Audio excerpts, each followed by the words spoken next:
Ayo, mic check 1 2, mic check 1 2, mic check 1 2, mic check, mic check 1 2.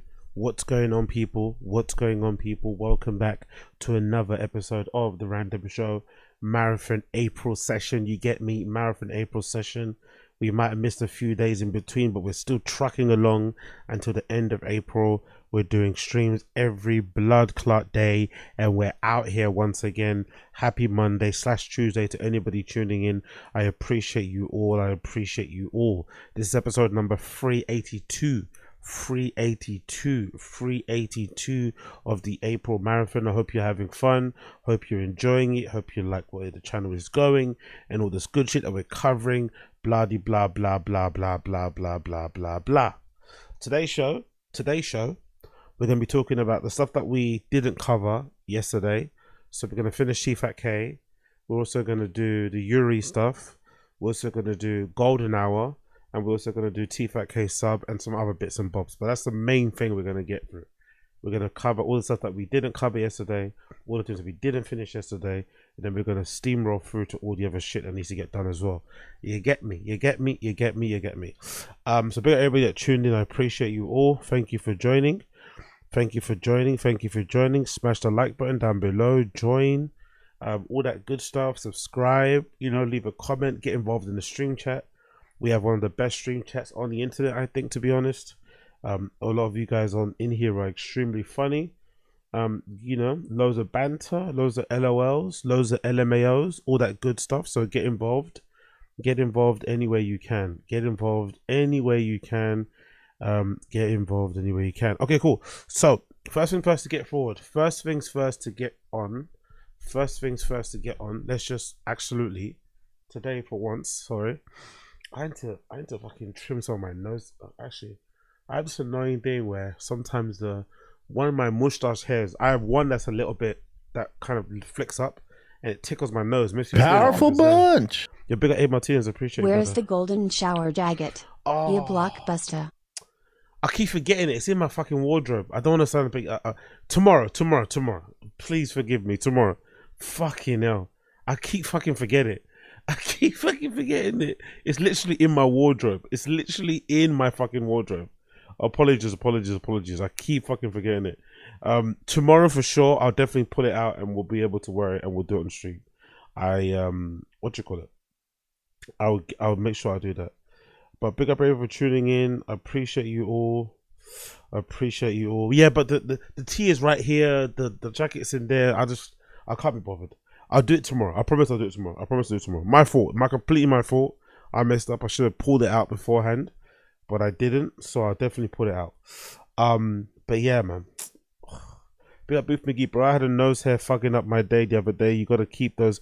It's not even a nose hair. It's a mustache hair. There's a hair on my mustache, I think, here, like in this middle bit there, that kind of flicks up. So it makes me feel like. It makes it feel like it's rubbing, like something. It makes me feel like there's something there, and I'm always having to touch my nose, you know. But it's just that one little fucking hair that I got like remove. You get what I mean?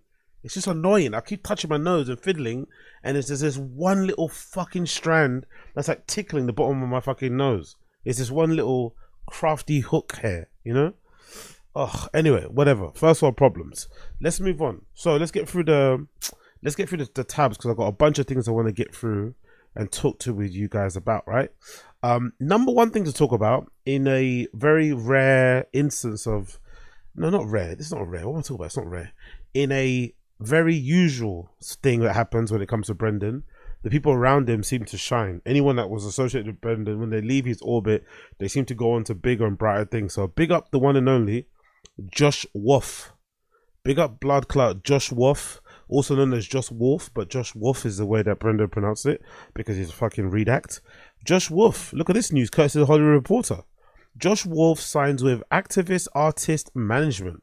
The veteran multi-hyphenate has signed with the firm to representation on the team that will be led by activists Bernie Cahill, Caitlin Stone Jasper, and Grant Pennell. So big up fucking Josh Wolf signing on with AAM Management. This seems like a good little role, a good little development for him in his career. I'm sure he's going to secure loads of bags going forward. The article says Josh Wolf has a new home, Active Artist Management. The veteran multi-hyphenate is signed with a firm representation. The news comes as Josh Wolf is currently on the road on his High in Life tour. He's got stops of the weekend in Magobi's Joke House into the tour continues through June 21st, but he's got a big night planned at Zany's Comedy Club on Nashville April 2nd when he'll record his newest stand-up special. Said to be a blend of comedy and music. The special, comedy and music though. I love you, Josh Wolf. You are one of the best guests on the Church of What's Happening right now, and you helped out Brendan, even though Brendan's a piece of shit and kind of took the piss out of you.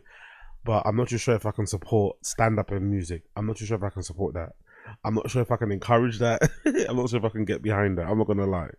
That sounds fucking brutal. He'll record a new stand-up comedy special said to be a blend of comedy and music. The special will feature a lineup of special guests produced under the Avery Pearson and Jeremiah Watkins new banner 1000%. Okay, Jeremiah Watkins has got his own production company. Okay, the special is being eyed for release later this year, making Josh Wolf's fourth stand-up special in 6 years and his newest one following his 2024 4 stories. Can I be, as much as I like Josh Wolf, and I'm just in general, I'm curious and I'm a bit taken back. Does a stand-up like Josh Wolf need to release a special every year? Is that necessary? Can you not take a break in between? Maybe drop one every 2 years, maybe even 3. Do you really need to drop a special every year if you're Josh Wolf? Really? Do you have that much to say?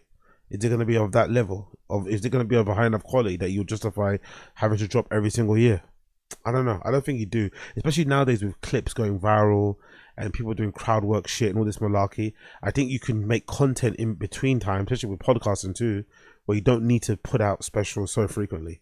I think that whole dropping a special every year thing is a little bit excessive. And it sometimes will, hinder or damage or lower the quality of the comedy because these comedians, number one, I don't think are writing as much as they should be writing or as much as they say they're writing. So where is this material coming from? Where are these lived experiences that you're going to be able to tell jokes from on stage? I don't really know, but still, root for him anyway.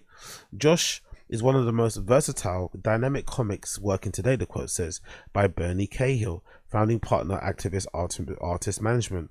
The quote, from his formative work on Chelsea Lately to his hit podcasts and global touring, Josh's humor resonates across everything he does. We're excited to work with him as he continues to evolve, push creative boundaries, and make people laugh. Added Stone Jasper, partner and head of activism. The quote says, Josh and I have known each other for over a decade. I've always admired his creativity, hustle mentality, and the way he intertwines music into his comedy. With our comedy department now flourishing at Activist, we are thrilled to welcome him as a client. Our team is ready to dive and unleash our collective energy and take his business to the next level. You know what likely happened? Right? I don't really watch Josh Wolf's podcast himself. I kind of like him when he's a star, when he's a guest on other shows, especially when he was a frequent guest on the Church What's Happening right now, with fucking Joey Diaz. But I bet you he's probably been plugging away quietly in his own little corner, doing his own little thing, plugging away. He's probably got a bunch of fans that like what he does, stand up in the music shit. They fuck with him. And it just got to a point where it become undeniable. He probably doesn't buy views. He probably doesn't buy clicks and shit. He just does it all the quote unquote organic way and slowly bubbling, slowly building. And it got to a point where he just became undeniable. And now the agents are circling and now they want to sign him. So all this fucking gassing up talk they're making. Oh, we've always loved him. I've known him for a decade. I bet you in that decade, Josh Wolf has been asking this guy to sign him for that time. In that entire time they've known each other, Josh has been fucking banging his door. Sign me. The guy probably kept giving him a cold shoulder, kept fucking leaving him on scene, blanking his calls. And now he's proved it with the numbers, which is the most important thing really in these type of situations. He's now got the deal that he wants, which is, a good thing, but it's just hilarious how the industry works. I bet 1 minute, there was a moment where no one fucking cared about him, and now all of a sudden, everyone cares. Wolf first turned his head as a comedian and panelist of Chelsea Lately, and after Lately he went on to create his own Josh Wolf Show and Josh Wolf Wonderful World of Weird. He now co-hosts a podcast called Hey Man, a rare offering on the space, as it features a uniquely family dynamic with his own son, fellow comedian Jacob Wolf. Oh wow, his son does stand up. I'm assuming that that's his That's his older son, right? The one that's like the one that he had, I think, when he was super young. I think his son's like 18 plus or something, if I'm not mistaken. Or maybe even older than that. I remember he spoke about him a lot on Joey Diaz. Wolf has written and acted on My Name is Earl, All of Us, Raising Hope. He has been a regular panelist on Lights Out with David Spade, appeared on The Late Show with Craig Ferguson. He has toured the globe and weekly residence at Jimmy Kimmel's Comedy Club in Las Vegas. His other writing credits include 2013 New York Times bestseller, It Takes Balls, Dating Single Moms, and Other Confessions from an Unprepared Single Dad. Wolf continues to be repped by WME Sylvia Lund and attorney Jared Levin at the law firm Yorn Levin Barnes. That's a law firm. That's the name of the law firm. Yorn Levin Barnes Kritzman Rubenstein Koa Endelik Golden Goodall and Gleeman and Gelman. I wonder where those guys are from. I wonder where these people are from that that own this agency. I wonder where they might be from. By the way, I don't know what my computer keeps doing that. Maybe someone's telling me to stop talking. But I wonder where they're from. I wonder where these people could be from. I wonder. Yeah, big up Bloodclot Josh Wolf. He's in a massive tour, in it. Look at all the so for all the shit that Brendan used to give Josh Wolf. Again, we're only going off of BGL's word, by the way. BGL used to say, BGL said one time during an interview that allegedly Brendan was said some not nice things about Josh Wolf, even though Josh Wolf is one of the people that was responsible for holding Tfatk down when Brian Callen got cancelled and he kind of filled in as the co-host. Brendan, took the piss out of him behind his back.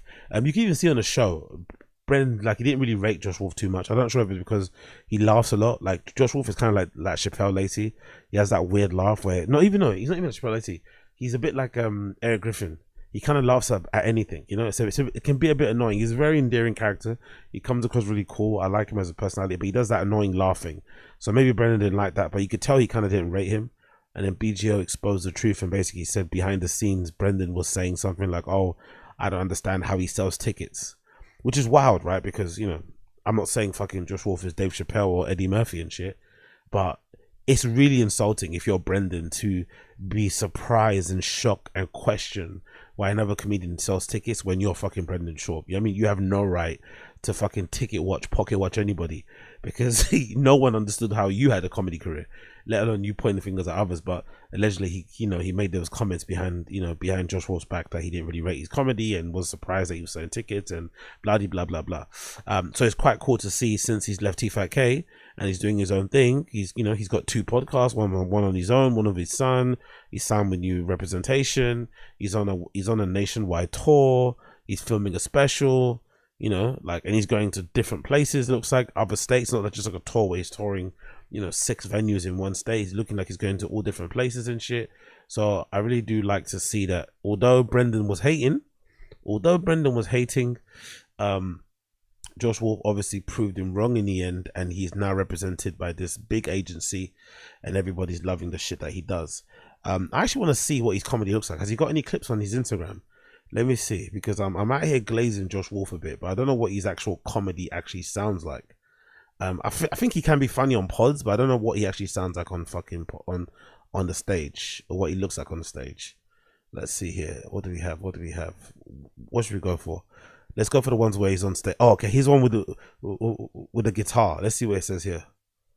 Let's see him and the guitar. You got another Joey Diaz story, like when he sold you for that bag of weed? Yes, I do. He sold you for a bag of weed? Yeah, Joey Diaz sold me for a bag of weed. I don't know what's happening. Sorry, there's no video there. I don't know what's happening there. What's happening? There's no video. What's happening there? Why is it not loading? How can I see the video? Ready? Yeah, dude, go ahead. There you go. You got another Joey Diaz story, like when he sold you for that bag of weed? Yes, I do. He sold you for a bag of weed? Yeah, Joey Diaz sold me for a bag of weed. For those of you who don't know, Joey Diaz is a comedian and a felon. And I would criticize the fucking name drop, but somebody in the crowd asked them, I think they all do it. I think it's it's one of those hacky things that they don't talk about on their pods, but I think they all mention each other. All of these guys mention each other on the stage. It's really hacky, it's really cringe, but they all mention each other. He didn't actually bring it up, somebody in the audience said it, so I'll give him a little bit of a blind, but I fucking hate it. I hate them mentioning, oh my god, you might know my friend. Tom Segura, you might know my friend Bert. Oh, yeah. Enough. He's from New York. I would tell, and he used to babysit my kids. I don't know if you know that. He was. So Joey. Big up Booth McGee. We get it. You all did coke. Okay, cool. So I get the feeling some of you dear listeners in the stream chat are not the biggest fan of Joey Diaz or Josh Wolf. I get it. Babysat Jacob. Might be why I had a drug problem. Probably. But I'll tell you a funny Joey Diaz babysitting story. So some of you might be wondering, why did you let a felon watch your children? I'll tell you the truth, man. Joey loved my kids. And even though they were exposed to language that you probably wouldn't want your kids exposed to, what I did know for sure is if shit went down, Joey was going to jump in front of a bus for my kids, and whatever babysitter I paid $15 an hour for wasn't. And so one was way more important to me than the other, right? And so, and Joey's family, man, I would always rather have... Powerful bunch. Yo, big up NJ Ranger. Joey Diaz sold him for a bag of digs. More like.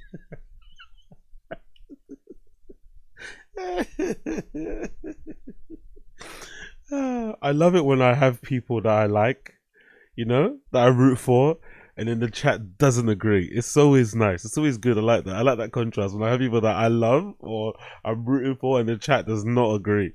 Like, no, fuck that guy. Fair play. Big up NJ. So, but he was not the most appropriate dude. At the time when he was watching the kids, he was probably 5'10". He's like 5'10", 5'11", but he's like 360 pounds. And he never wore underwear.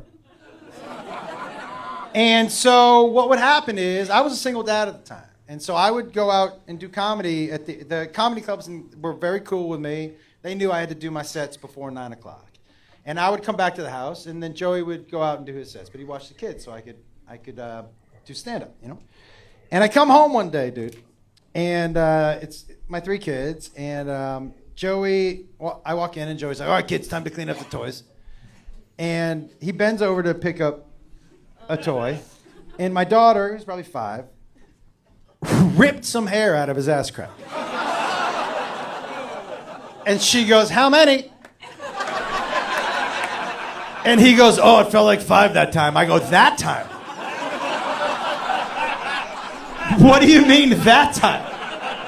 And he goes, oh, she loves this game. I go, yeah, but I fucking hate it, dude. I don't like that game at all. Did you play Monopoly or what the f? Is that how Caitlyn got pink eye? Maybe, yeah. That makes sense now. Yeah. Yeah, dude. On a level of 1 to 10, how angry would you be if you paid for a ticket to a comedy show and you got them talking about these type of topics? You got him on stage like with a topic that could have been probably spoken about on a podcast. How mad would you be if you spent £30, £50, plus parking, plus sitter, plus drinks, minimum, and then you got on stage and started telling Joey Diaz stories? It'd be so mad, isn't it? It'd be so mad. Like, at least give me the material. Give me your fucking material. Don't tell me Joey Diaz stories. Please, you can say that for your podcast. Like, ugh. Okay, so far not good. Let's see. I want to see. I want to see some material from him. Is this material? I want to see some material. Hey, Powerful bunch. Yo, big up Sodazis. Got him digs down to hair. Thank you, Dallas.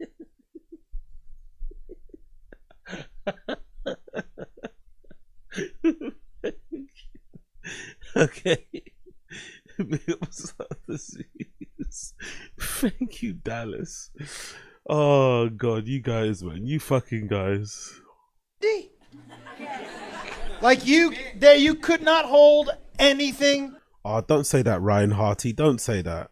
My coworker saw Josh Wolf on New Year's Eve and said it was the worst show he's ever been to. Fucking hell. Okay. Jesus Christ. And usually New Year's Eve, like, you're looking to be entertained. You've probably got a couple of drinks in you. You're looking to have a good time. No one goes out on New Year's Eve and is like a fucking grumpy bum, You're going out to be entertained. So if someone can't do you a solid on New Year's Eve, they're probably a bit shit. Dude, I saw Governor Abbott rolling down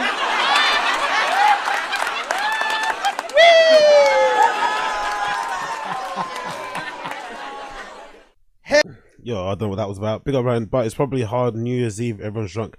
Nah, brother, opposite. Trust me, I've DJed on New Year's Eve. Easiest set I've ever played in my life. People are drunk, yes. Maybe more demanding, annoying. You get loads more requests, but you don't have to try. You can just play a basic set for an hour, half an hour. Know what tunes are the right tunes to play, and people are gonna go fucking crazy because they're already looking. They're already looking to be entertained. They're already looking to go get fucked. Some people are already fucked before it hits 12 anyway. Especially in London. I'm sure it's the same in America. People when they go out on New Year's Eve are already trashed way before 12.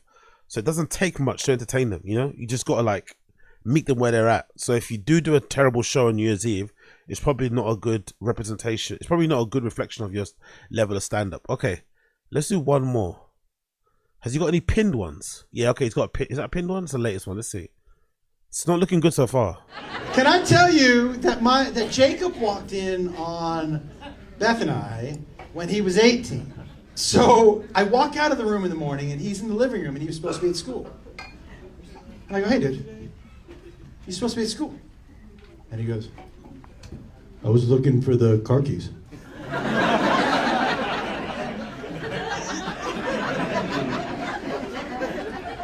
I said, they're in my pants. And he goes, yup.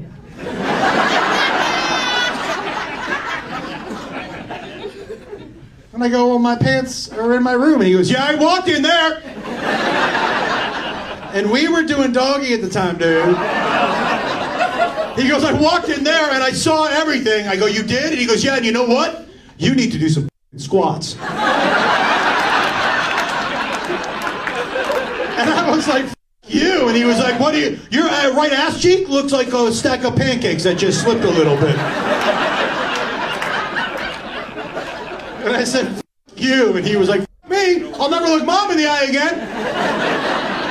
And I was like, I wasn't looking her in the eye either. You know what I'm talking about?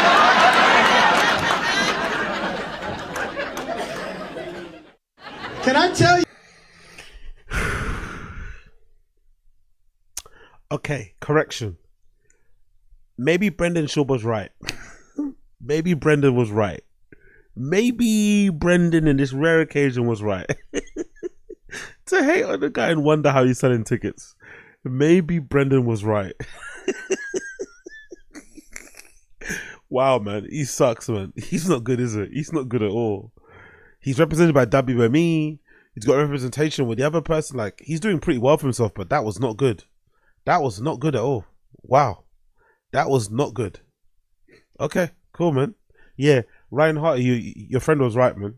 Your friend probably might have been a bit drunk, maybe a bit high during New Year's Eve, but I think your friend's opinion, I think they were spot on because that's pretty terrible. But hey, God bless the guy. Let him do his thing. It's all good. It's all good. It's all good. Big up Josh Wolf regardless. Big up Josh Wolf regardless. Signed with Activist Artist Management. Congrats to him. More power to that guy. More power to that guy. Talking about other news regarding comedy. Have you heard about this?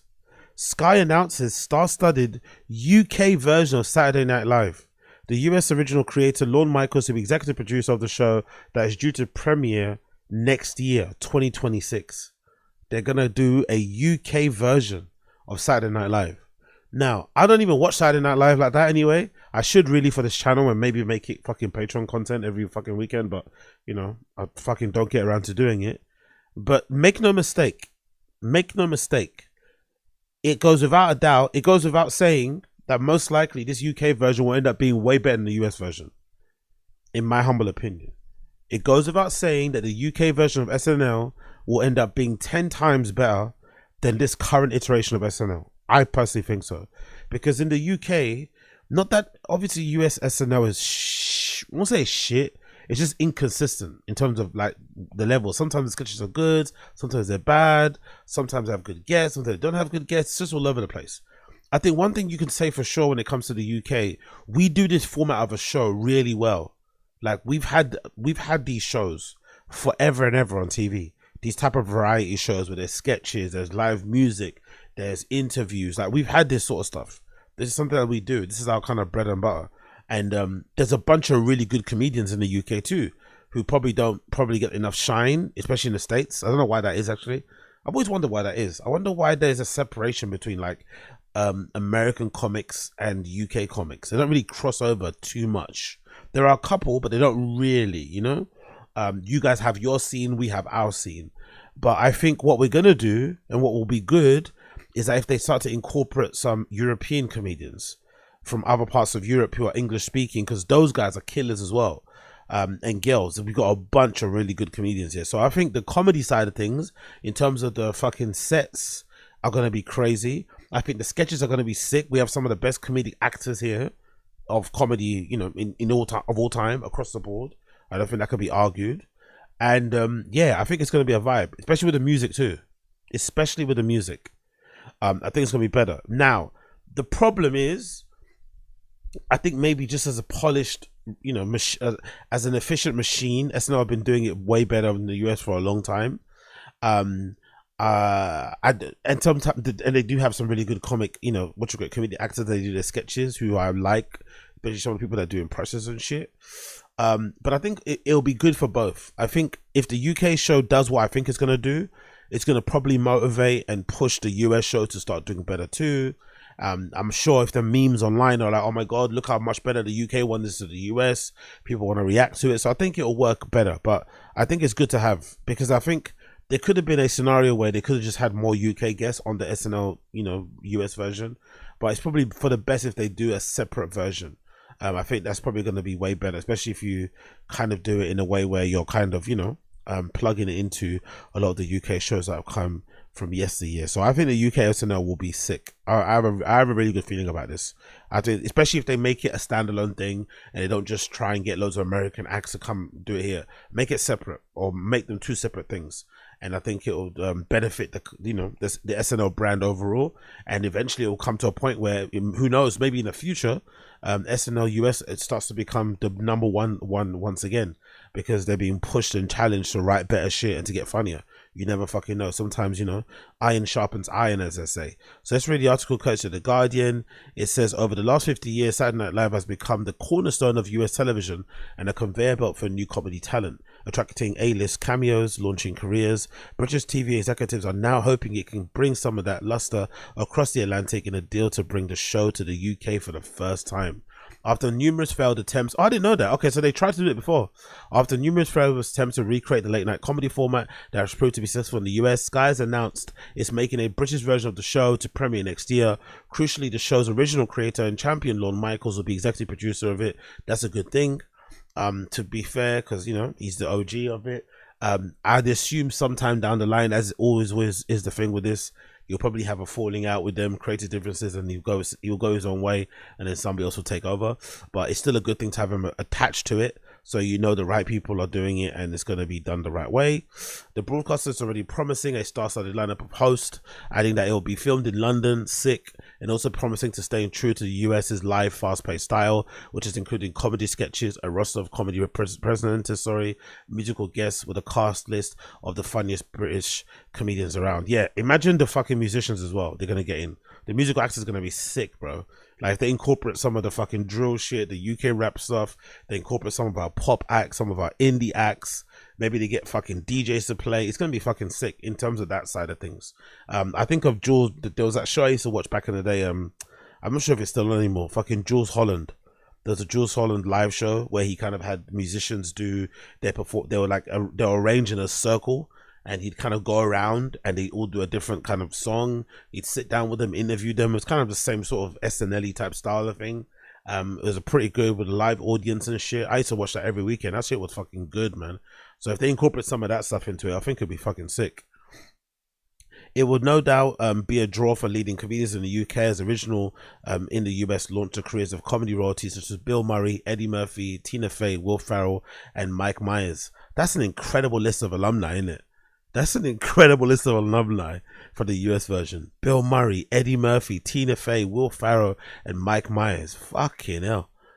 Sky's chief content officer, Cecile Froth-Couters, said that over 50 years, Saturday Night Live has held a unique position in TV, in our collective culture, reflecting and creating a global conversation all under the masterful comedic guidance of Lorne Michaels. The show has discovered and nurtured countless comedy and musical talents over the years, and we're thrilled to be partnering with Lorne and the SNL team to bring all British version of the show.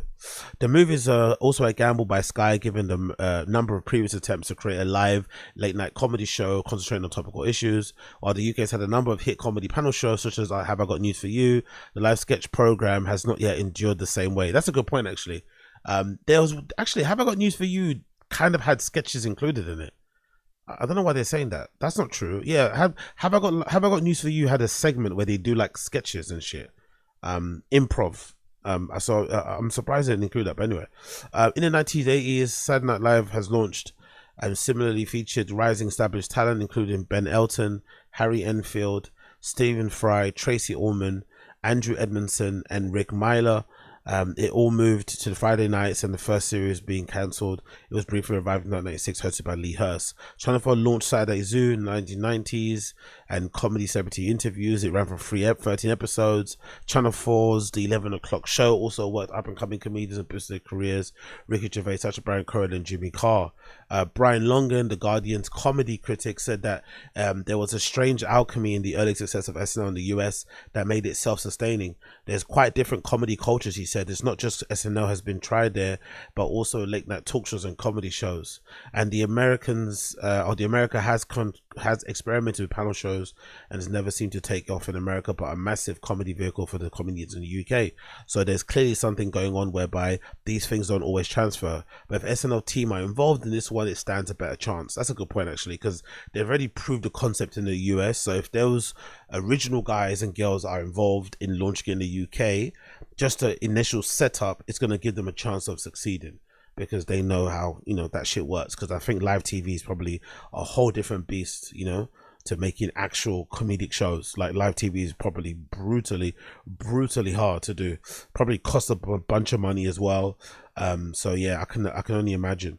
Others in the TV industry say the TV format success in the UK comes down to money. In the US, the show's backers are able to pay and retain top comedy talent, but the shows in the UK made on far less budgets often lose their star power due to star performers due to more lucrative ventures. Oh, okay. As per usual, innit? The States, you guys just pay so well across the board. I saw some lady actually talking about how she got fired, and she's a data analyst for a tech company in the US, and she's on 150K. Powerful bunch. Yeah, big up NJ Ranger, appreciate you. Having Lorne involved will be more of a hindrance than anything. His control and out-of-touch appealing to youngsters has kept it dissonant and stagnating. The cultural institution BS2.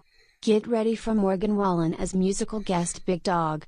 I don't know if I agree with that, brother. I don't think it's him that's keeping it stagnant. I think it's more so the era we're living in and the people that go on the show. Don't they have that one guy on the show who's like super woke? Who's that? He's an Asian dude who's gay. That guy, right? Who kind of hates a bunch of people. I think he's the reason why Morgan Wallen even walked off, right? I think he's had some beef with him or said something about him in general. I think just politically where we're at now, socially where we're at, that show is never gonna really, I don't know, the edginess of that show is probably not going to come back for a while.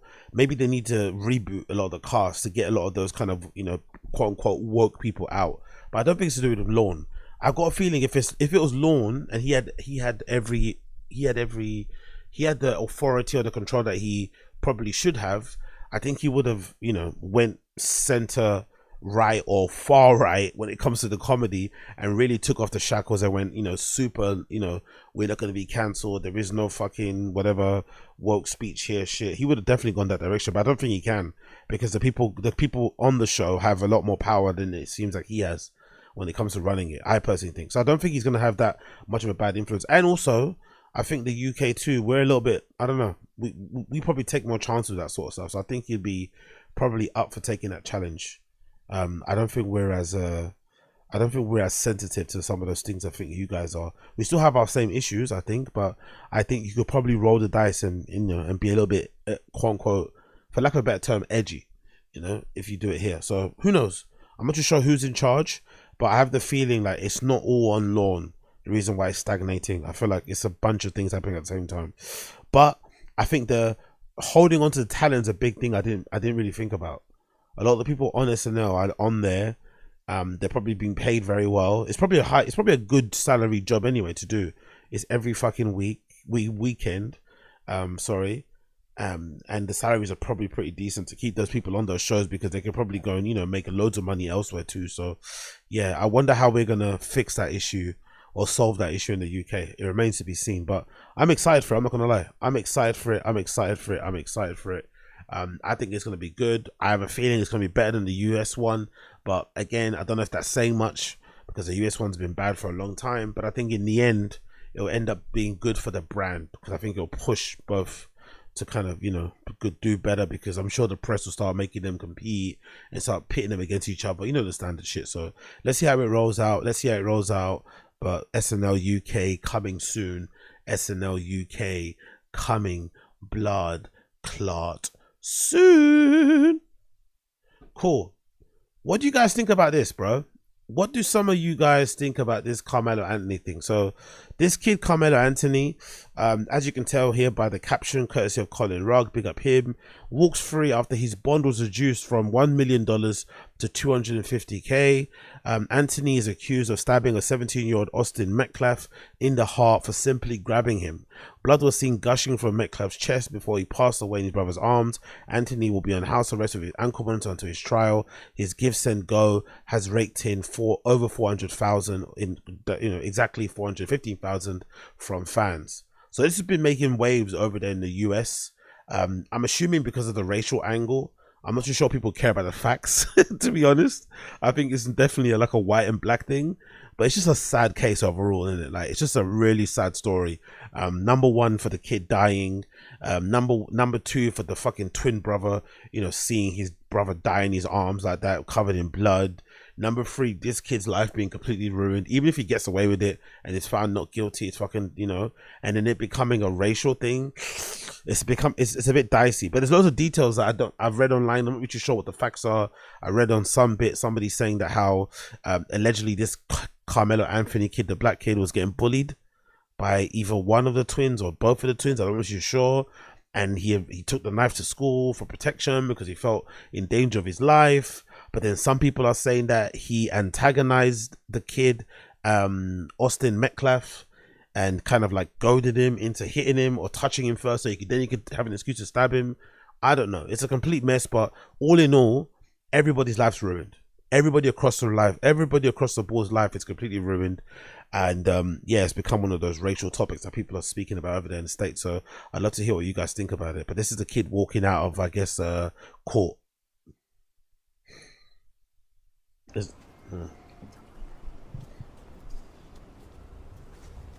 No, he's not the basketball player. He's a kid with the same name though. I think Carmelo Anthony, his name is spelled with a C. This one's spelled with a K, I think, if I'm not mistaken. Same name, but he's not a basketball player. This is a 7-year-old kid. We're up.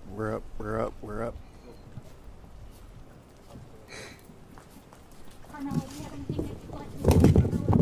Anything that you'd like to say to the victims, to the family of the victims? Why were you armed, sweetheart? Carmelo. Yo, big up ASON. Bad take, AZ. The northeast of the US and media in general are culturally liberal. What do you mean? What do you mean bad take? I didn't even give a take. I just said across the board everyone's life is ruined. I still don't know the facts of the story. Like, the facts of the story are dicey. No one's really laid it out properly. The family, obviously, of the kid that died are very upset and clearly want that kid to go to prison forever, which is understandable. But there's more. I don't know. It seems like there's more to the story. So until I get the actual facts of the story, I can't give my overall take on it. But just saying that everybody's life is ruined across the board, I don't think that warrants being a bad take, because I think everyone's life is ruined across the board. Even if this kid gets found not guilty for that kid's murder, his life is never going to be the same ever again. You know, it's completely destroyed. You probably have to move elsewhere. That family who, you know, the kids got murdered, their lives are destroyed. Everybody's destroyed. It's a real tragedy, this whole situation. Why were you armed at school? Explain your self-defense. How is this self-defense? Excuse me. When did I say he's not guilty? The kid got stabbed. Are you? Am I speaking Chinese or something? When did I say he's not guilty? I just don't know the circumstances around the stabbing. Some people are saying it's self-defense. Some people are not saying self-defense. But clearly, he stabbed him in the chest and the kid died. Like. That's obvious. Like, we all can see it. One kid isn't alive anymore, so clearly he died. And how did he die? He got stabbed by this kid. I just don't know what the circumstances that led up to the stabbing. so I can't give my overall take on it.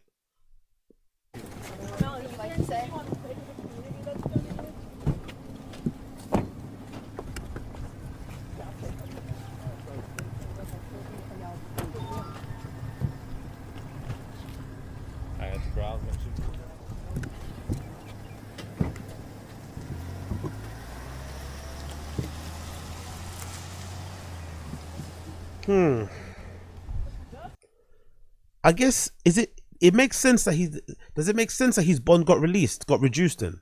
I guess because maybe it might be like a first time offender. Is that possible?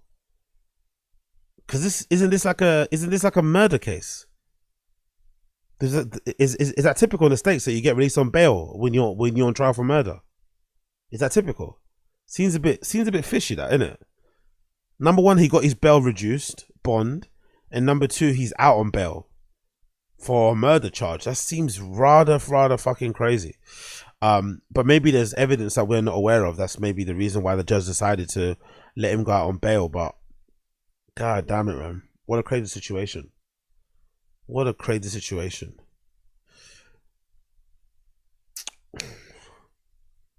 And yeah, what's up? Good attorney coupled with juvenile clean. Okay, clean offender. Okay, cool. That makes sense. That was what was argued. Oh, no priors. Okay, big up. Okay, cool. No priors kind of helped him, I'm assuming. Yeah. Is he being? Yeah, I think he can be considered a minor, right? He is a minor because he's 17. I'm assuming the other kid's 17 too. The bond is 10% or 10%. Yeah. I'm aware of that. I'm aware you don't have to pay the whole thing. It's still in it, you know. Whatever. Big up Brian Lauro. LOL at the facts. 16-year-old brought a huge knife to track me. Sat in the wrong spot, then provoked somebody. Pretty clear out and cut and dry. No 16-year-old should be stabbed in the heart for pushing someone. Oh, I don't know, man. I don't know. Your laws over there in the US are a little bit, man, are a little bit all over the place. I would agree with you, Brian Laura, but that story of that guy getting shot and killed when he thought, like, the reason why I don't really try and make comments on this sort of stuff, because again, it's America, it's not my business, I don't know anything going on there, but I think that really confused me and fried my brain was that case I speak about in the stream all the time. Do you guys remember that case where I spoke about where these two guys get into an argument at a fucking petrol station in the US, right? They get into an argument, and this is like a state where you can carry guns and shit, right? So they get into an argument in the petrol station, then both guys agree to fight. Like, they both agree to step out of the petrol station and fight. They step out and have a fight, a fist fight. Listen to this. They're having a fist fight. The one guy starts to win. He punches him in the face. He punches the other guy in the face. The guy drops. He jumps on top of him and starts beating him on the ground. The guy that's losing, right? His wife decides to grab a gun and shoot the guy that's winning to protect her boyfriend, husband. The wife ends up getting off because it was self-defense or something. I was like, how is that self-defense? Didn't you kill the guy? Like, these guys agreed to like mutual combat, for lack of a better term. The woman's allowed to just shoot the other guy because he's winning. How's that fair? Do you guys understand what I mean? Like, when I heard that story, I was like, it fried my brain. It fried my brain. I couldn't, like, how could we agree to a fight, you lose, and because I'm winning, your friends are allowed to shoot me because they're in fear of your life? Like, how does that work? Pick up a next subject. I feel there's riot starting. Yeah, fuck it. Let's have a riot. Why not? Let's mix up a bit. Let's have some fun. I've seen people walk over self-defense and go right back to jail for murder. Self-defense is not a cut and dry as it seems. Yeah, exactly.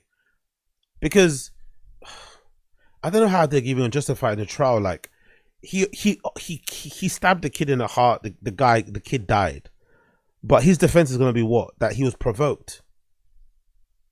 But like, what level of provocation justifies being stabbed though?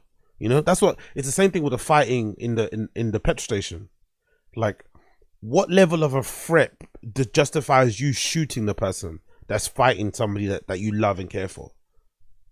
Or is there no justification for stabbing somebody in self-defense? I don't know. I was saying SNL and big up ASO, talk about SNL. Powerful bunch. Big up Martinez. You don't know. Kids are punk. You don't know? Kids are punk, coward, CNT fight. Cat emoji. Yeah, of course. You're probably right there, man. You're probably right there. Big up Ace of Andy. Jurisdiction in the US with varying interpretation of self-defense. Yep. Black American, the court case will play out. Yep. Johnny Sneed, keep your hands to yourself. By the law, stand your ground. It's no joke, especially in states like Texas. Yeah, that's the thing. In general, that should be the message, innit? In general, that should be the message. In general, the message should be leave everybody alone. Leave everyone alone. You don't know what everyone's going through. You don't know how unhinged people are, what they have on them. The general rule across the board should be leave people alone. Keep your hands to yourself unless you're willing to, go to that end. But it's really sad, man. Size can play a factor if AZ big ass run up on me. It's a threat. Big up your okay. Big up younger vibes. Okay, cool. I get you. That was mean. That was very mean of you, Queen, but I get you. Big up Jesse Black. He can't have a weapon in general. Okay, that's fair. A fight is no different from pulling a knife. If you feel your life is being threatened, it's free again. Big up Johnny Sneed. Big up A. Martinez. You only stab when you can't run away. If you're cornered and can't get away, the only way to get away is self-defense. Hold on. Big up A. Martinez. You can only stab when you can't run away.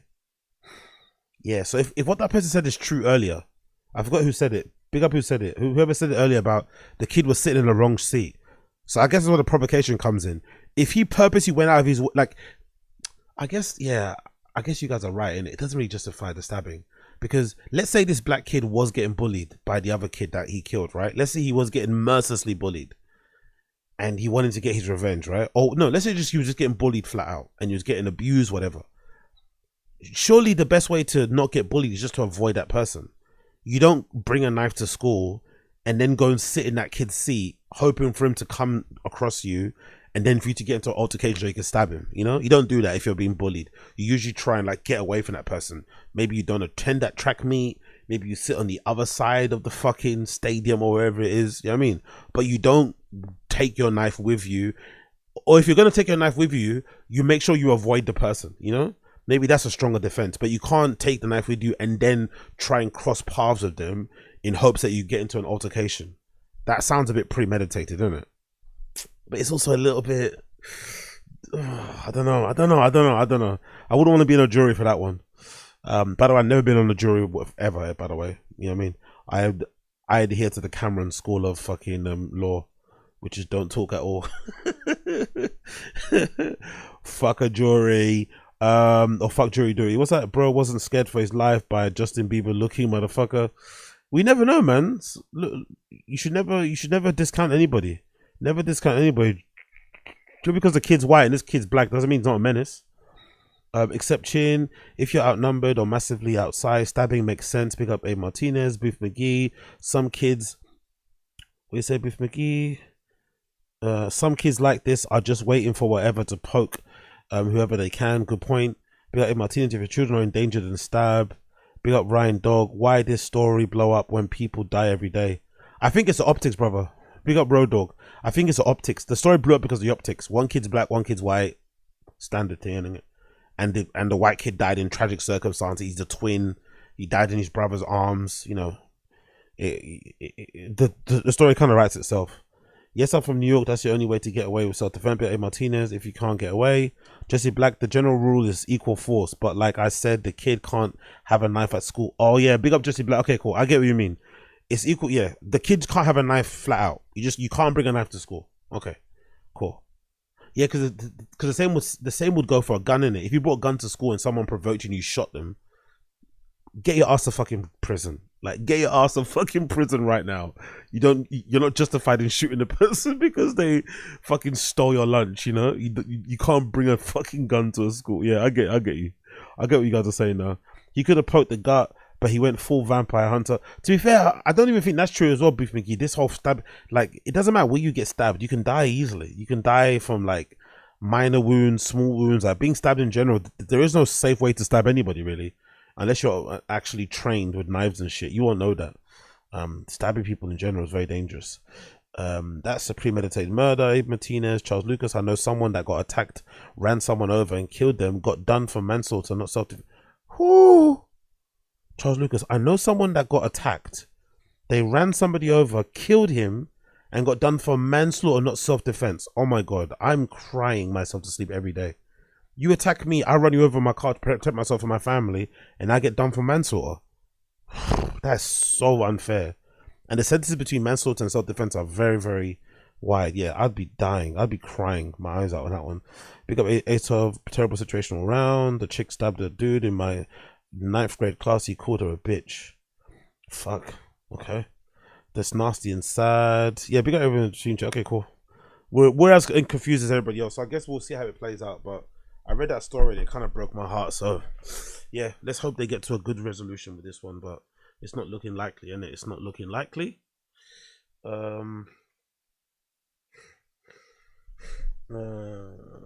Let's continue. Let's continue. This clip broke my heart too. This clip broke my heart too. Big up Fearbuck. Fearbuck posted this clip from the Aiden Ross stream the other day. Oh no, the Drake stream featuring Aiden Ross. Because I think it was on Drake's channel actually. On Kick. Where they did a bunch of gambling, you know, read out a bunch of chats, gave away some money, standard sort of shit. And the really heartbreaking thing about this clip is that it features Akademiks. Akademiks finally had a chance to speak to Drake live on stream, but he only did it because he spoke, or he called Aiden Ross while he was on stream with Drake. And it's kind of sad thinking about it because Akademiks is one of Drake's biggest fans. Some call him Drake's biggest glazer, right? He's absolutely obsessed with Drake. Drake's his fucking guy. Drake also kind of has a relationship with Akademiks where he kind of gives him information behind the scenes. It seems like he talks to him via the DMs, but he never returns the I wouldn't say favor, but he never kind of goes on his streams, which is weird because he goes on everyone else's streams. He's been on EQC's stream. He's done a stream with what's his name, with Ninja. He's done a stream with, I forgot who else. I can't think off the top of my head, but he's communicated with other streamers. He's been on the phone while they're streaming with Kai Cenat. But he doesn't ever go on stream and interview with Akademiks. He's one of his biggest fans and, you know, one of maybe the biggest platforms in hip-hop out there at the moment. So everyone's always wondering, like, what the fuck's going on? What is with this one-sided relationship? But I guess Akademiks finally got his chance to speak to Drake via Aiden Ross's phone live on stream.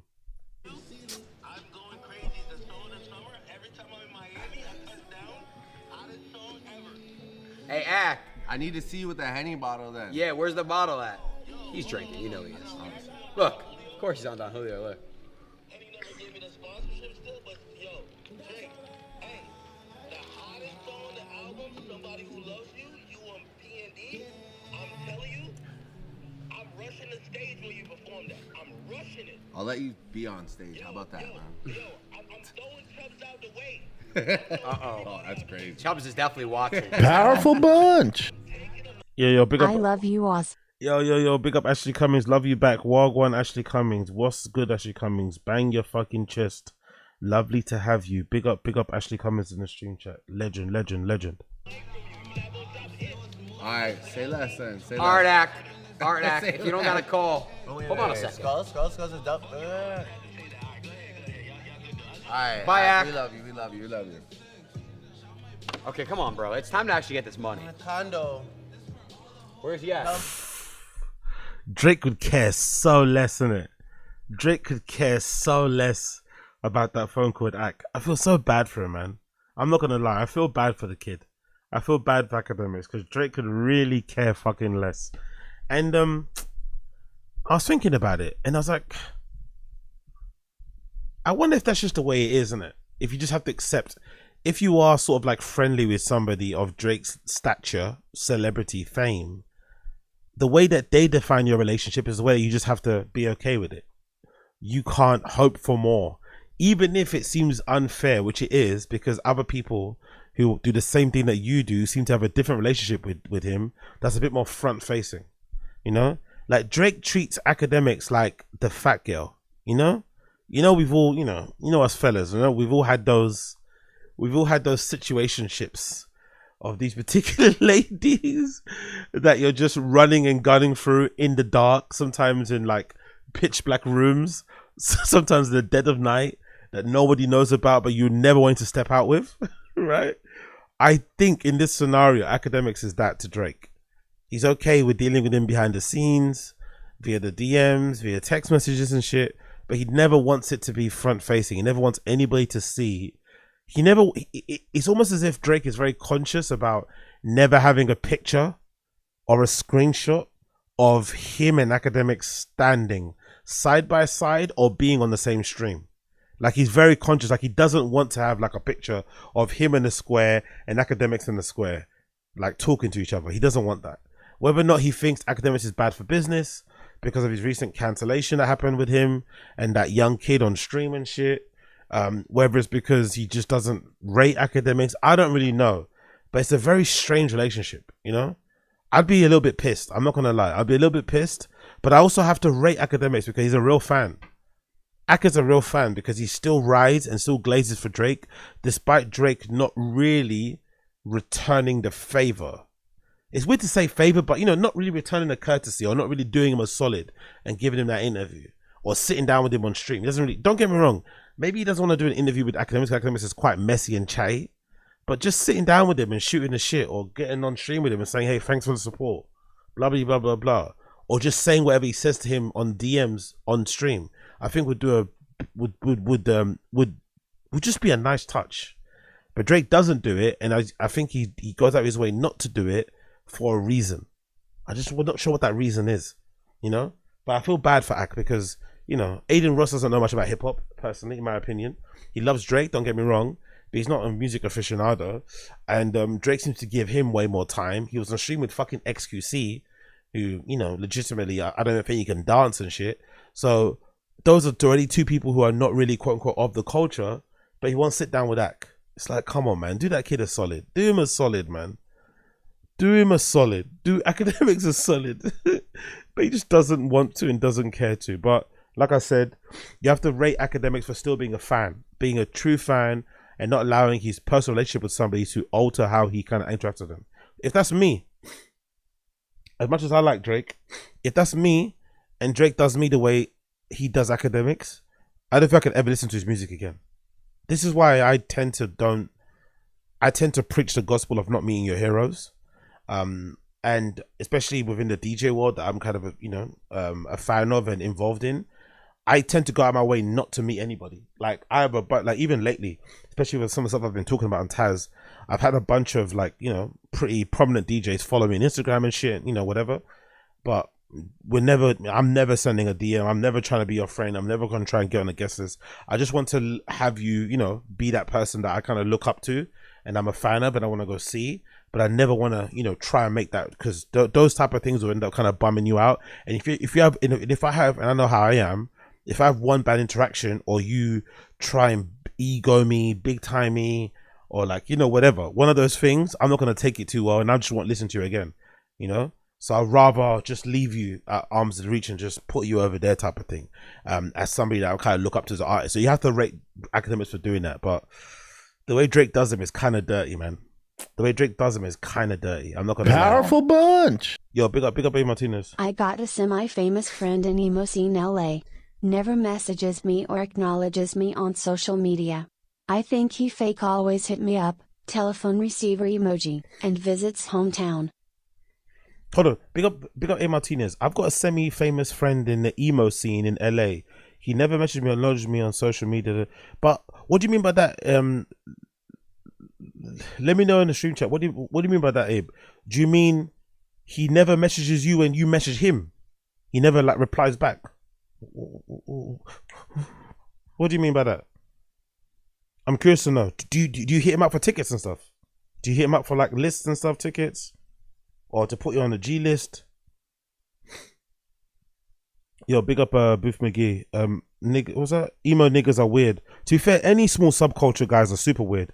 Metal people in the metal scene, which I've kind of, you know, dabbled in, alt scene, indie scene, they're all a bit weird. The more niche it is, usually the more big time people are, which is weird. Then you see videos of Rihanna, who's one of the biggest stars in the world, making all the time for fans, like going out of her way to take pictures, to interact with them, hang out. It's so strange how celebrity works, man. Sometimes the biggest artists are the nicest, and the ones that are part of the smallest subculture of a scene, who regular people won't even recognize who they are, have the biggest egos. It's weird how that works, isn't it? Big up A AZ, you're better. AZ, you are better than Drake. Big up Ashley Cummings, appreciate you. You are better than Drake. I'll take that. Big up Ashley Cummings. I'll fucking take that. Big up Uche. What's that? AZ Boiler Room is coming to Detroit in a couple of months. You should come. Yeah. Yeah, why not? Why not? Why not? Why not? Why not? Why not? Why not? Big up Big BR. I'll support Boiler Room and get cancelled by all my friends in the UK because of their dicey connections with the Israeli government. Big up A Martinez. He never replies back, or I post pics of him. Never responds. No, I never asked for this, but he constantly offers. We are high school. That's the thing. You're right, brother. That's a tricky part. What you're doing is not. That's the thing, because I'm just anti, innit? I'm so anti this sort of stuff. But it also doesn't work well for you if you want to, like, you know, have a normal life and a career. But I think if you have a friend like that, you're not doing a bad thing. If you're like high school friends and you're cool and you were cool at one point, because you're not asking out of just like first. You're asking because there's a connection and you have a relationship, so you feel comfortable to ask, right? That's how it is usually. People don't really understand that part of it. You don't ask for these type of things just because you're a beg friend. You ask because you know that there's familiarity there. But then some people kind of, they use that, you know, against you. They use that against you. So, and I've got too much pride. I've got too much ego. I'm too sensitive to be honest as well. I just can't do it. I can't. Like, I can count the amount of times in my entire life on one hand I've asked anybody for a G list or something like that. Like on one hand, legit on one hand. Like on one hand, I'd rather just, if I can't buy a ticket myself and go, I'm not gonna go. But this whole, and I'm sure there's many times where I could have done it, and I still could do it now. But that whole interaction, that whole weird dance, not for me. And, you know, there's nothing worse than somebody that has like that subculture fame. We have, like, I'm loosely linked. I'm loosely associated with a couple of people who are like professional skateboarders. And you guys probably won't even know who they are. You will not believe the egos on these people, bro. You will not believe the egos on some of these guys who are professional skateboarders. You know what I mean?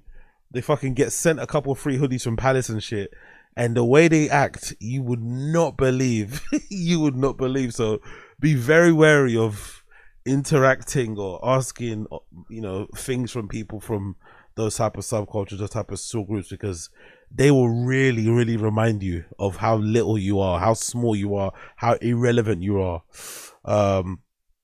But yeah, big up Gamebred, big up Gamebred, big up Gamebred. It's not a good thing. It's not a good thing. I think if you have a relationship with somebody, if you can ask, do it. I just think you should be maybe kind of be aware of how they are, like how A Martinez said. This emo guy kind of does reply. Once you get the idea of what's going on, just stop asking, you know, because they're already giving you feelers. Like, you know, don't believe that, oh my God, I just saw this message. No, don't believe that. Everyone sees everything. We're all on our phone 24/7. There is no such thing. I just saw this. You're lying. You're waffling. So just allow it. If they don't reply the way you know, the way you probably like, then just leave it and move on. I think that might be the best way to go about doing those type of things. But I don't think it's a bad thing to ask, especially if you have an actual relationship, like you went to fucking high school. Like the least he can do is say no, you know, like, don't just ignore me. Like, don't just leave me unseen. If you can't do it, just say no. But people are fucking idiots, so whatever. Anyway, let's move on. Big up Akademiks. Big up Bloodclaw Ashton Hall. How, on a scale of 1 to 10, people in the stream chat, how bored are we of this morning routine thing? On a scale of 1 to 10, how bored are we of this meme already? Because as much as I like the guy and I'm happy he's got some fame and it's finally clicked for him and shit, and he's obviously jacked to fuck, and the whole thing is absolutely funny, right? I'm kind of over it already. I'm not gonna lie. I'm kind of over it. And not because of him. I'm over it because of the people doing the parody things. You know, that's what makes me over it. It's the parodies that have made me go over it, not him specifically. But let's play his latest one.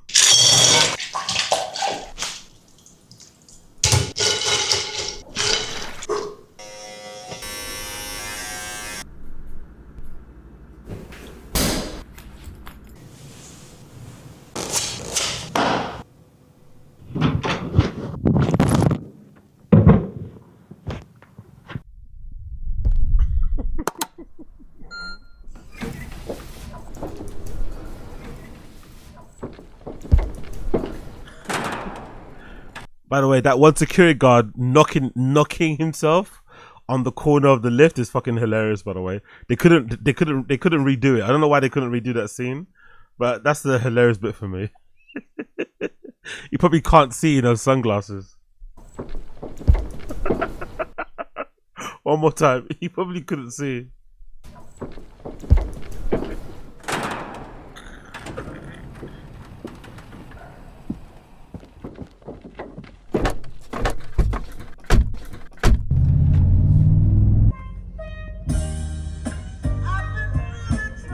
Yeah, but Abe Martinez, I'm not into the scene he's in. He brings me semi-famous bands, dudes around, and I treat them like regular people. At least he gave me some work doing security for some freaks. Yeah, I guess that's just the way you do it. You just gotta like, not that I have the best advice for you type of thing, because again, I'm too anti, so don't really listen to me. I'm not the best person to listen to. But for what it's worth, just treat them, just take it situation by situation, case by case. You know, like don't read too much into anything. If you do get left on scene, or if you don't get a reply, and I guess because these people are always hot and cold. One day they're acting all brand new, next day it's like, oh, what's good, my guy, you know, or overly familiar, and with that whole love bombing shit. So I guess you just got to treat them, you know, as they come. And again, if you can get something out of it yourself, why not? But don't go into it with any false assumptions, you know, because these motherfuckers will break your heart and will definitely question your will to fucking live and shit. I like the rims on the car though. I don't know what these rims are, but I really like the rims on the G-Wagon. I like those rims. G-Wagon itself, like, not really too fond of, but oh, allegedly, did you hear about the G-Wagon thing? I forgot the details about it. I think I saw some girl on Twitter say something like, there's some sort of like tax loophole in the US with G-Wagons. Do you guys hear about that? That's why every fucking influencer in the US has a G-Wagon. There's some sort of tax loophole where if you get one, you can kind of write it off in a way. I forgot what it is. Maybe it's the weight. Maybe it's the weight or something. Maybe it's the weight of it or the price. There's some sort of interesting loophole, which is why everyone gets it. Oh, is that the weight? Yes. Okay, but big up Charles Lucas. Yeah, the same with Urus. They're over £6,000. Okay, cool. So it's definitely the weight. So that might explain why everyone has a fucking G-Wagon. Island Gardens. Some fans.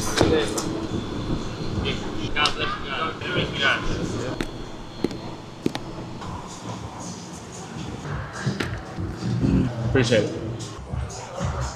Thank you. Why is he sitting in that angle, by the way? Why is he sitting, what's that angle about? Yo, big up Martinez. It's funny because you invite me more because I don't ask Kiss. Yes, I see them love bomb each other. Yeah, exactly. You know the deal. You know the deal. You've been involved in that scene. You've been around these people with your line of work, Abe Martinez. You know exactly what the deal is, how to navigate. You don't need my help, bro. You know how it is, man. You know how it is with these fucking people. Big up Uche. You can write off any vehicle you lease if it's for your business. Okay, big up Uche. Okay, cool. How do you classify as your business? Or how do you prove that? Do you have to take pictures of it and shit? Or do you have to drive it a bunch or make content in it? Like, is that possible in the States too? Can you kind of write off a car if you sit in it and fucking eat food and shit?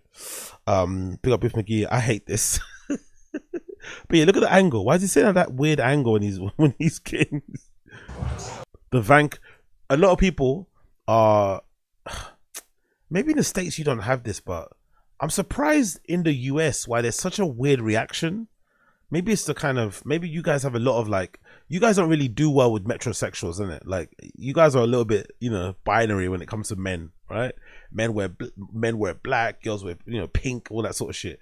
But I was surprised when he first went viral, and a lot of girls, a lot of people in general were calling him gay because he had a Van Cleef bracelet on, the jewelry brand that all the girls wear. And although it looks a bit funny to him to wear that bracelet because you usually see girls wearing it, that's a standard like fuckboy move. Bunch of kids, a bunch of lads in the UK or in Europe do that. That's what everyone does. Like, just, you know, if you want to signal, if you want to fucking catcall, you know, you wear little trinkets to kind of attract the ladies. You know what I mean? It's not anything to do with him being homosexual. So I was surprised that was a meme. Like, oh, because he's wearing a Van Cleef bracelet, he must be gay. It's like, huh? Interesting. He might be still, but I don't think the bracelet is like a certified, okay, he has to be gay. It's like a bunch of people, like, I don't know, guys do it all the time.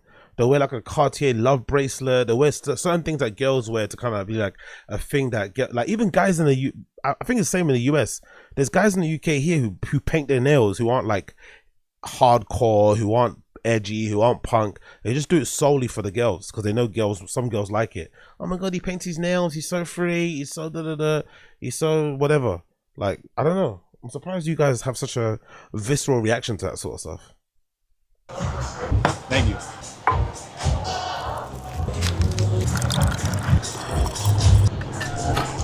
Oh, interesting observation. Big up Uche. This is from a real life adult human woman. Big up Uche. Men who very obviously put thought and effort into their appearance scare me. Even if you care, you gotta make it look like you don't. Oh, okay. Now you're explaining why. Now you're definitely clarifying why maybe there was a reaction to it. So maybe the reaction to his Von Cleef bracelet wasn't just from guys calling him gay. Maybe some of the reaction was from other women calling him gay, because a lot of women actually feel like if a dude takes too much interest in what they look like, that there's something a bit amiss, you know? If they spend longer in the bathroom than you, it's like, you know? If they have a walk-in closet, you're like, you know? Okay, fair enough. Maybe it's less to do with the men thinking he's gay and women thinking he's gay, which is worse actually, you know? I wouldn't really give a fuck if dudes are like, oh, you're gay because you wear fashion, but it really hurt my feelings if a lot of women thought I was gay based on what I wore. Do you know what I mean? They'll be like, fucking hell, man. They don't rate me at all. They want to do a deal, of course, but can we get ownership? To be fair, he's leaning into the meme a bit. That's funny. That's me. He's leaning a little bit into the meme. Big up everybody in the stream chat. Nail painting is more of a new generation TikTok thing. Yeah, MK, that's true. But there's also a bunch of lads that I know who paint their nails specifically to attract girls. And they're not TikTok kids. They're not even Gen Z kids. Like, they're way older. They do it specifically to attract women. Like, I know. Like, I can think of somebody right now that does it in my social circle who doesn't know anything, is the most normie person ever, doesn't have any unique interest in music taste, just does it just simply to, like, you know, appear like, you know, whatever. Big up Two Swords. AZ's sitting down. What does that mean? Do you mean I'm sitting down on something? Bouncing on something? What do you mean Two Swords? Big up Biff McGee. Women do routines like this. That's why he get... Big up Biff McGee. Very, very clearly put, Biff McGee. Women do routines like this. That's why he gay. Okay. MK, it's also, I think, because he's buff. That's the thing with men, isn't it? Look how hard it is to be a man. If you get a haircut every 2 days, or like this guy, you trim your hair in the morning, right? You give yourself a little fucking shape up in the morning, people think you're gay. If you get really fucking jacked, right? Even if he's definitely not natty, he's probably doing some work and some enhancements, but you get yourself as jacked as possible, it's a problem.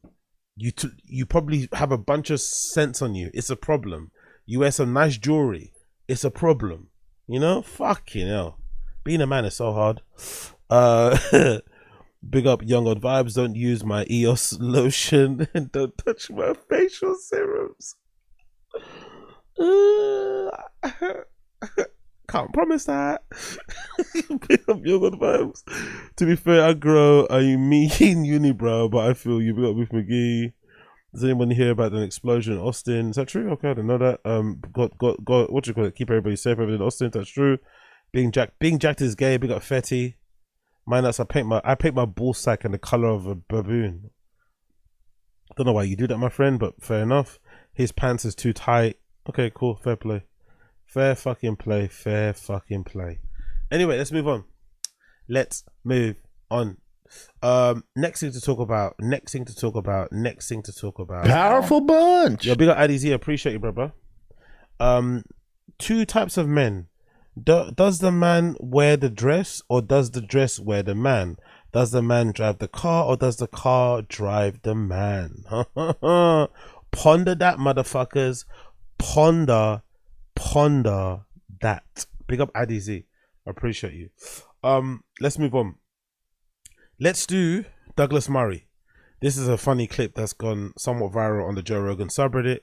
The title is Douglas Murray v. Douglas Murray on lived experiences. It's a bit of a troll, but hey, let's laugh a bit. Let's laugh a bit.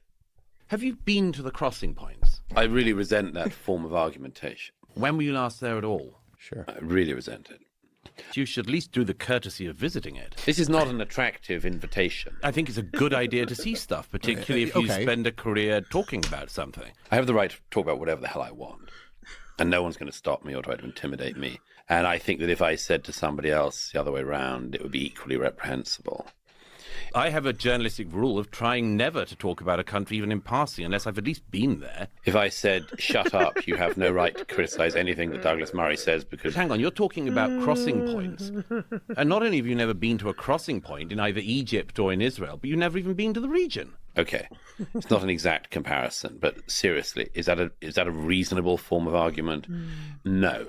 In that case, nobody can talk about anything. We might as well pack up, go home, and isolate ourselves. If you're insisting that you're an expert of some kind, or not claiming you're an expert, but still talking about it, if you've never seen any of this going on. I mean, there are some people who've written about the Holocaust who didn't experience the Holocaust and have written about it better than people who did. But that is a different matter from spending an awfully long amount of time talking about an issue in a region you haven't even had the courtesy to visit whilst developing all of these views about it. This idea that the lived experience has to triumph over everything else is not always correct. Should at least know what it is, what the territory is, what the situation is in the region. So there's an irony to this, but let's skate over the irony. Big up Douglas Murray, man. He's having a bit of a renaissance. Douglas Murray. Big up Douglas Murray. Absolute Looney Tune, but it was very refreshing. I think it might be the first time in GRE history where a guest has gone after not only Rogan and the other guest. It doesn't happen that way. No one actually steps to Rogan ever in that way, but it was kind of refreshing. Hopefully Rogan has seen that and maybe has liked it and we get more of it. Like, especially within these little circles, within these little social circle of friends and shit. He needs more of that. It made it, you know, not that I even agree with some of Douglas Murray's points of view, but it was just fucking refreshing to have somebody like push back on what Rogan's saying, disagree with what he's saying, and also fucking throw some, you know, some fucking darts and arrows towards one of his fucking friends in Dave Smith, who's always been a bit of a Rogan lickass, to be fair, you know? Like, Dave Smith's always been a bit of a Rogan lickass. I think he deserved a little bit of a tongue lashing and embarrassment there. Even though a lot of Douglas Murray's points were all over the place, I still think it was nice to see him getting a little bit of a spanking. That was very, very, very, very amusing. So if you haven't checked it out, do check it out. It's episode with Douglas Murray and Dave Smith. I think the first 40 minutes to an hour is mostly Douglas Murray going after Rogan and Dave Smith, basically questioning why they should speak on anything if they're not experts on it. It's really funny. It's really fucking funny. If you're one of those people out there that is kind of sick of these comedians talking about politics, you'll fucking love that Douglas Murray's calling them out on, like, you know, talking about politics, being involved in politics, but then as soon as somebody pushes back on them and criticizes what they have to say, they hide behind the comedian thing and don't take it seriously type of shit. So it's good to see him calling them out. So big up him. I want to show you this one actually. Big up Kyle Kalinske. I've been really loving his channel lately. Again, a refreshing person to listen to. Gives you a lot of like anti-Rogan rhetoric. Some of it's coming across a little bit like he's starting to approach Rogan derangement syndrome. I think he's getting a little bit too like ramped up with the Rogan thing, but he's also very politically involved, right? I just feel like people that are just like this are a little bit weird anyway. The ones that really care about politics are like all the way to the core, so it's a bit weird, but I understand. But he goes after Rogan on the the way he trashes Rogan and Elon is so good. It's the latest video he done. The title is Joe Rogan's friends are fed up with Elon Musk. So let's see what he has to say. And I'm also, as a person who loves earrings, I'm an appreciator of his earring attire. You know, his earring range, his earring choices, the hoop, the little stud, the blonde hair. I don't mind it. So as you all know, a little bit of a maverick, a little bit of a rock star. The Joe Rogan sphere the whole podcast circuit. It's a group of people who, for the most part, Yo, big up Uche. I think we watched a little bit of it yesterday. No, yesterday? Yeah, I think we watched a little bit of Douglas Murray stuff yesterday. We might actually go back to it. I think I left it about 18 minutes, 10 minutes in. But yeah, we might go back to it later after we finish all this shit. But big up, big up, big up. it's a hug box with Rogan. So, like, you go on there, people mostly agree with each other. You talk about how wokeness is bad in 48 different ways. You shit on college kids. You talk about the crazy times we're in, bro. You can't even tell a joke anymore, bro. There's a lot of that stuff going on. There's a lot of, like, soft Trump support, if not outright Trump support. And that's the general vibe. Now, of course, there are exceptions to that. Yeah, big up Aza Vandy. Not derangement, it's just hard for sane people to watch the terrible stuff. Yeah, I have a little bit of sympathy with that because I was listening to Sam Harris recently today. And I was like, it must be difficult, isn't it, to not freak out and to not sound deranged when everyone around you is just like accepted what's going on, you know? Has accepted the chaos. When you're not okay with the chaos, when you're questioning the people in authority, when you're questioning their credentials, when you're questioning what they say, when you're trying to point out the lies and the hypocrisy and the scams and all this shit, it can be quite wild when everyone just seems to be okay with it or isn't really batting an eyelid too much, or has kind of learned to accept it, or has kind of turned a blind eye to it, or has become apathetic to it. I can understand why it can be frustrating. It can be a little bit wild to kind of like operate in that kind of place, especially if you're Carl Kalinske too, because he's been he was on Rogan before. So he was on Rogan when Rogan wasn't as bad as he is now. So to see it play out in real time, it must be a bit of a mind fuck. So it's probably hard not to have, Rogan derangement syndrome or Trump derangement syndrome, because things are getting worse, like things are legitimately getting worse for you guys out there. Like, even with the tariffs thing, was that insider trading? Was that like, how much money was made off the back of that? Oh yeah, let's enact all these really harsh tariffs, and oh no, I changed my mind. Let's pause on the tariffs now. Like, it's pretty wild. On top of the fucking meme coins, I think Melania had one, if I'm not mistaken, right? And then I heard Sam Harris say that Amazon have signed some multi-million-dollar deal for Melania's rights for some show or something. It's like crazy times. You got a guy like Bill Burr who's been friends with Joe Rogan forever. They came up at like the exact same time. They have the exact same profession, and Bill Burr has no problem sort of getting into it and disagreeing and jousting and stuff like that. But usually it's a hug box. Well, ladies and gentlemen, I am very happy to report to you that there is one area where Rogan goes proudly that his comedian friends refuse to go. Mm-hmm. Namely, they despise Elon Musk. I have to admit, this makes all the other characters much more likable because you know what it's like with Rogan. Rogan he's the biggest Elon cuck on the planet. Like, he really seems to genuinely think, oh, this guy's got such a big brain and he's so smart and I could never fucking compare to him and I feel so stupid and my brain feels so puny around him. Meanwhile, I think that's not a bad thing though. Let's be fair, that's not a bad thing. Being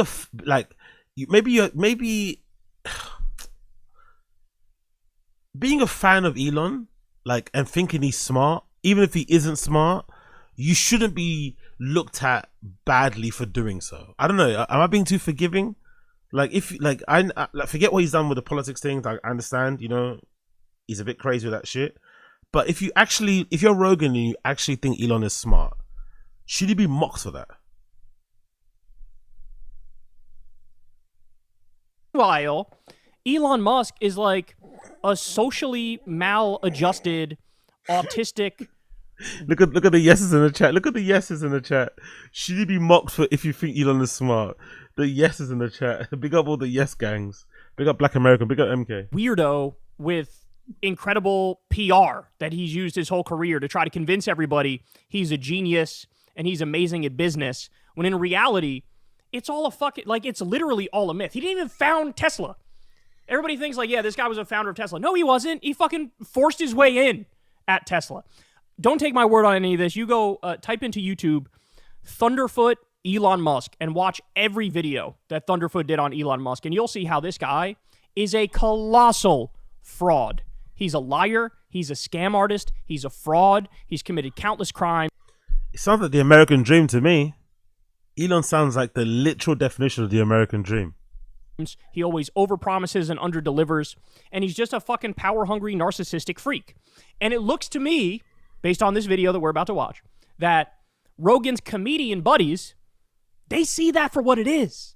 Whereas Rogan is still living under this delusion that Elon is like gonna fucking save the world. All right, so here we go. Let's dive into it, and we'll break it down as we go. Of the rich people that I've seen in my life or have met, the tech people are by far the creepiest. Absolutely. And their intentions are by far the worst. I don't think they care, not only about America, I don't think they're fans of humanity. Totally. You shouldn't get so crazy rich that you go, how do I terraform another planet? It just shows you the emptiness of money, which it is. Life is not about having lots of money. What Elon has done, I think, has exposed that there is no amount of money, no amount of money that you can give a human being where they won't Heil Hitler for kicks. All right, so it looks like some of Joe Rogan's closest comedy friends have been trashing Elon Musk, which I'm sure is making Joe really uncomfortable. Bunch. Yeah, big up, Assad. Elon Musk is Joe's only African friend. Wonder why?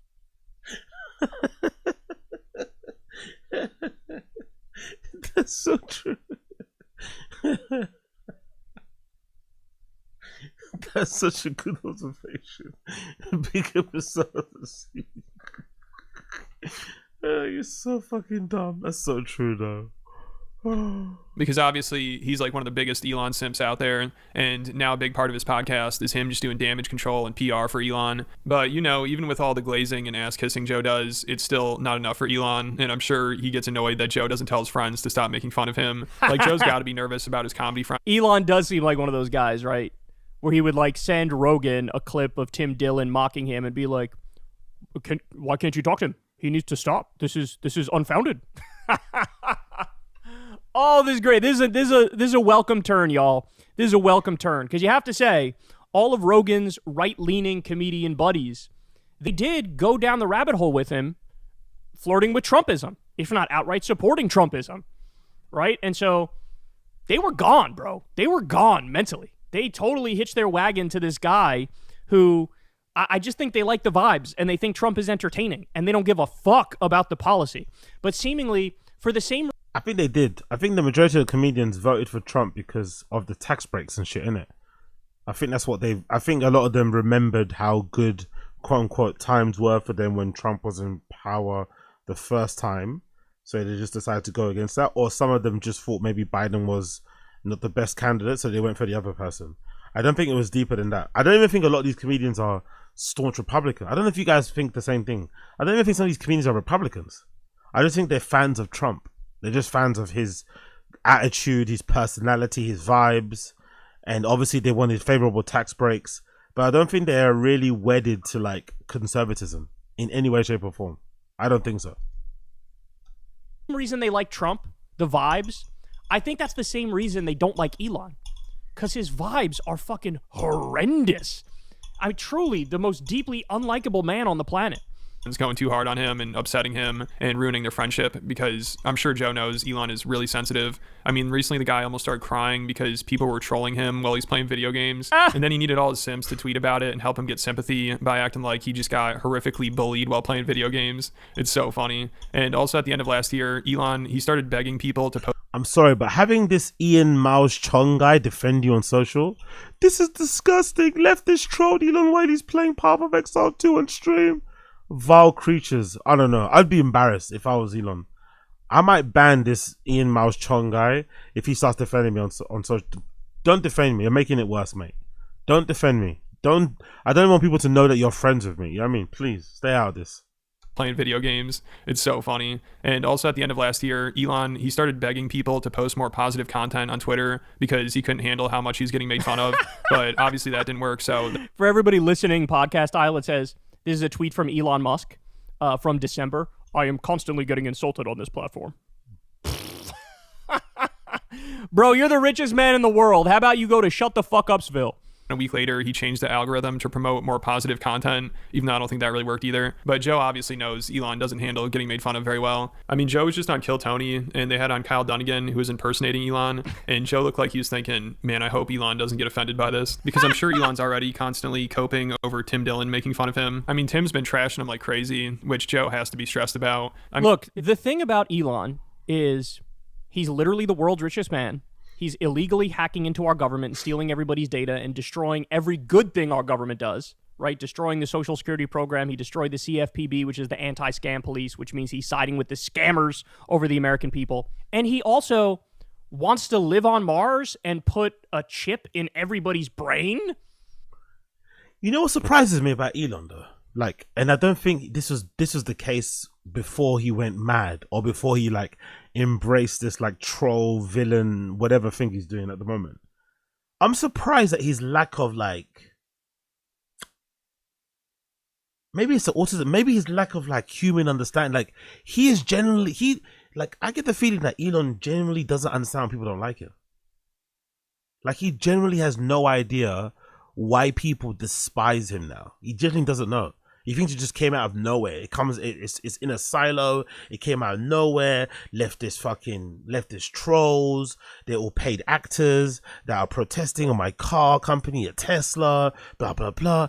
And it's like, brother, like if what this guy's saying is true, you're taking away people's welfare. You're decimating government. People's jobs in the government. Their jobs are vanishing overnight. You're justifying it with dodgy maths. What do you think is going to happen? Like, what did you think was going to happen? Plus you Heil Hitler, right?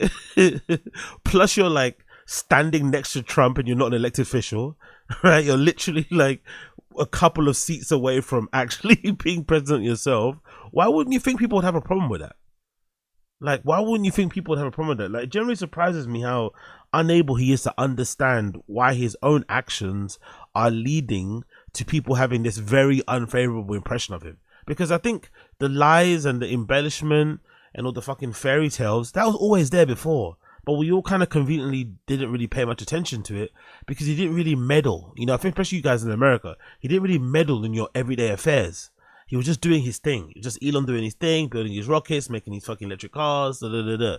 But the moment he started to meddle and started to try and tell US citizens how to like live their lives and started to, meddle within government and all this malarkey, of course people are going to get upset. Like, why wouldn't they? They have every right to be furious.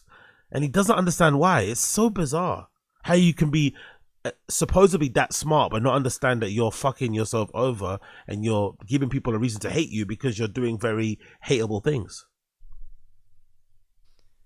This is like, if you took away all the fucking PR and the marketing that Elon does for himself and the fanboys, this would look like a prime Alex Jones conspiracy thing where he points out how this guy wants to take over the world and he's the most evil man on the fucking planet. He's like a literal villain, like a villain from a superhero movie. Right? And I think that's the vibe Tim Dillon gets. Because Tim Dillon, he definitely leans right, and he was a fan of Alex Jones, and you get the sense that he thinks like, wait a second, prime Alex Jones shouldn't be sucking this guy's nuts. Prime Alex Jones would be fucking shredding this guy on a daily basis. I honestly wouldn't be surprised if Elon complains about... That's why I love Tim Dillon. That's why I love Tim Dillon for, he's got Tim Dillon sometimes has a tendency, I feel like, to always kind of like, he has a tendency to kind of give up. Like, that's something I don't like about Tim Dillon a lot. Sometimes he has that tendency to just give up and just accept things as the way they are. They're just the way they are. You can't do anything about it. Human nature is human nature.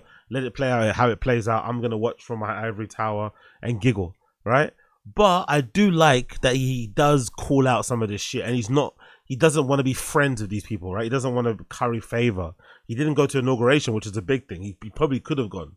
But I think he made a point of like, no, I'm not going to go because I still want to have some distance with these people so I can take the piss out of them, and call them out on their shit, which is, it is what it is, but at least he does it. The other people don't in that fucking Rogan sphere.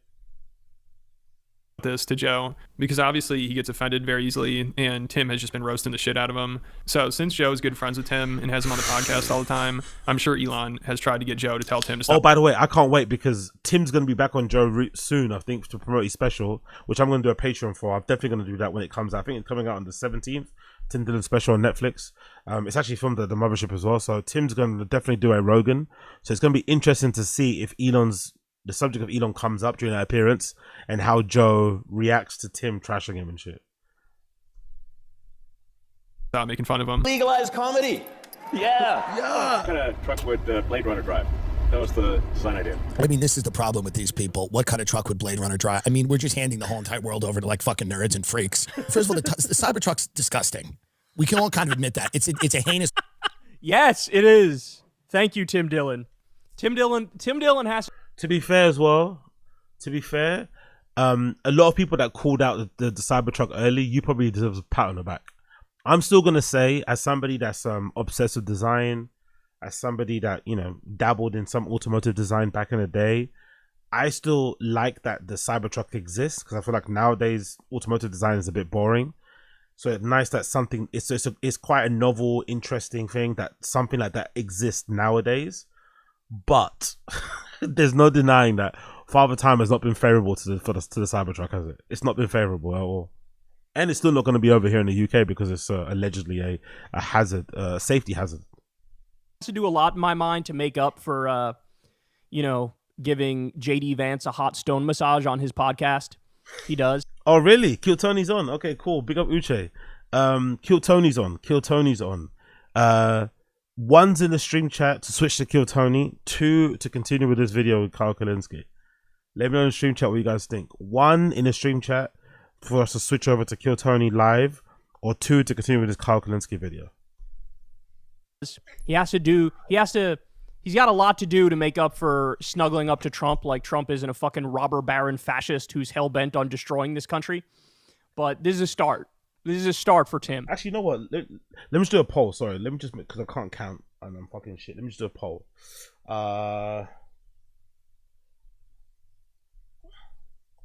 Should we...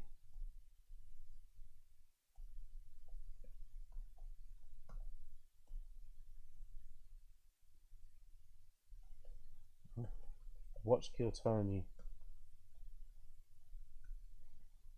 or watch Kyle Kulinski?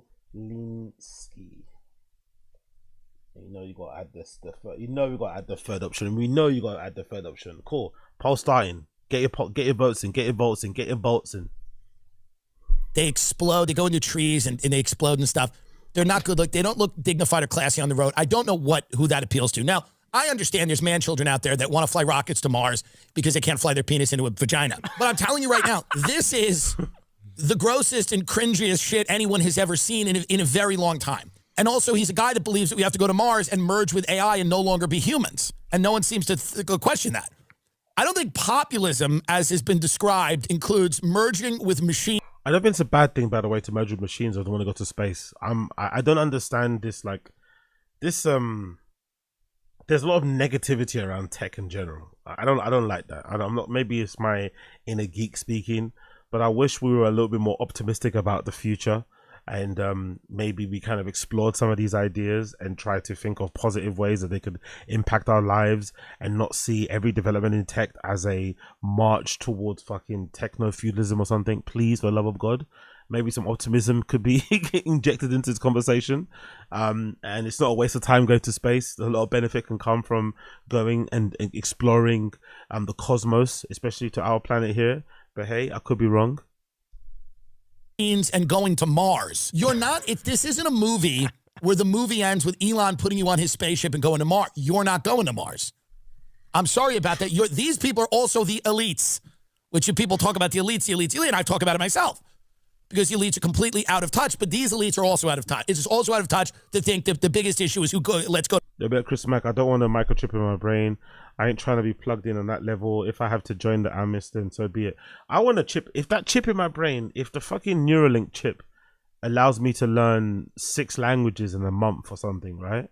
I'm all for it, bruh. I'm not gonna lie. Shave my hair off, man. Shave my hair off, drill my skull. Drill my skull and shave my hair off. If a chip makes me do a backflip, like imagine a Neuralink chip will immediately allow you to do backflips and shit and somersaults. If I can do backflips and somersaults and speak 6 languages in a month, chip me up, baby. Chip me up.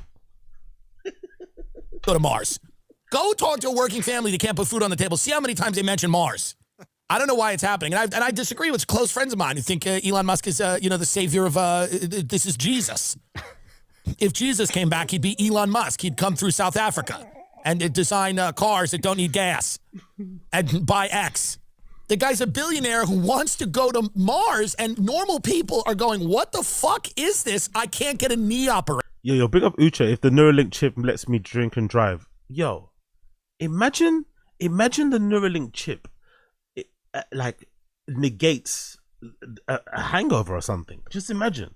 It resets your clock or whatever it does. Like, there's no need for IVs and no need for fucking magnesium tablets or fucking whatever nonsense people do in order to kind of recover from those type of things.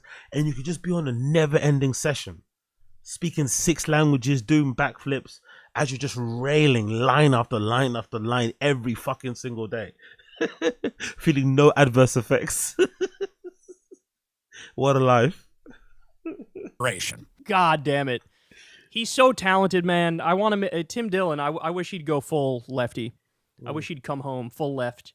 Because he's so fucking talented, Jesus. They'll have completely different opinions on Elon. Oh, Carl Kalinske loves Tim Dillon the way I love Tim Dillon. Love to hear it.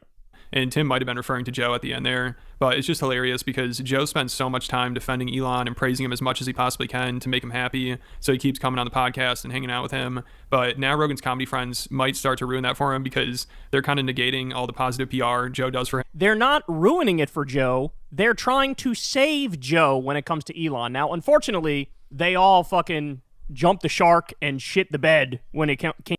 Yo, big up Black American. Your liver, you still die soon. Black American, you are forgetting one thing. By the time Neuralink chip works, guess what will happen? Theranos lady, Elizabeth Holmes, she'll be free. She'll most likely start a startup that regenerates organs and shit. Suddenly, you got a Neuralink chip from Elon that lets you learn languages and lets you get fucked up every day. And then Elizabeth Holmes, known fucking scammer, comes home and makes a fucking 3D printer for organs. So now you can replace your organs, replace a liver, replace a kidney, replace a spleen, small intestine, large intestine. Hey, suddenly the world's your oyster, my friend. Techno optimism. Came to Trump. But for Rogan to snuggle up to Elon, like, Rogan doesn't get it, bro.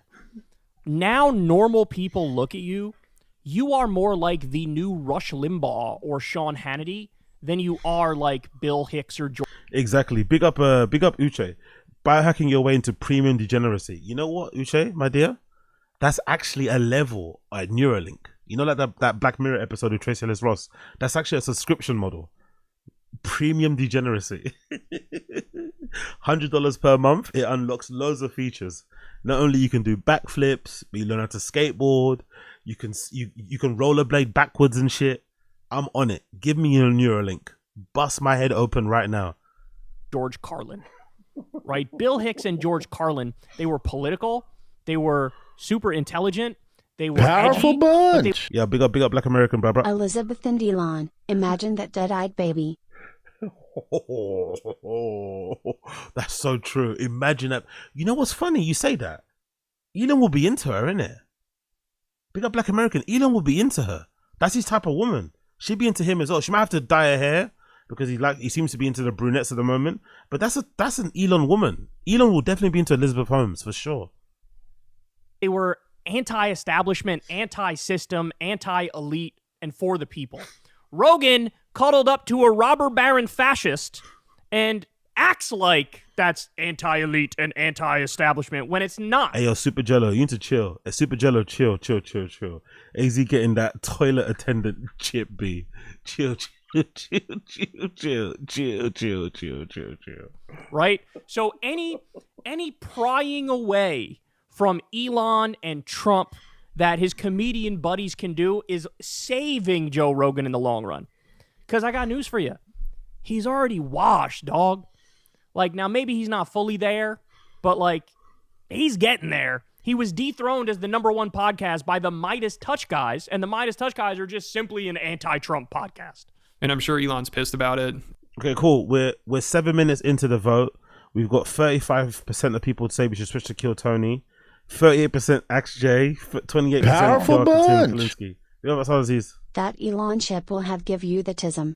You'll all be Ona. Stage with a cheese hat on chanting UESSN. UUESSN.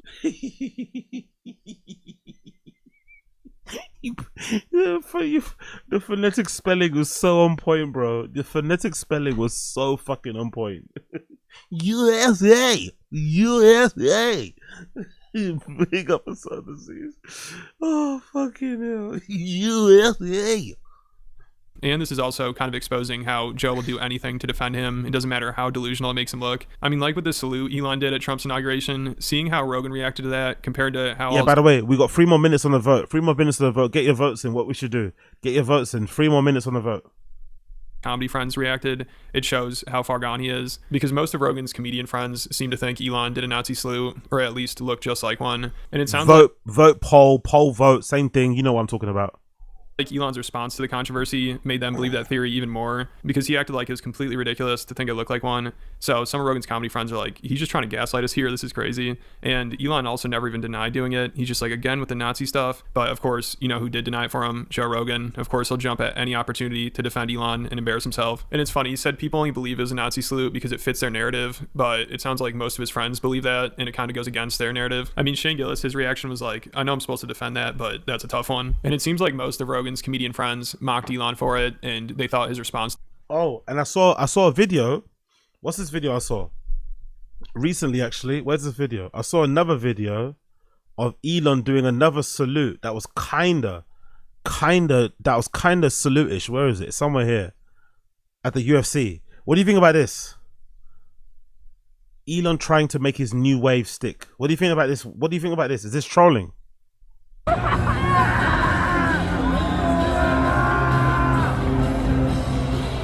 What do you think that's about? What do you think that wave's about?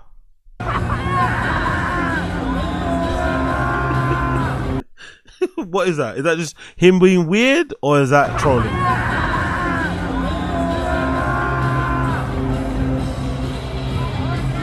I don't think that's anything, to be fair. I don't think that's much. I think that's okay. I don't think that's any.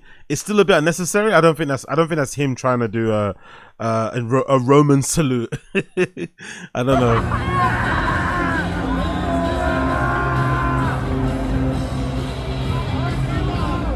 Yeah, I don't know. Let's continue to quote Kyle Kalinski. Where is he? To it was also really bad. So I give them credit here for having their own opinions and not just going along with what they know Rogan would want them to say, because this also just shows how Rogan will shamelessly defend anything Elon does, even if it makes him look completely ridiculous. But all these people... Yo, big up Jordan Ray. Do we think Elon's a Nazi in all honesty? No, I don't think Elon's a Nazi. I think he's a pussy. That's the thing that annoys me the most about him. It's the pussiest. It's the pussy thing about it. Like if you're gonna how Hitler with your nuts out. You know, stand on that shit. Like say it with your chest. He did it knowing what he was doing, and then when everyone called him out, he starts fucking freaking out and starts posting memes and videos of all these other people who are having their hand in it or arm in the same position, but taking it completely out of context. If you're gonna do that whole thing, if you're gonna cozy up, like especially that party he was kind of, you know, aligning himself with in Germany, the AfD party, that's, you know, has very dicey backgrounds and roots and shit. He was very pally with that lady, I forgot her fucking name, in fucking France, who was trying to run for president but eventually ended up getting done for fraud, so now she can't run. And for, I think, fucking Le Pen, that lady Le Pen, he was obviously cozying up to her. So he's got things that he's doing that makes you think that he has, like, you know, he might sympathize with some of that NAZI shit, but he's just a bit of a pussy, you know. Like that's the thing that kind of annoys me about it. He knows what he's doing, because if he's smart, as everyone says he is, then he knows that if he does those type of things, people are going to read X, Y, and Z into them. So what are you? Are you smart? Are you dumb? Are you trolling? Like, you have to pick one. You can't be everything at the same time. You have to pick one. But hey, what do I know? On Twitter are just chiming in saying it's clearly a Nazi salute. He's doing a Nazi salute. Yeah. No. So dumb. Oh, look at the guest. Look at the guest. The guest just cucking himself. Jesus Christ. He's doing a Nazi salute. Yeah. No. So dumb. What am I going to do with these people? All this gesture means is Heil Hitler. This is all this gesture means. It's so dumb. It's not clearly. Yeah, it's the whole thing's crazy. But that's a sign of the times, and they couldn't help it. They saw a thing, and they're like, "This is we're gonna run with it." Rogan really ran. So what we meant to do? That's why I think I hate when people say that. So what we meant to do? If we see a thing, are we meant to like overanalyze the thing? Can't we just say what we see? Like that whole thing is really weird. Oh, you saw a thing and you ran with it. Yeah, because you did a thing. You did a thing. I'm gonna do what normal humans do and sort of like judge what I see based on what I fucking see. I'm gonna go through my Rolodex of fucking experiences and knowledge and information. I'm gonna see if I can find examples of what that thing is, and if it if it happens to align with a very dicey party, then I'm gonna immediately make that correlation. You know, powerful bunch. His granddad got kicked out of Canada for being a Nazi. He moved to South Africa to support apartheid and was an outspoken anti-Semite. It shouldn't shock anyone how close the apple falls from the tree. Yeah, from when I started hearing about his family being from South Africa and mining jewels and diamonds and shit, I was like, oh.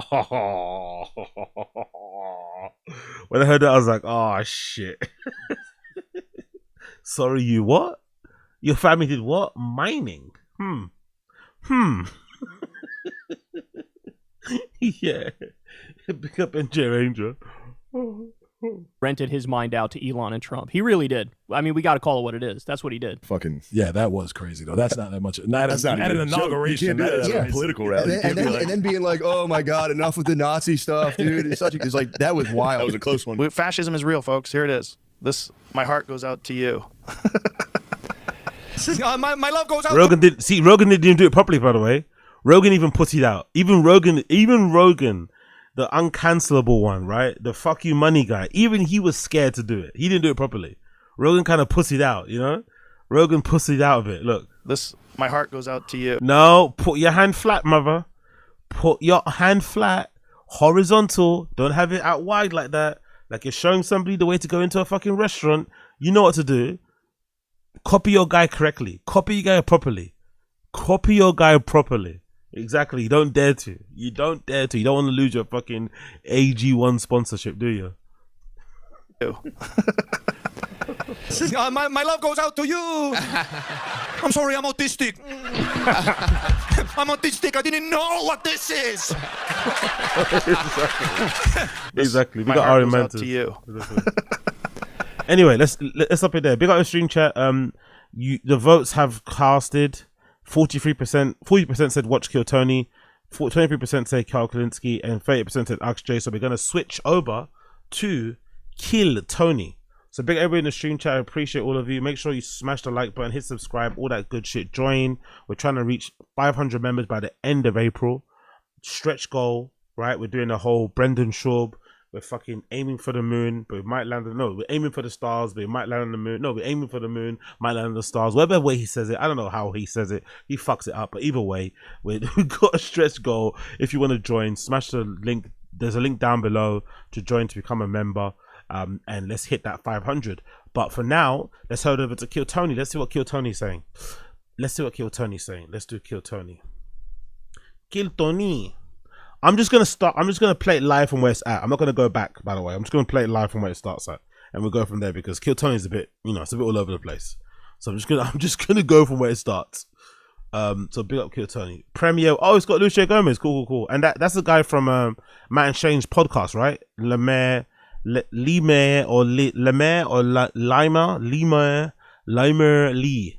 LL. Cool. Let's go.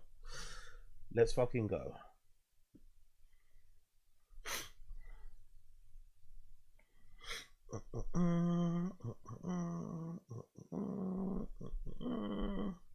Is it loading? Let it load.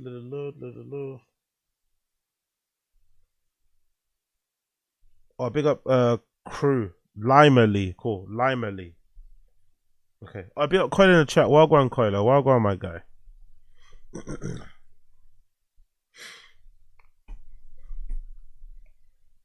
Come on, let's go. Let's go. You do play video games? Like, what is it? What do you not do? I don't want to bring it up because I said it last time, man, but it's just I'm still in recovery because I had a heart attack a year ago, you know? Oh, so I'm right. Yes. Right. You're unbelievably unhealthy. Have you ever thought about, like, lifting something? Well, I'm going to get into that now because I'm under the weight that I wanted to be. Like, I wanted to stay at 165, and I'm 156, completely, dyslexic. So, Typical, so Puerto Rican to try to get in the welterweight division. Hey, I have to make weight before I can start lifting, dude, so that I can fucking rape some dudes, dude. Lemaire. I bet he has abs. Let's see. I bet you. Compared to you, he has abs, Lemaire. All right, here we go. Oh, fucking disgusting, ladies and gentlemen. Absolutely. His stomach looks like your face.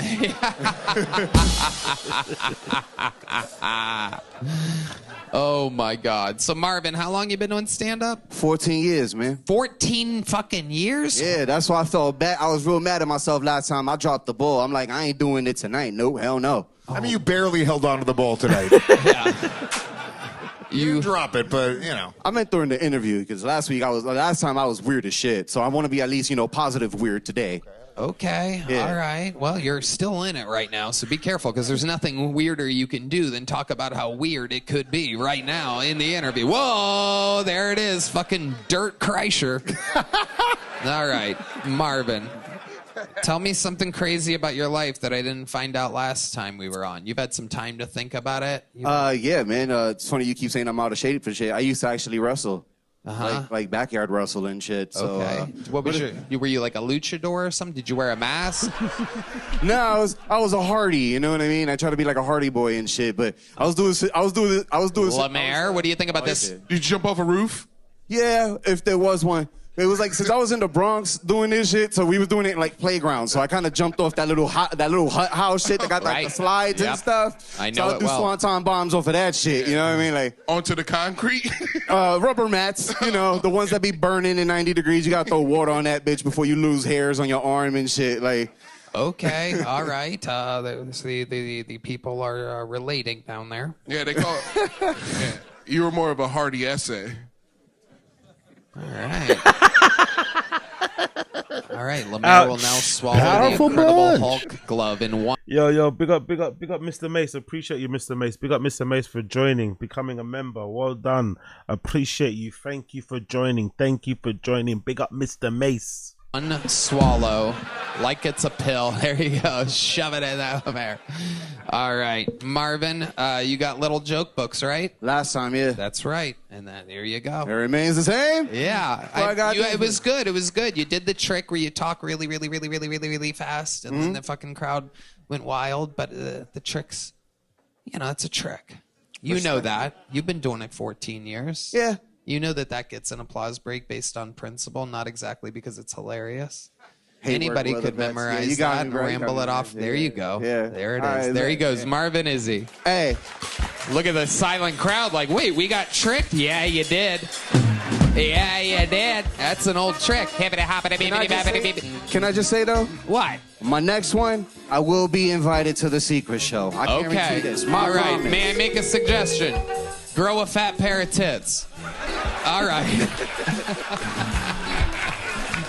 Red Band books his show in a very specific way. Lemaire is there every week. Good areolas, Lemaire. All right.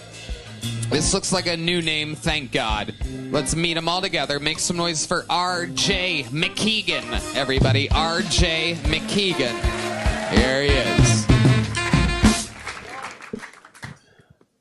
So, I signed up for Bumble about a month ago, and I met this chick on there. Is this guy an alcoholic, or is he just sunburned? He looks like a fucking Savaloy. What you guys saying in the stream chat? Is he an alcoholic, or is he sunburned? God almighty, brother. He's glowing. He's red. There, and she was a big Texas Longhorn fan. So we went to the basketball game together, and she kept yelling, "Hook 'em horns, hook 'em horns." So at the end of the night, I fucked her in the butt, and I fish hooked her, and I was like, "Hook 'em horns, hook 'em horns." But I like hot shit. I bet that crushes in his local scene, though. I bet you that joke crushes in his local scene. Chicks, but you know, I like hot chicks, but I have a gay twin brother, and his name is Tommy. And when I go to bars and I meet a hot chick, I say, "Oh, hey queen, hey queen. Oh, I love your hair. Your tits feel so good." And That's definitely a straight guy's. That's definitely a straight guy's impression of how a gay guy talks to women, isn't it? That is definitely a straight guy's impression of how a gay guy talks to women. Because what? I love your tits. I love how they feel. Okay.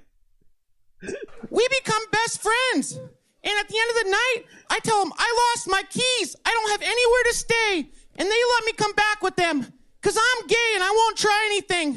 Then when we get back to their house, we take a bunch of shots. And then RJ comes out of me and I fuck the living shit out of them. That's a Pornhub plot, mate. That's a plot from a Pornhub scene or something, bro. What the fuck, brother? Yo, big up MK. The people have spoken, my friend MK. I had a poll up. The people have spoken. We have to watch this. The people have spoken.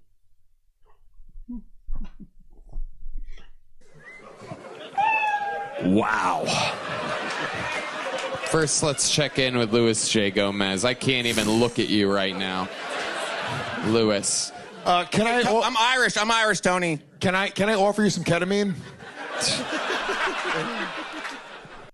Okay, cool. So they got the impression too that he's definitely strung. He's definitely highly strung.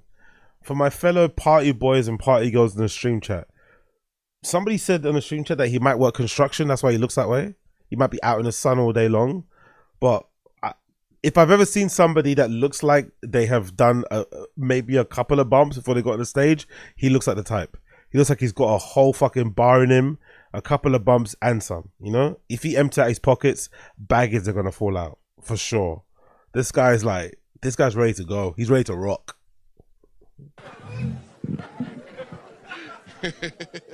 Okay, Lemaire. Oh, I'm speechless. Powerful bunch.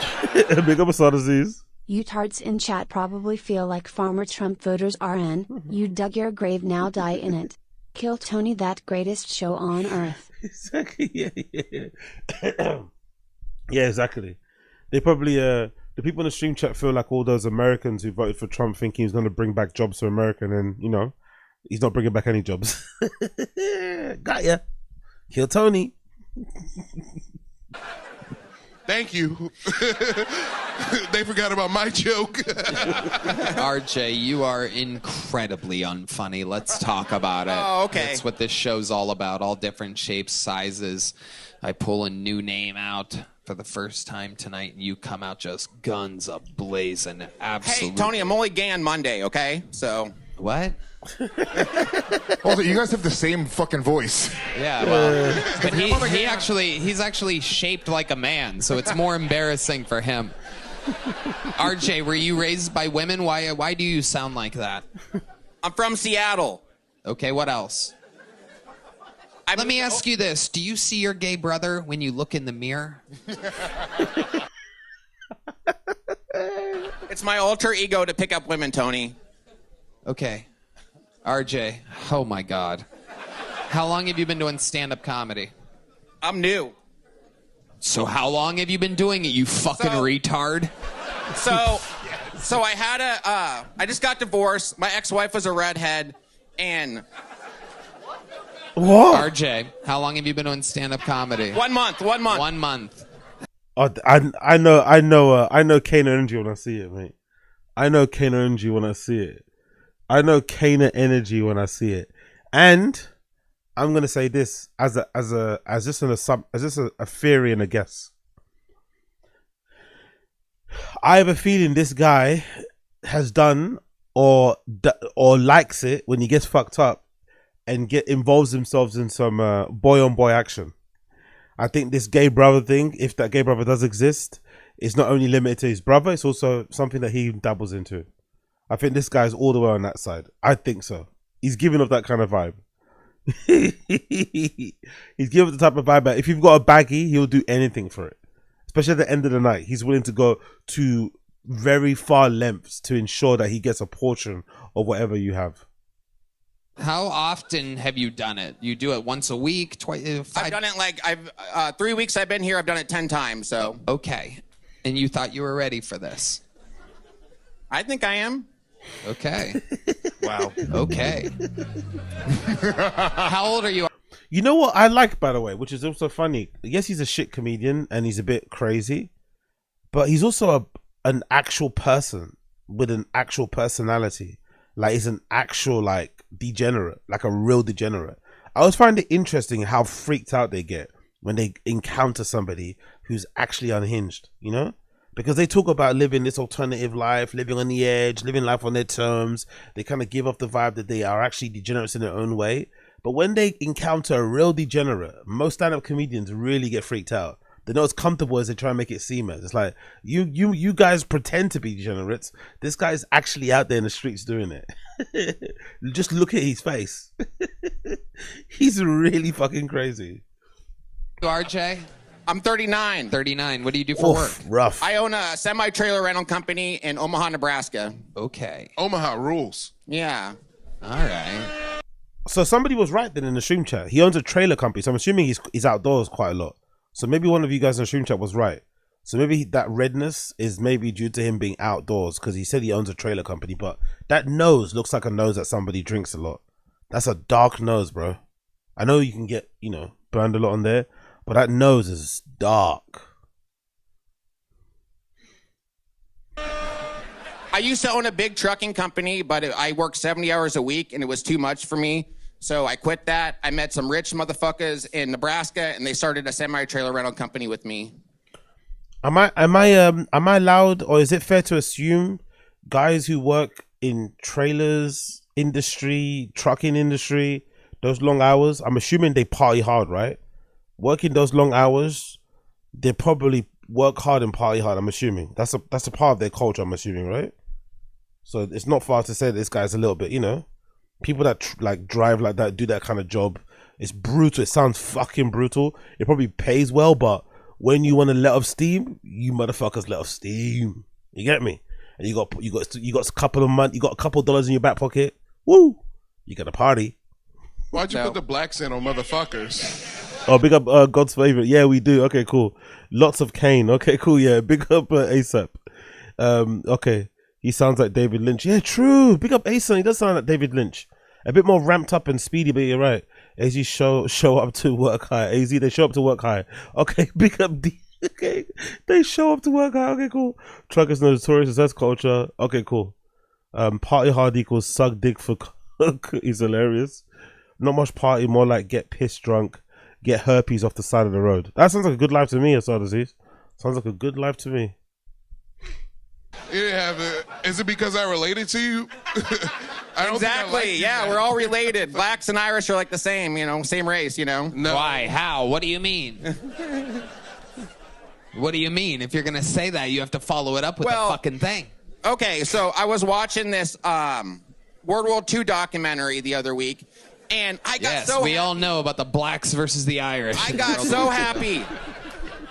I couldn't believe Hitler was going to put the Nazis or the Irish in the master race. And I was like, what the fuck? No one's ever believed in the Irish before. And the British, they've treated us like shit for thousands of years. So when the Nazis were fighting the British, I was rooting for the fucking Nazis. I was like, Elon. Boo Nazis, but up the RJ, am I right, has somebody told you that you're funny ever or anything like that? What exactly? This is like Red Band trying to get in the NBA right now. Like, this is what are you doing in this industry? Okay, well, I got a lot of pain from my ex-wife divorcing me, so I moved here. Okay, let's stop right there. Okay. Your ex-wife may have been onto something here. Yeah. Okay, well, she was a redheaded. And you know what a redheaded wife gets you when you're a successful businessman? Lots of anal sex. And for the first year of her marriage, we had anal sex. RJ, take this fucking little joke book. Get the fuck out of here. RJ McKeegan. And here we go. No, RJ, no handshakes. Go. You get to touch people as a fucking consolation prize. Louis J. Gomez. This rules. Yeah. I love when they're bad. It's so fun. Yeah, it is. It's part of the show. We love it. We fucking love it. Look at wasn't Irish, by the Look at this retard trying. The irony is this: that RJ guy exists, right? Because of them. That's the irony. RJ exists because of them. They made stand-up look so easy. They made a farce out of stand-up comedy that every Tom, Dick, and Harry thinks that because they're a bit wacky, or they're a bit of a degenerate, or they're a bit crazy, that they can get up on stage and also be a comedian. It's actually their fault that guy exists.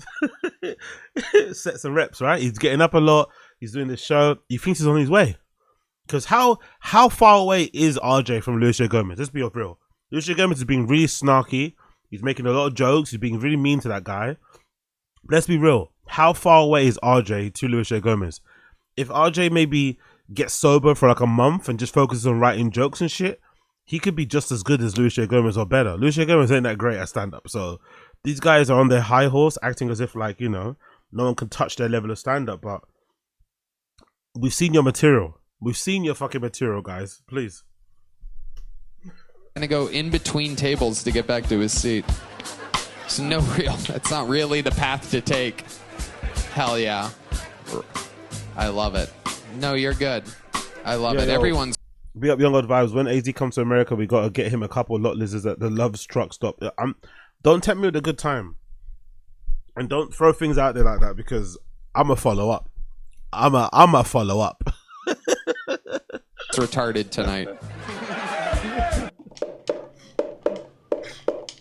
Right, cool. Let's skip this. So by Voodoo Ranger Mini Rippers. Guess what? The best beer on the market just got a whole lot better. IPA. These mini cans. Well.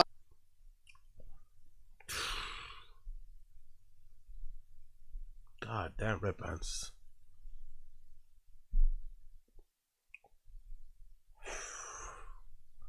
Tough look. The perfect pocket beer. It's a. Skip ahead. Hello. Hello, it's the Mother's Day is fast approaching. Sunday the 11th of May is the day. Skip ahead.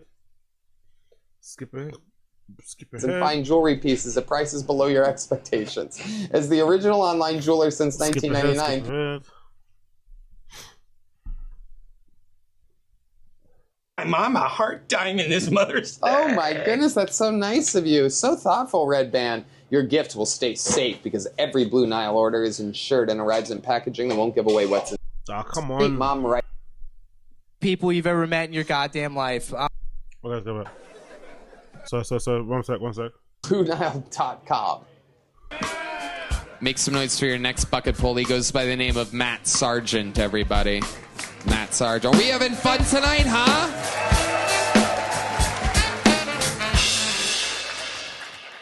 Oh, holy fuck. What's up, bitches? I'm talking to all the 14 women here in this fucking sausage fest. This is cool.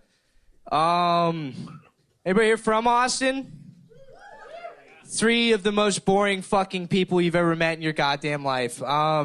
This city makes me want to kill myself. I would have already drowned myself in Lady Bird Lake if it weren't for the fact that anybody that finds my dead body is just going to assume that it's a gay one. Hey, it's like it's one of them floating queers. He's floating face down. Look at him. Oh, thank God. This is going better than I thought it would. Hell yeah. This place is fucking bright. Jesus. So many ugly people. This is a very Austin crowd. You know what I mean? It's a very diverse crowd. Never seen so many different kinds of white people in my life. All right, well, I guess that's all my time. My name's Matt Sargent. All right, Matt Sargent. Oh, he started off, a lot of confidence that he came on, but he died very quickly, innit? By the way, good head of hair, though. Fucking good head of hair.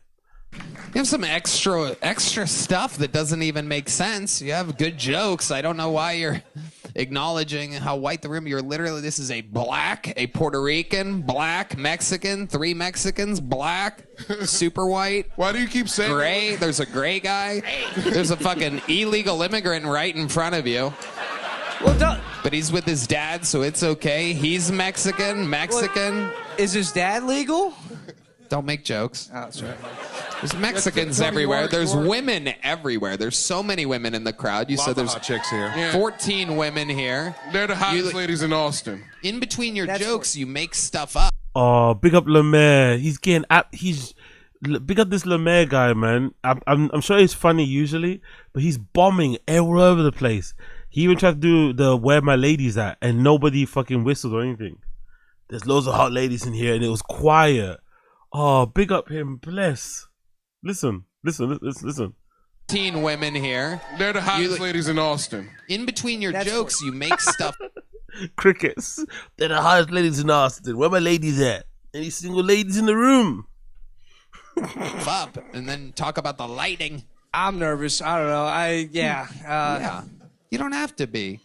Look at your hair. God, I wish you told me that 15 How could you be minutes ago. nervous with fucking hair like that? That's absolutely incredible. Good hair on top of my head, and then I got a lot on my ass. So I think that's a personal issue. Prove it. Absolutely not. Uh-oh. This is a nice belt buckle. I'm not unbuttoning this for nobody except Mr. Tony Hinchcliffe here, all right? Matt, what are you into exactly? I got real incel vibes when you came out and called it a sausage fest with an average amount of women in the audience. No, I just thought it was a kind of an easy jazz. I see a lot of glasses in here connected to a lot of weird-looking dudes' faces. You say, now you're calling out glasses because you see, what, 1, 2, 3 guys with glasses? How many do you see? What's with you in numbers? It's actually I would say that the amount of glasses that I'm seeing right now is less than the average amount That was quite funny, I'm not gonna lie. That little jab was quite funny. What's it with you in numbers? That was kind of cunty and good. He got him there. Tony Hinchcliffe is like, railroading it and just going on and keep on going. But that little jab, what is it with you in numbers? It was actually pretty funny. Glasses on humans in a normal setting. You keep doing this thing where it's like, God, is everyone wearing a plain white t-shirt tonight? I mean, that's so crazy. Whoa, I didn't realize I was at the beard factory. Everybody's got a beard. Whoa, what is this, a redhead convention? Wacky. This is like a buy-off, innit? Bi guys, innit? This is 2 bi guys having a face-off. This is 2 closeted bisexual males having or maybe no, 2 queer males having a face-off. 2 closeted queer males having a face-off. They see something in each other, you know. That's why they're not responding well to each other. That's why they're having this little weird argument, this little weird beef. Something's going on there. I think they recognize, you know. They know I'll go with both of you. It's like nothing that you're saying in between your jokes is even true. Probably not, but I was gonna say that you freak me out because you talk like Bradley Cooper in the movie where he takes that drug. What's it called? You should know your references before you. Yeah, you can't insult somebody and not know your references. You can't insult somebody and ask them to tell you what the insult is. So what he says, you talk like Bradley Cooper in Limitless. That's a terrible fucking insult. Come on, brother, you gotta come better. Tone's gonna feel good now. That was terrible. You can't ask him to help you with the diss. Fucking try him in front of millions It's not of people. It's Limitless. I was gonna say. Let's check in with Lemaire. Shut the fuck up. Doesn't it look like he sings mariachi at Whataburger? Oh, he done it.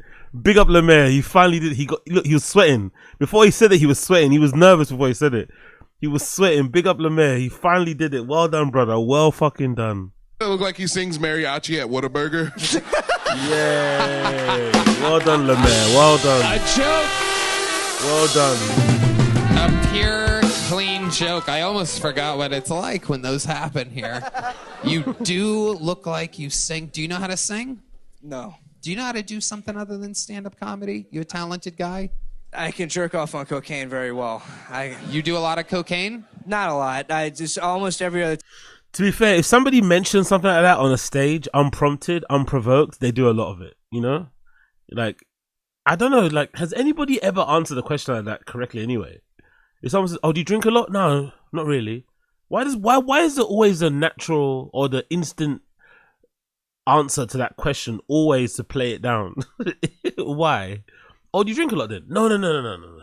But you mentioned you like to drink. Yeah, but not a lot. Only on weekends. And sometimes during the week if I have a hard week. It's like, what? Time it ends up like gooning, so. It ends up what? Yeah, you know what that is. There's no way you Every other time it ends up what? It ends up in gooning. Gooning? Gooning. You know what Never heard of it. I don't know what it means, so why don't you explain it? I'm sorry. Okay. Jesus Christ, bro. Tony Hinchcliffe, relax, brother, relax.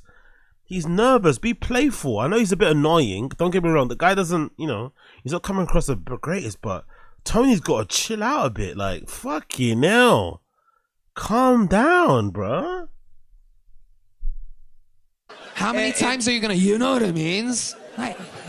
God, It's why? a converse. Come on, he's being a bit of a dick. Tony's being. Now I see why Bill Burr doesn't like this show.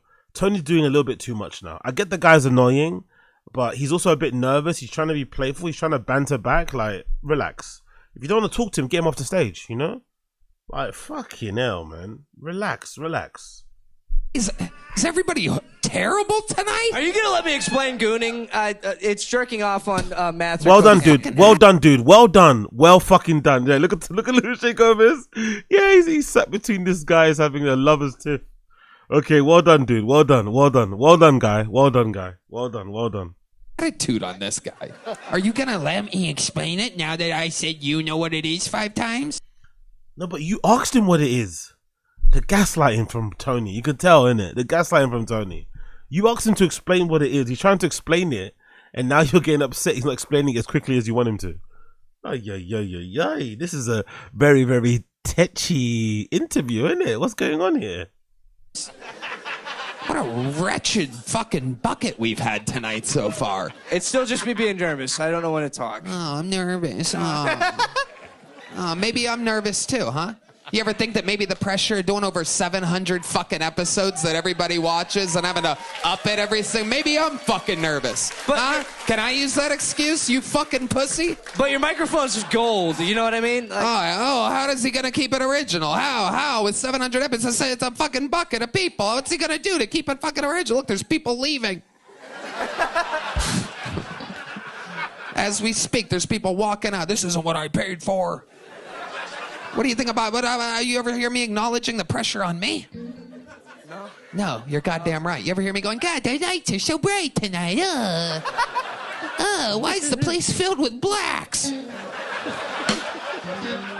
All right, Matt, take a... To be fair, he got him there. He got him there. Breath. Tell us about your life. What makes you different? What's happened to you? That's such a loaded question, but by easy fucking setup, you are correct. Yeah, I appreciate the layup. Dream question for anybody else. I don't know. Like I dropped out of college and then I went to tech school and then now I'm here. You know what I mean? Like, how do you make money? It's really a me thing. How do you make money? I sell boots. Where? I don't think I should say where I sell boots at. You sell booths? They're on South Congress. It's a bar. It's not a bar. It's a boot store. It's like a high-end... You sell boots. Boots. Okay. I'm sorry. I got kind of lingo. I thought he said booths. Yep. Booze. Yeah, I boots. Yep. Boots. It was the third pick. I am with Lewis on this. I had booths and booze ahead of it. I took a chance, went with booths. Turns out it was boots. Have you ever thought about learning how to pronounce what you sell? Boots. Anybody heard boots the first time? I didn't hear. Maybe it's the microphones in the club. I think they're being cunts in general. Did anybody hear booze or booths? I heard booths the first time. I heard boots the first time. I sell boots, as in like footwear, as in like zapatos, you know? Or as in like botas. Very good. All right. Are you good at it? They haven't fired me yet, and it's been 8 months. So I think I'm you doing all right. ever get nervous when you're selling boots? Absolutely. Sometimes it's famous people. Can you sell Tony a pair of boots right now? Yeah, that's a great point, Lemaire. All right. I like boots. Sell me some boots.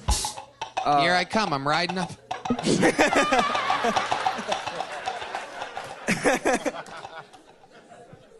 Oh, howdy. Whoa, down, settle down, boy. Settle down. You get down. I'm gonna slap that ass. Get over here. You fucking crazy horse. Howdy, buddy. Hey, you happen to know where I can find some boots around here? Well, you rode this horse into this boot store. I figured you knew when you came in. I'm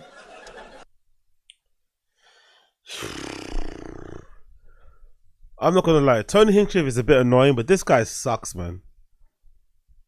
I get why Tony Hinchcliffe is being a cunt, and this guy fucking sucks. He fucking sucks. A lot of fucking attitude from you. Jesus Christ. It seems like you do nothing but complain and find the negative things in everything. What size shoe are you, Tom? 14. There's no goddamn way you're a size 14, Tony. My friend. There's no way. I've seen people the size of Shaquille O'Neal with size 12 double E. There's no way you're a 14. Well, let's just say me and my horse have something in common. Relax, Buster. Anyway, since you want to argue about the size, can you sell me something? What are they more expensive the bigger they are? No, it's all availability of like rare leathers, Why was that You're actually funny? worse at selling boots than you are at comedy. That's crazy. Yeah, he's a little bit insufferable, I'm not gonna lie. I'm not sure if he's nervous or, as somebody said, pick up a TJ, give him a bump. Maybe he needs a bump. Maybe that's what he needs. Maybe he needs a quick line, a quick bump, and you'll get him nice leveled out. But he seems a little bit annoying, I'm not gonna lie. I get why they're being arseholes to him. This guy's attitude fucking stinks. So, do you have any boots available? Of course I do, and Louis J. Gomez is a hater, and that's why he smokes, what cigar is that?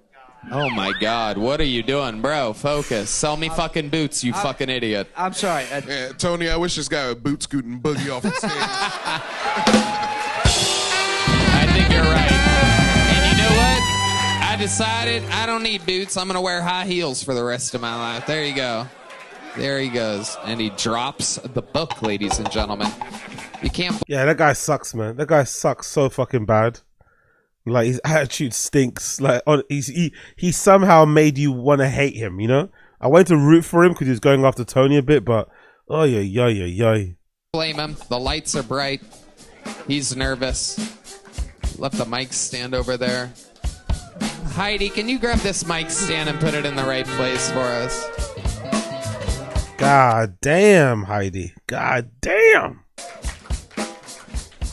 All right, let's do... Big up Keith T. This is the future of comedy. Comedy's in great hands, my friend.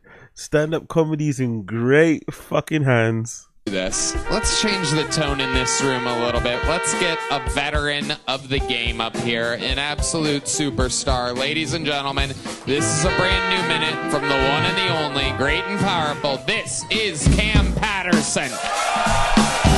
Oh, this is gonna be horrible. This is gonna be horrible. This guy sucks so fucking bad. This guy sucks so fucking bad. This is gonna be so bad. Oh my god. Let's see. I'm not looking forward to this one at all. But let's see. Oh, it's gonna be fucking you know how it is, nigga. You know how it is. Like, oh yeah. Here we go.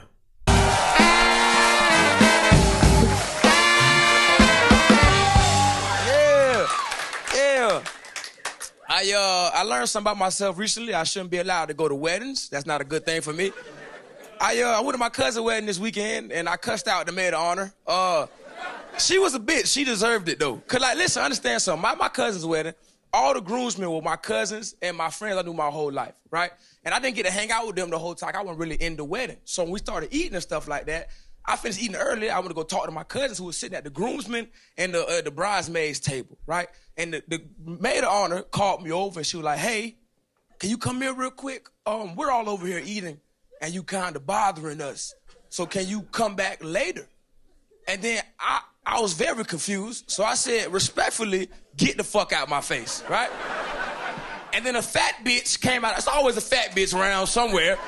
She came out and she was like, hey, who the fuck even is he? And I went, bitch, Google me, right? The coolest shit I've ever said in my life, dog. And then I walked outside. I was like, hell yeah. But I had to make sure I was Googleable first, right? So then I Googled myself and it came up, Cam Patterson. That was cool, but I scrolled a little bit. And then it said, Cam Patterson, the worst comedian of all time. I said, wait a minute. Bitch, don't Google me, ho. And don't do that at all. And then later that night, I found out that they was kind of mad at me because I may or may not have said, I'll slap the fuck out you, bitch. And listen, hear me out, understand something. I never said nothing like that. But if I did, I fucking meant it. I've been camping out, thank y'all so much. Hell yeah.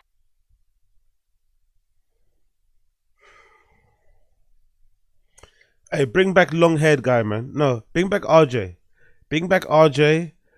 Tell RJ to be sober for a month, or tell RJ you'll give him an 8-ball if he doesn't touch anything for 2 weeks. Tell RJ, hey, you've got 2 weeks to just write. No drinks, no drugs, no nothing. And at the end of the 2 weeks, if you pass, I'll give you a fucking 8-ball myself. And right, because he's better than this guy. This Cam Patterson guy sucks so fucking bad, man. He sucks so fucking bad. And he gets away with the whole, like he's incredibly hacky because he does this, like, very inflated African-American personality thing, you know? That's how he gets his jokes off. Because for some reason, I don't know why this is the case. Maybe some of you guys can tell me. Kill Tony's a random show, but it feels very white. I don't know why it does. It shouldn't really, but it's a random pull names out of the bucket show, but it still feels very Caucasian in its kind of humor. So if you come in there and you're like super loud and you lean into whatever race you're from, right? If you're super whatever, let's say you're Hispanic and shit, you're gonna stand out on this show. And people are gonna laugh just because you got an accent, you know? Like, I'm assuming if you're from Puerto Rico and you get on that stage and you start talking about shit about Puerto Rico and shit, people are gonna start dying laughing, even if you're not saying anything funny. Same goes for him. He goes on there and fucking blacks it up, and everyone's like, "Oh my god," you know. But he's not really saying anything. He's so bad, man. He's so fucking bad. Boom. Like, I'd love to know what other black comedians think of him. I bet you other prominent black comedians will have very, very not nice things to say about Cam Patterson's act. It's not good, man. It's not good at all. It really isn't good. Patterson, you went to a wedding, huh? Yeah, it was cool. I hate weddings. It was pretty stupid. I really cussed that bitch out, too. Yeah. Fuck that whole dumbass bitch. It pissed me the fuck off, dog. It really made me angry, man. Yeah. It's uncalled for. Stupid fucking whore. People get out of line at weddings. She was tripping, bro. Like, I don't even know who that bitch was. Right. Dumbass bitch. Fat girls at weddings. It's like I don't even know what it's. It's like I want to eat real bad, goofy ass. I should have slapped that. I don't hit women, but if I was a bitch, I would have beat her. I'd have beat the fuck out of that hoe. I'll tell you that much. If that makes sense. Yeah. Yeah. If I was a bitch, I'd beat her ass. But I'm not. Fat girls at weddings, they get angry because they're never really gonna, that's like. Yeah, nobody want that big ass bitch. Yeah. They're just always gonna be watched. Nobody want that fat ass, goofy ass bitch. Hope you looking at this shit too, bitch. You dirty ass, fat ass fucking bitch. I'm starting to think that Cam beat the shit out of this girl. He said it way too many times that he didn't. No, didn't do it. I wanted to. I didn't do it though. I didn't do it. And I'm also understanding why that woman didn't want you to be there in the first place, you know? Whatever you did, whatever she said you did it. I don't hit women. Also, on the having sex with fat ladies thing, let's not speak for everybody. No. I'll fuck a fat bitch. We talked about this before. I'll fuck a fat bitch. Oh, yeah. Cam will definitely fuck a fat bitch. I would have fucked that fat bitch. She was nicer. I would have fucked her. Hell yeah. I mean, Lemaire. She was nicer. She would have got some dick. Lemaire, you are one beard shave away from Cam fucking you, perhaps. No, wait a minute. Not far off. Not gonna hold you. Y'all do Not look far off. similar. Hit it from behind. Grab that little ponytail of his. Oh, Shit no. up, Tony. Oh, I know. I do look like an auntie without a beard. What? You have a beard. Yeah. Okay. Lemaire's struggling, bro. Lemaire's having a fucking mare, innit? Lemaire's having a mare. Every time he opens his mouth, I feel so sorry for him, man. He's trying to, do his jokes, and it's just everything is flopping. Lemaire's having a fucking mare.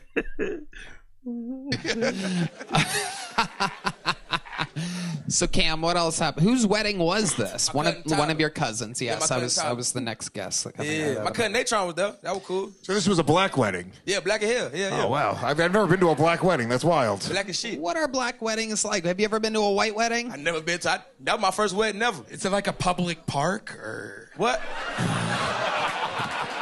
Well.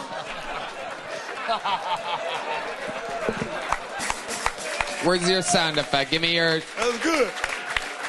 Give me your sound effect. Where's it at? God, he actually is grey, innit? Like, does he use like ash moisturizer or something? Fucking hell. Maybe it's a light. Maybe it's a lighting. But look how Tony looks compared to him. That skin tone is insane, bro. Honestly, what the fuck is that skin tone? Isn't Redburn like half Asian or something? Is that true? I remember reading somewhere like, isn't he like part Asian? Fucking, how did he come out of that? That's a crazy hue. Just imagine what he looks like in real life. If he looks like this on camera, imagine what he must look like in person.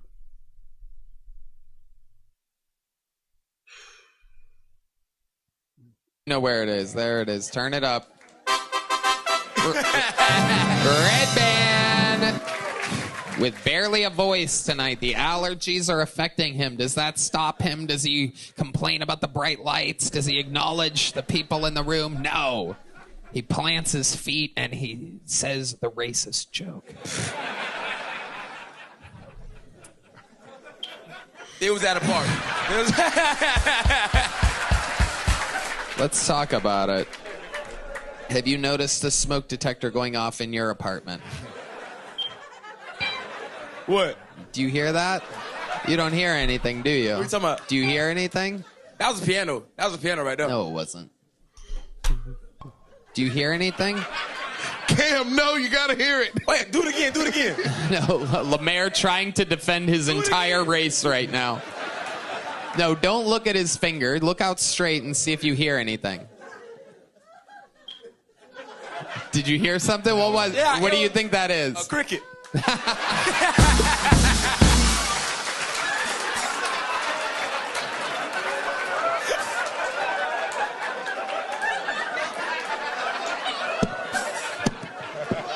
He thinks there's a cricket outside.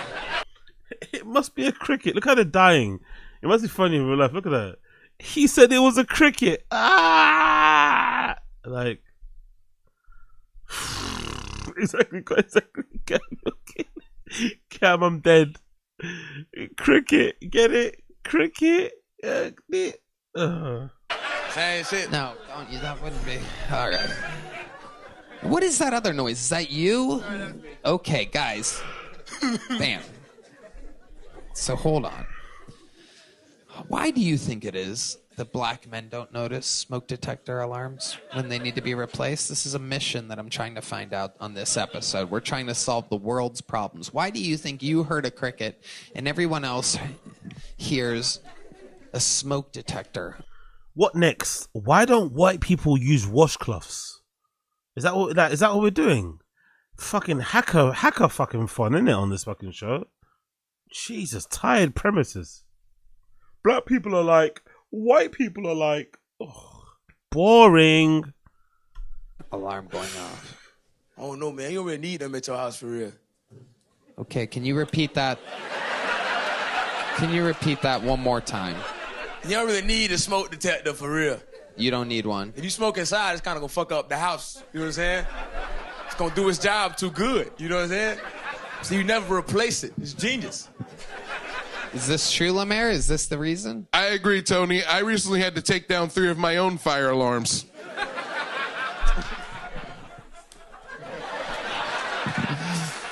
And there you have it. Kill Tony solving the world's issues. Absolutely incredible. So your cousin got married. Now, normally at weddings, people get a little horny. They get a little worked up. They get some drinks in them, right? Open bar. Was there an open bar? Yeah. And so what ended up happening? Did you notice people sneaking away? In the my auntie tried to fuck my homeboy. That was weird. Okay. Yeah, my auntie older. She older. Yo, big up Joe from MIA. That's a name I haven't heard in a while. What's the between this and Lily Singh? That's a good fucking point. What the fuck has happened to Lily Singh? Where did she disappear to? Remember when everyone hated her? Lily Singh, that's a name I hadn't heard in ages. I wonder what she's doing now. Your auntie is older? Like ballpark, give us an age. She like 49. Oh, shit, yeah. Only in the black community do you have to clarify that your aunt is older than you. Yeah. That is a great point. You guys too, dude. That's true. Puerto Ricans, it's true. I have an aunt who's 1 year younger than me. It's also that way with Italian white trash. I can confirm my mom and my oldest sister were pregnant at the same time. I am an uncle to a niece that I'm 2 months older than. This is reality. My auntie old, dude. Not old, but she older. You know what I'm saying? And she got drank a lot. And my homeboy Omar, he a bigger dude. He should be in the NFL and shit. And I'm 25, he 26. And the whole time she was like, "You gonna have to come Uncle Omar soon." And that was making me angry because he wasn't moving. He was just standing there like letting her feel him and shit. And I couldn't beat him up because he was too big. So you had to punch that white fat chick in the face again. No, it was a black fat Oh, it was a black bitch. fat chick. Never mind. Well, that's why you're not going to hit her. Before she lost weight, that's what she was. Black fat ladies are undefeatable. What? There's no way. Dog. They got good armor on them. They've been picked on their whole life, nigga. You know what I'm saying? Their whole life, dude. It's a strong bitch, though. It's a strong bitch. They fat are. ass fucking bitch. And dirty, sloppy, fat bitch. Yeah. And they're loud. Loud, too. Am I right? Wait, Tony. Okie dokie. All right. The crowd didn't laugh or groan. They kind of just agreed. Like, yeah, they are loud. Like, okay, it's a comedy show, please. It just turned into a rally for half a second. Cam, I love you. You are the man. You went to... Okay, that was brutal. We're going to switch over and do a little bit of Shorb Show and then do a little bit of Yuri and Riley because this is brutal. We'll come back to it later. At the end. But yeah, Cam Patterson, man. Actually, let's finish up the Carl Kalinske video. Is it Carl Kalinske? Where is it? Where's Carl Kalinske? Let's finish up the Carl Kalinske video and then we'll continue on with the rest of the things. We got everyone in the stream chat. Smash the like button, hit subscribe, all that good shit. Join, all that good shit. Yeah. Rogan is so cucked. You know what else it is too, guys? He really, I'm sure he really does. He's mentioned this on his show a few times. Like, oh, I was texting with Don Jr. or I was texting with Elon. He might even be... I think he said he talked to Trump on the phone after he won or something like that. Like, now it's just he's defending them like they're in the friend group, right? Like, they go, hey, they could be in the comedy mothership in the green room where we're all drinking a beer and laughing and smoking weed, bro. Like, now he looks at him like you're on the team. And so where does that lead? That leads you to, has he said anything about Trump's crypto scam that he ran on his own supporters, stealing millions from his own supporters? He for shit sure didn't say anything about Trump signing an executive order that raised drug prices, didn't say anything about the executive order that got rid of the anti-corruption rules for everybody in his cabinet, didn't say anything about Trump saying we're no longer going to enforce multiple anti-corruption laws already on the books. He didn't say shit. I think he was like joking around about Trump saying he's going to steal Greenland and Panama and shit like that. Did he even mention when Trump said we're going to take Gaza and finish the fucking ethnic cleansing? This is what I'm saying. Like, Rogan of old definitely would have had some shit to say about that. Now the best you get is when they illegally arrest and deport a gay makeup artist with zero due process and send him to a gulag in El Salvador. The best you get is Rogan going, this doesn't look good, but you know, it's hard to tell, bro. That's the best you get now. He's done, bro. He's cooked. He's Oh yeah, the president of that country said he's not going to return that guy, by the way. Let's play that clip. The president of that country say he's not returning the guy. There he is there, right? So El Salvador president Nayib Bukele, right? Nayib Bukele says he won't return Abrego Garcia. That's the gay barber that got mistakenly deported from the US because he had a tattoo that looked very similar to some gang tattoo. Fucking heartbreaking story, to be fair. A heartbreaking story. The kid fucking gets deported to El Salvador and he's in some fucking maximum fucking... No, he's in some really rough prison. Not sure it's maximum security. And the president says, no, we're not sending him back. Like, what? But he's there by accident. He said, nah. Tough luck, I guess. Do you plan to ask President Bukele to help return the man who your administration says was mistakenly deported? The man who was mistakenly deported to El Salvador? Well, let me ask Pam, would you answer that question? Sure, President. First and foremost, he was illegally in our country. He had been illegally in our country. And in 2019, two courts, an immigration court and an appellate immigration court, ruled that he was a member of MS-13 and he was illegally in our country. Ah, so what? So the MS-13 thing I don't buy. So they're saying that he wasn't legally in the States anyway.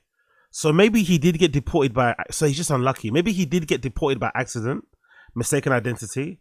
But then when they did their research, they found out that he was there illegally anyway. Such bad luck, innit? Such fucking bad luck.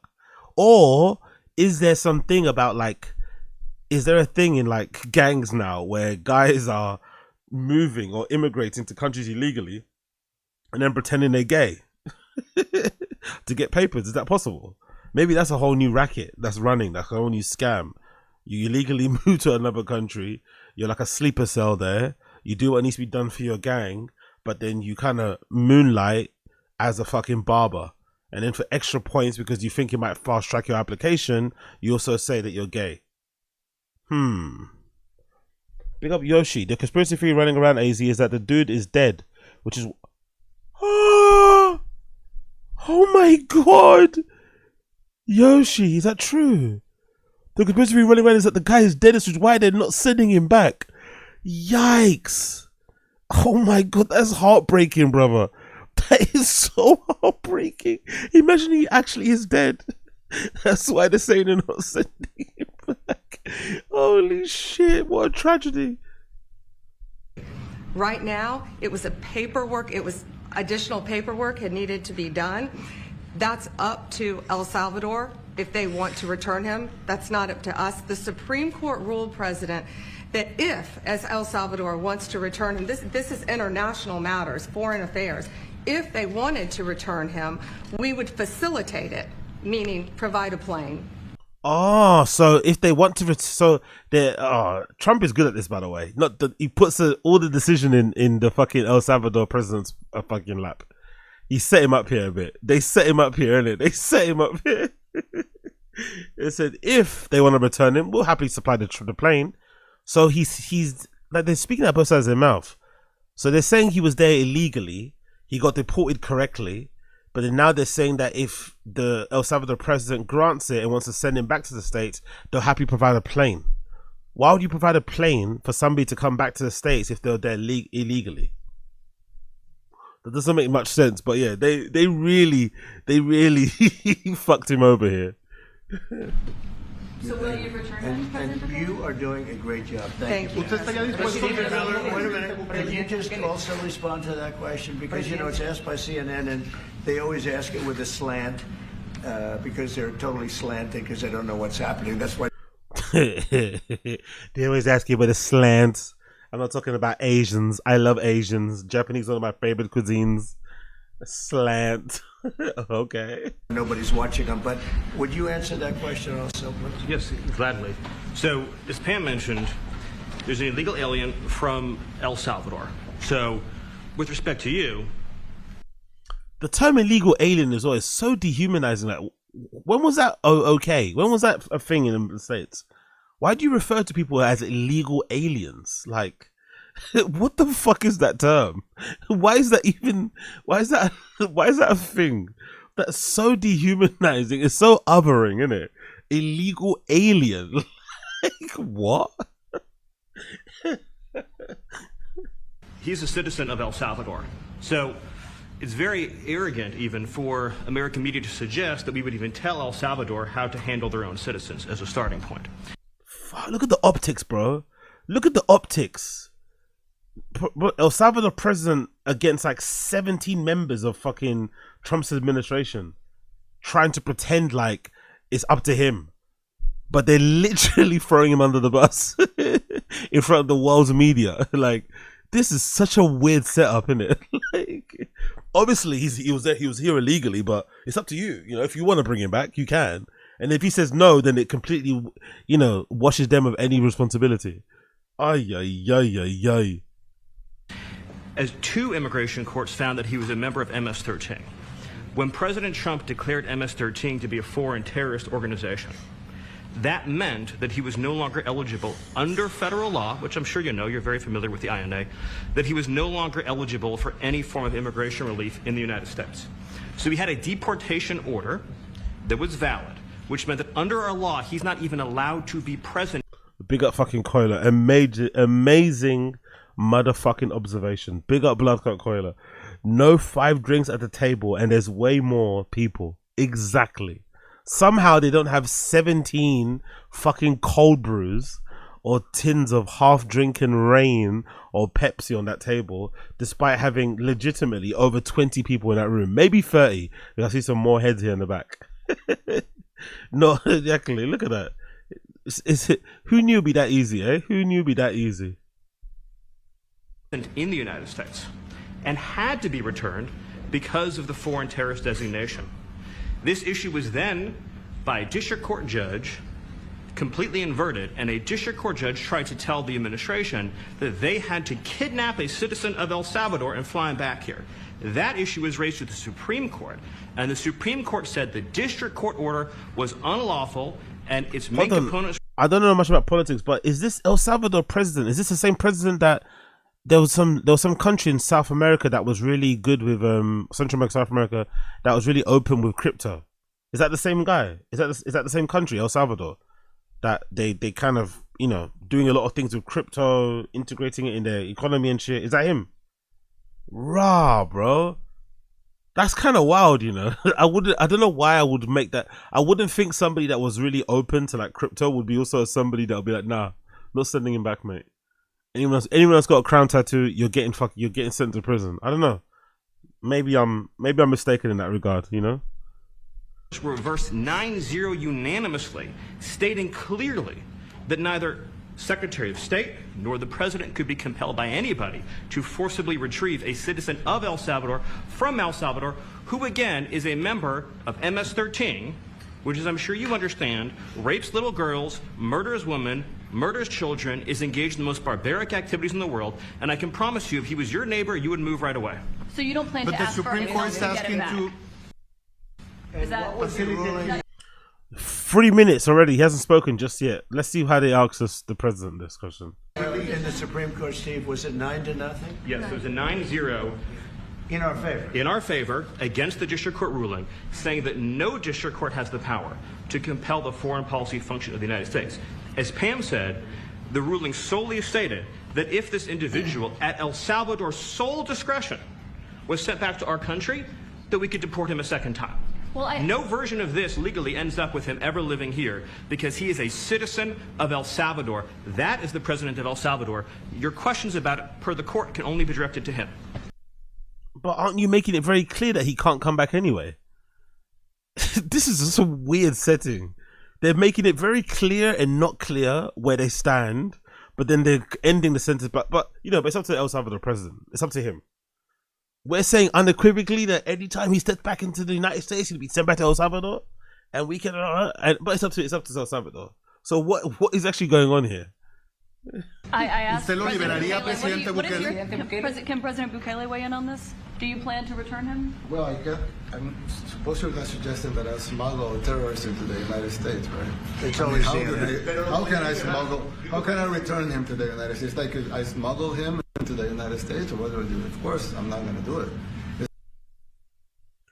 How can I smuggle him to the United States? Didn't they say they'll provide a plane to him to come back? Smuggle him to the United. Yo, RIP to that guy, man. He's it's over, man. He's not coming back. It's over. It's over. It's over. Smuggle him back.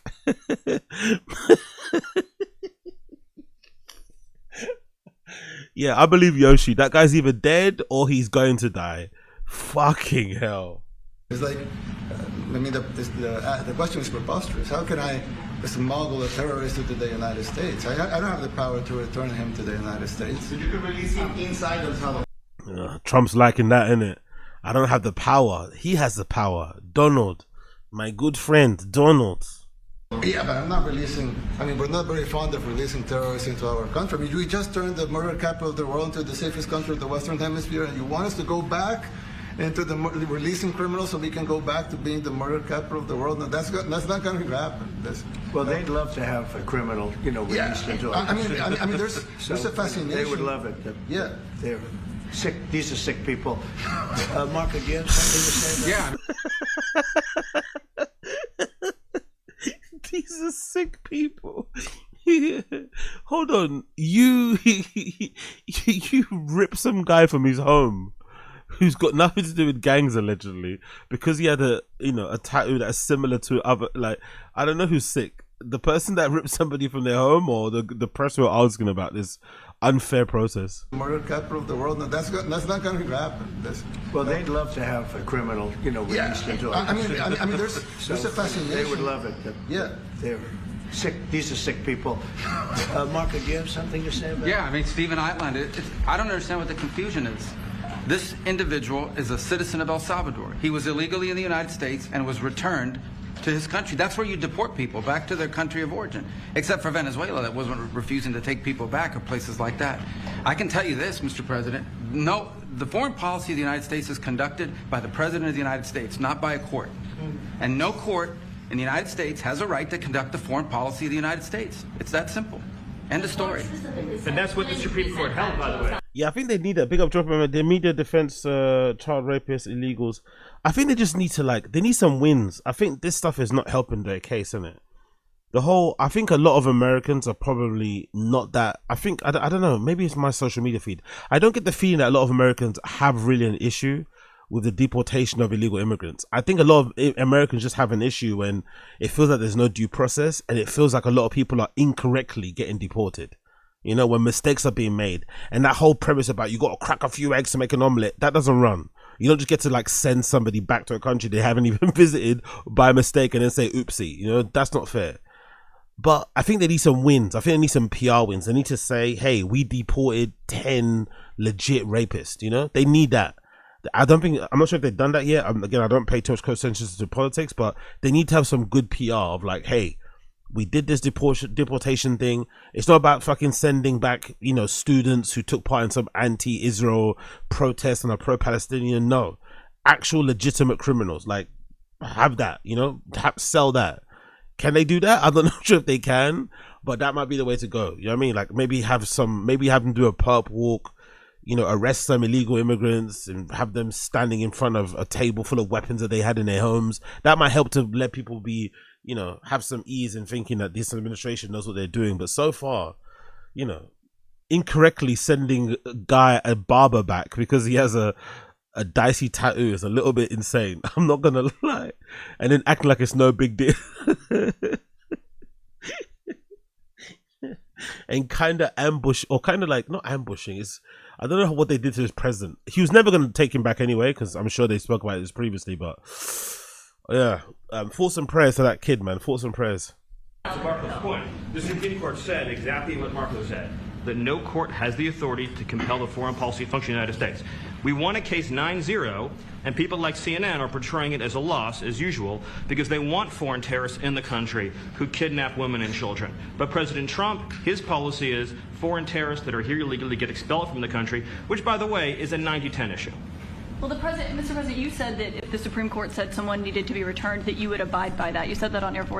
Yeah, but drop me, I don't know how hard it is to understand. If you're illegal, you should be in a country. You shouldn't be in the country to begin with, whether you're gay, barb, or not. No, I agree with you. I just think the way that they are selling it, they're selling this deportation thing as mostly as a way to kind of eradicate all of the bad people, right? Eradicate all the people who are coming to the States with nefarious intent.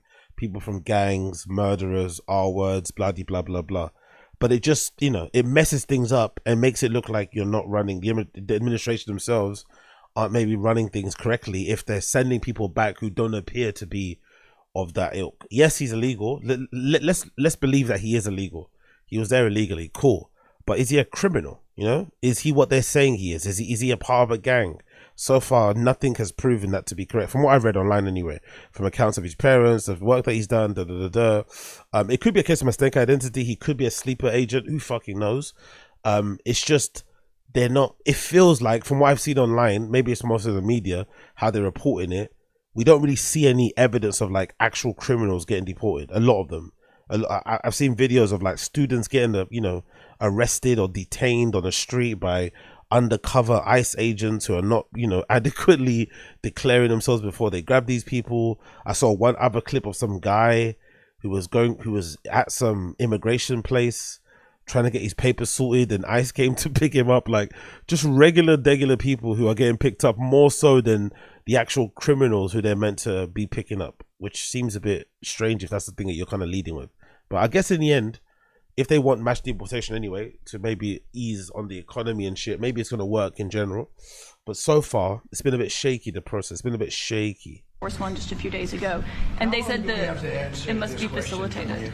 Why don't you just say, isn't it wonderful that we're keeping criminals out of our country? Why can't you just say that? Yeah, of course. I have a friend. I have a few of my friends, especially people from my region of Africa, from Angola. I have a few friends that got sent back home. Like 2 in particular I can think of now that got sent back. Yeah, that happens all the time here in the UK.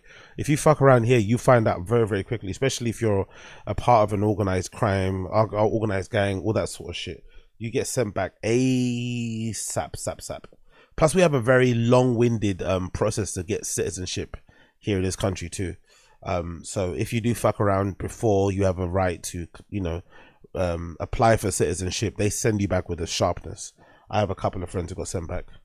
Why do you go over and over? And that's why nobody watches you anymore. You know, you have no credibility. Please go ahead. President Trump, thank you so much. How many illegal criminals are you planning on exporting to El Salvador? And President Bukele, how many are you willing to take from the U.S.? As many. Big up Tfatk. You're misunderstanding. Any illegal immigration is grounds for deportation. It doesn't matter what profession you're in. No, I understand it completely. I understand if you're illegal, you're illegal, and you are opening yourself up to be deported. You can't complain about that. What I'm saying is that from the stuff that I've heard these guys speak about, the Republicans and shit, it seems like they are leading more so with the idea of like this mass deportation thing, or the thing that they're doing with the deportation is more so aimed at ridding the country of like criminals and R words and abusers and PDFs and shit. And so far it seems that there's a lot of mistaken identity happening. The people who are getting deported, you know, maybe all of them are illegal anyway, so they were bound to get rounded up at some point, and it is what it is. Their number got called. But where are the R words? Where are the murderers? Where are these people who are meant to be, you know, a scourge, who are running rampant in America and killing people and stuff? Where are those people? That's what I want to see. No, that's what I want to see. I think that would help them optics wise, because I think a lot of the skepticism and the media kind of pouncing on this barber guy is because the story is a little bit mad and a little bit funny, you know, and makes him kind of look a little bit inept. Many as possible. And I just asked the president, you know, it's this massive complex that he built, jail complex. Well, the barber guy, they should just said we deported him because he was illegal. Like, all the pictures of the fucking crown thing was stupid. You know what I mean? The barber dude, they made it seem like they deported him because they thought he was in a gang, not because he was illegal, you know? Maybe the media were reporting that way, but that's the feeling that I got when I read the story. Oh, they deported him because they thought he was in a gang, not they deported him because he was illegal. If they just would have said that to begin with, it would just shut the whole thing up, you know what I mean? But here we are. And as Yoshi said, maybe the guy's actually dead. Like, this whole time, everyone's debating about this gay barber, and he might be dead this whole entire time. It's fucking tragic. I said, can you build some more of them, please?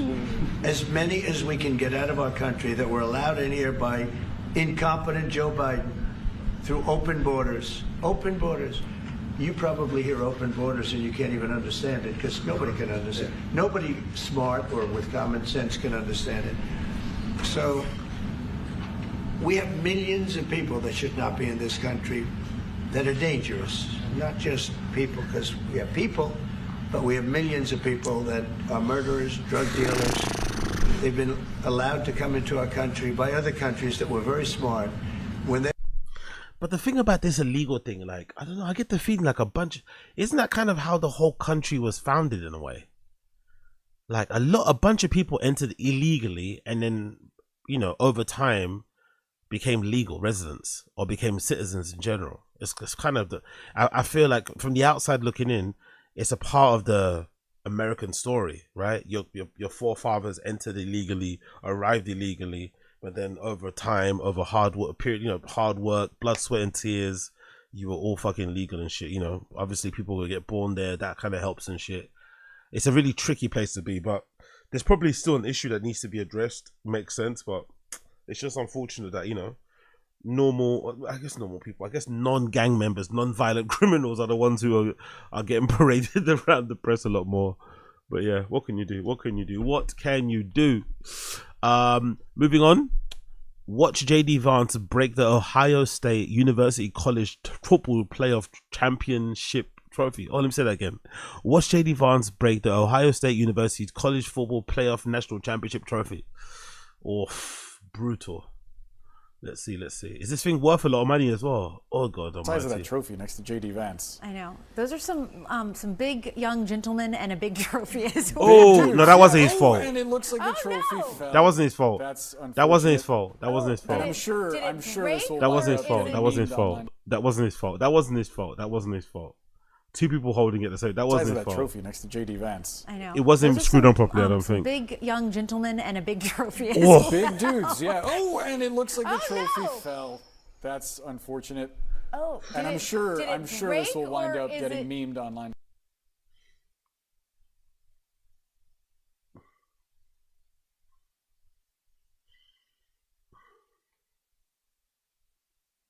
Yeah. Oh well. Hey, there you go. Moving on. Big up JD Vance. What do you guys think about this, by the way? I'd love to know what you guys think about this. What do you guys think about this? Metal fan doesn't appreciate the headbanging in a beer line. What do you guys think about this? What do you guys think about this type of etiquette? There's a show happening. These guys are queuing up at the bar to get some drinks as there's a show happening on the stage. What do you think about the dude headbanging while he's in the queue and the guy behind telling him to chill?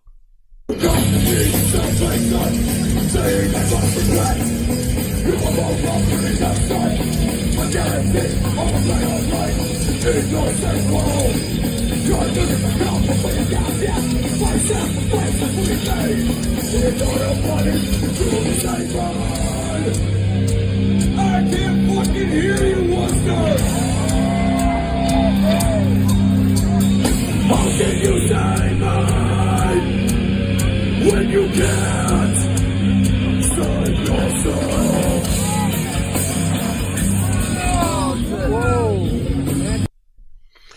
That escalated really quick at the end there. What do you guys think? Who's in the wrong? Who's in the right?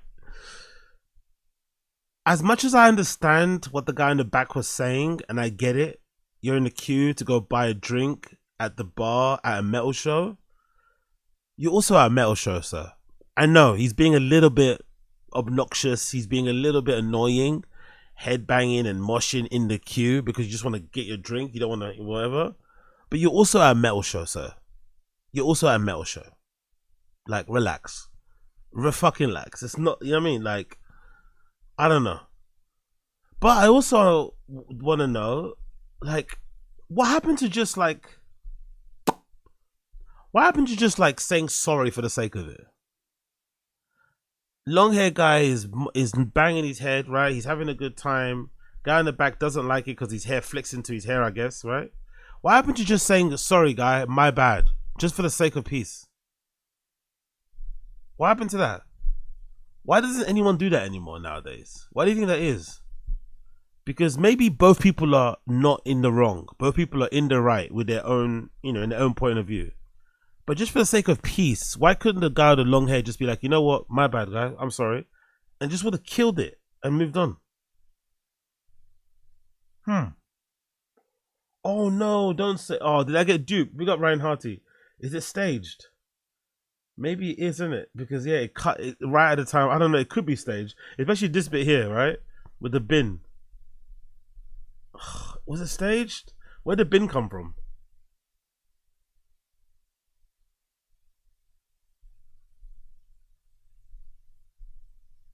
What do you think? Was it staged?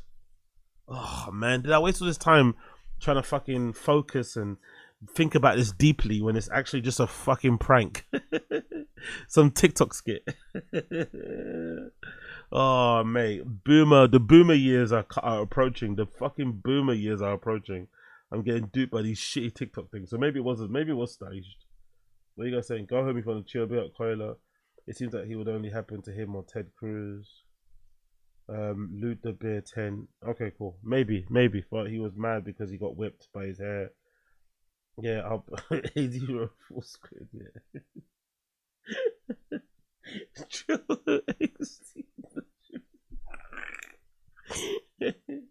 Touche. Joe for MIA. Touche, sir. Touche. Moving swiftly on. Palestinian-born, I think that's what I saw, right? Palestinian-born green card holder Mohsin Madwawi, a Columbia University student, was apprehended by the HSI agents in the middle of his appointment to become a US citizen. What is HSI, by the way, in the stream chat? What does HSI stand for?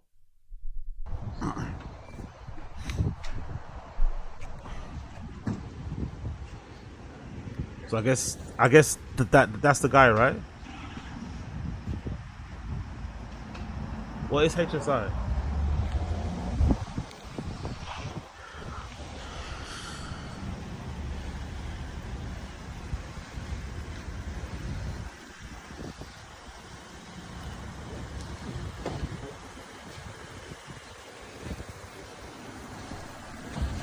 Oh, Homeland Security. Ooh, okay. So this guy may have done something a little bit dicey then, no? Green card or not?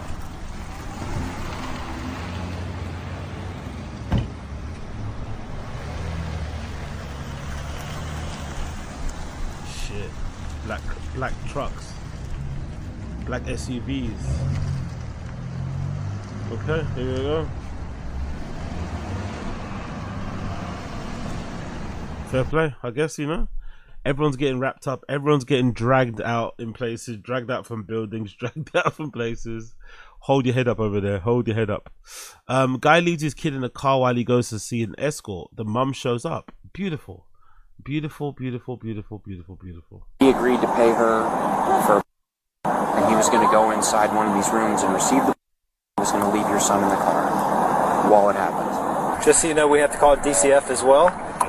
They have to be notified that we've taken temporary custody of your child. Please. This is what happens. Your daddy's just going to go with us and talk for a little bit. I'm going to call your mommy to come pick you up, okay? Hold on. He's right here. Mom right here. Okay. What's going on? All right, mommy's here. Come here. At the corner, met the undercover officer. And they talked about having... Who, you? Where's he? He went to jail. He was taken already. I'm out here by myself. I don't have no family. I don't have a license to drive. I just had to get my coworker to come bring me here. I'm trying to understand what's going on because he said to me they were sitting over by the green chairs watching the water. So how did you end up here? Is the point I'm trying to get. Calm down, T. I can't. Hold on 1 second, man. Well, how? I have nobody. I cannot drive the car. Shit is in storage. I need contact with him. I need to know why. Okay. He dragged me from New York to out here to start over. Yeah. If this isn't a skit, if this isn't a drama, if this isn't a play, if this isn't some sort of movie, she has every right to be freaking out at this. And it's, you know, us men really do driving women crazy, innit? She's close to having a fucking psychotic break. Us men really do fucking drive women crazy because she has every reason to have a psychotic break, but in the end, the only one who'll be suffering is her. Fucking hell, what a crazy situation. If that headline is true, right? Guy leaves his child in a car while he goes to see an escort. And then I'm assuming the mum didn't have a car to go, so, you know, arranging that transport to get somewhere. Oh, yeah. Ooh. Yeah. I don't know. There's some guys out there who are very special, have very special ways of thinking, isn't it? Of all the times you could go and get your fucking dick sucked by somebody, why are you doing it when you have your kid?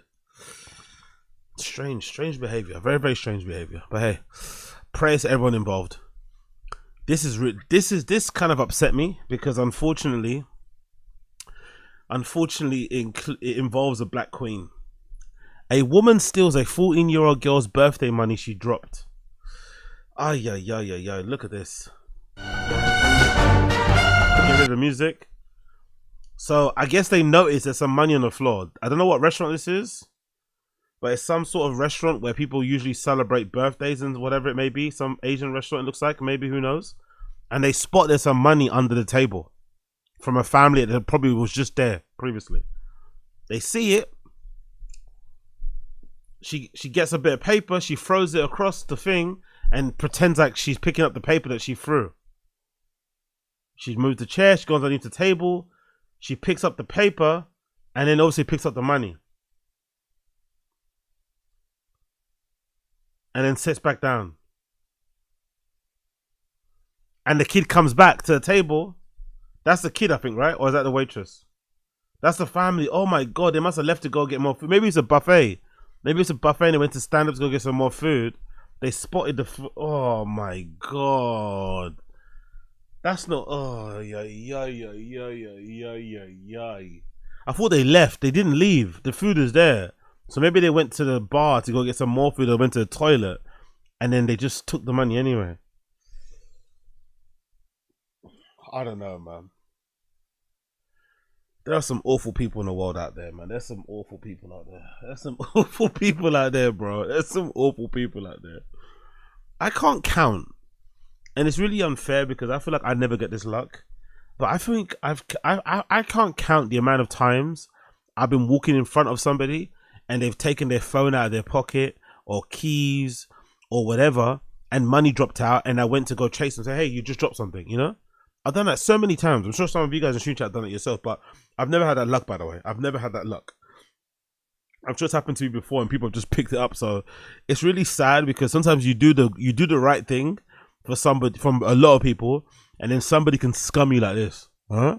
Right in front of your face. Someone can scum you like this. It's really fucking, like, I hate this shit. I'm not gonna lie. I hate shit like this, man. I hate shit like this. This is real fifi, scummy, bordering on evil behavior. Especially from a child. Like, what the fuck is wrong with you, man? Anyway, what can you do? Let's continue. Tourists having an outrage in a clinic in Bali. Oh, this sounds like this could be spicy. Give me the fucking phone. Let's go. Yeah, cut. Give me it now. Now. I see what you're fucking doing. Give me the fucking phone. Yes. Okay.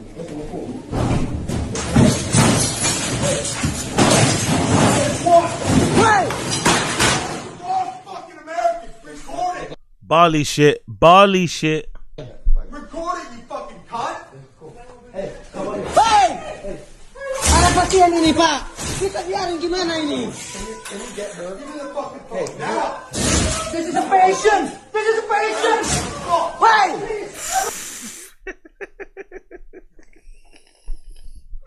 This is a patient. It's crash out time, bitch. Hey, get this bed outside. Get this bird outside. Bro, she's in hospital. She probably can't walk. Get this bird outside.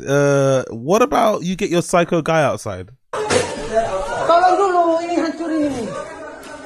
Pegang video ini. Biar dia lihat.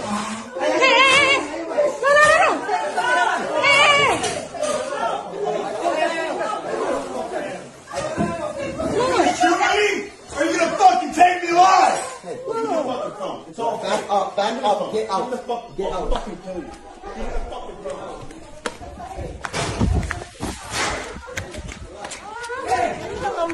Ayo, kayu mana? Jangan takut, nanti dia lari. Cepat jangan buat dia lari. Jangan lari, tabrak nanti. Pak, kasih nomor saya, Pak. Kasih nomor saya, Pak. Can I insert some of my chaos energy into this and say, does anyone else think this must be kind of fun? Does anyone else feel like crashing out of this must be kind of fun and thrilling.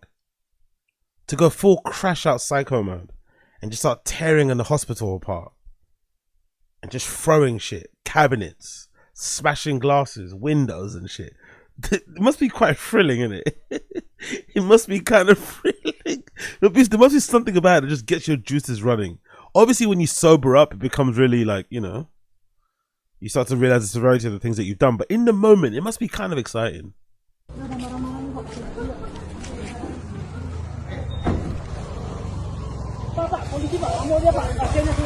Like, everyone there is going to remember your name. Everyone there is going to remember your name. Everyone's there. You've kind of ruined everyone's day, which kind of feels like power in itself, right? That you have this ability to affect their day, you know, affect their mood. You get to let out all your pent up frustration. Woo! You also run the risk of getting arrested, getting put in a psych ward, going to prison, getting beaten up, killed, shot, whatever. But in the moment, it must be kind of fun.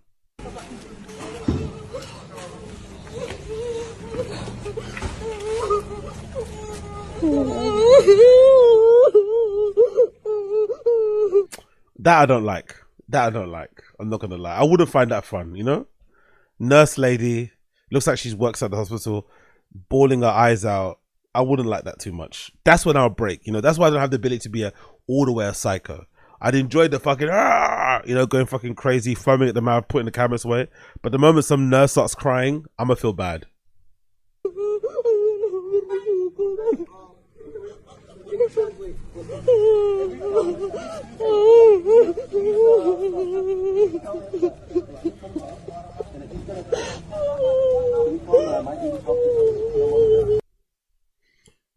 Fuck. Okay. That was a mood killer. Apologies. Woo!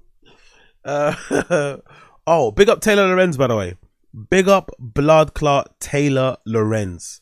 Independent journalist Taylor Lorenz on what the media is getting wrong about Luigi Mangione. No, I think Taylor Lorenz really, really fancies Luigi Mangione. Maybe he looks like somebody that she used to have the hots on when she was in college many, many years ago. But she's been going kind of viral for this clip because she sounds very unhinged. Big up Taylor Lorenz. Big up Taylor Lorenz. Hilarious to see these millionaire media pundits on TV clutching their pearls about someone standing a murderer when this is the United States of America, as if we don't lionize criminals, as if we don't have, we don't stand murderers of all sorts. And we get. Hey, she's crazy, but she's kind of spitting here. She's kind of spitting. She's crazy, but she's kind of spitting. Give them Netflix shows. There's a huge disconnect between the narratives and the angles that sort of mainstream media pushes and what the American public feels.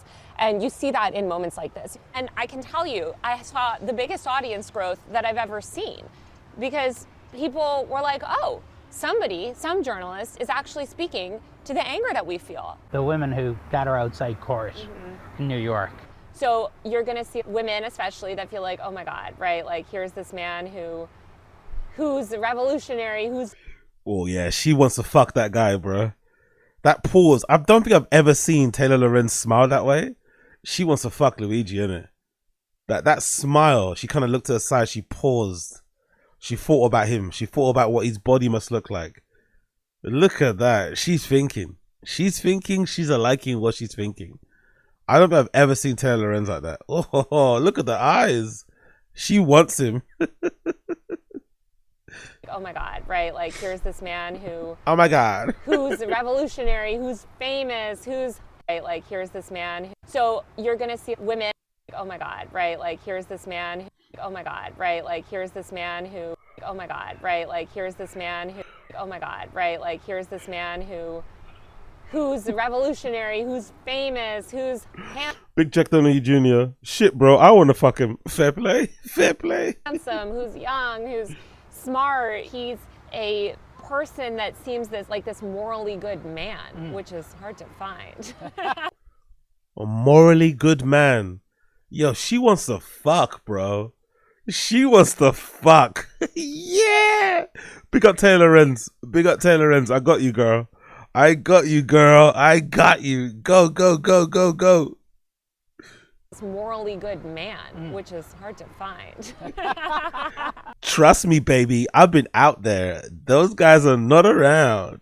I want a big dick Italian man with morals and a gun. Shoot me, baby. Shoot up all in my shit. I'm on birth control. Yeah, I just realized women will literally date an assassin before they swipe right on me. That's where we are. She didn't lie. She didn't say no, did she? That's brutal, bro. She didn't say no. She didn't say no. You're actually cute. Oh, brutal. Women will swipe right on me, not an assassin. Women will swipe right on me. Look how she's laughing. Yeah, bro, you're tapped. Look how Taylor Lorenz is laughing, all teeth. Yeah, you're no fucking Luigi, that's for sure. Look at her mouth, bro. She didn't even reassure him. I just realized women will literally date an assassin before they swipe right on me. That's where we are. I'm sure you wouldn't like to be compared to a Trump supporter, but some of how people cannot understand why people have sympathies for Mangione strikes me as the same as a lot of the media not understanding why people support Trump. I totally agree. It's because a lot of people are just really, really desperate. They want somebody to take on the system. They want somebody to tear down these barbaric establishment institutions. They want a daddy. They want a daddy. That's what they want, huh? They want a daddy. And what better than Luigi Mangione? Yo, Taylor Lorenz, I kind of rate it. I'm not gonna lie, I rate it. I rate it. She's usually kind of crazy, but she's spitting here. She's fucking spitting. Give her her props. She's fucking spitting. But the update is here, courtesy of the rap. Here's the update. She walks back her claims. Let's see what they say here. Taylor Lorenz has once again gone viral for something she said. This time it was a comment she made in an episode of CNN Misinformation. That comment shared in the Sullivan joked, I just realized on Monday the rap reached out to Lorenz and asked if she viewed Mangione as a morally good man. She says, no. Do you think if I'm showing up to support him on trial? Lorenz responded. Come on, Taylor. I think if you could, you would go. Just wear your mask and no one will recognize you anyway. Go on, babes. A moment earlier, Lorenz said it should have been clear that she was discussing the view of Mangione's fans, not her own opinion. Oh, okay, girl. The quote, I'm talking about his supporters, which is what the segment is about. It's about these women that are waiting outside the courthouse and showing up outside of his prison and stuff like that. Sort of how they view him and why they view him as a hero. And Donnie didn't use this second part, but I've made it very clear that I think if they're in it for the rude awakening, they're in for a rude awakening once he starts talking. I don't think he's as radical as they believe him to be.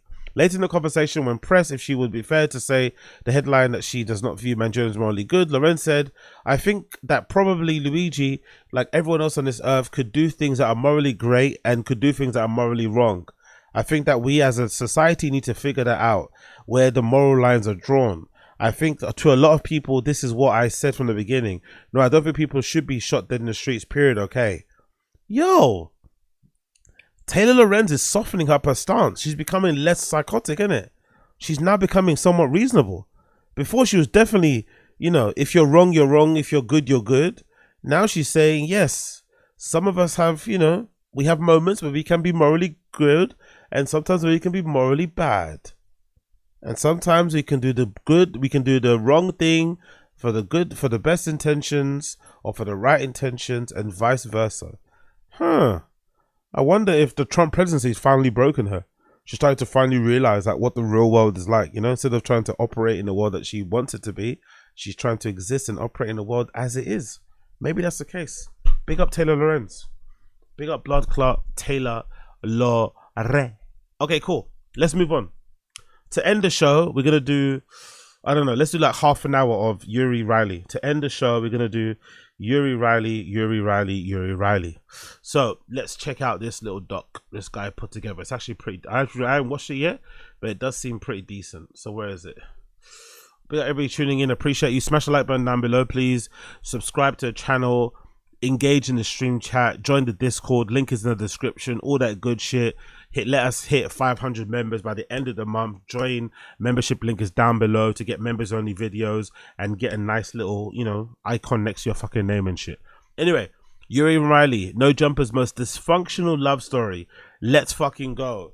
If you thought this stream was depressing to begin with, it's going to end on the most depressing note ever. If you've been in an abusive relationship, if you're currently in an abusive relationship, if you're currently going through an I hate men phase, if you're currently going through an I hate women phase, this is the perfect clip for you. This is the perfect clip to react to for you. Okay? If you're emotionally sensitive, if you're a little bit tender, this is the greatest clip you're ever going to see. Yuri and Riley showing us the power of love. This is a love story of a young couple from California fighting for their dreams, fighting for each other, and fighting for themselves. Hey, Mr. Nonchalant. It's not, you know, it's not like just the chat being toxic. It's just being on stream and having every little thing you do being overanalyzed, and you just almost have no choice in it because you're my girlfriend and you're just here every day, and I want to thank you for sticking it out. I'm not gonna let I love you. Let them win. You never want to take a picture with me ever. No one's even gonna. No one's even gonna see this photo. Why do you freak out over talking? You're hyperventilating because I'm just talking. I can't talk. It's fine. I don't want to take a photo with you either, I guess. Cool.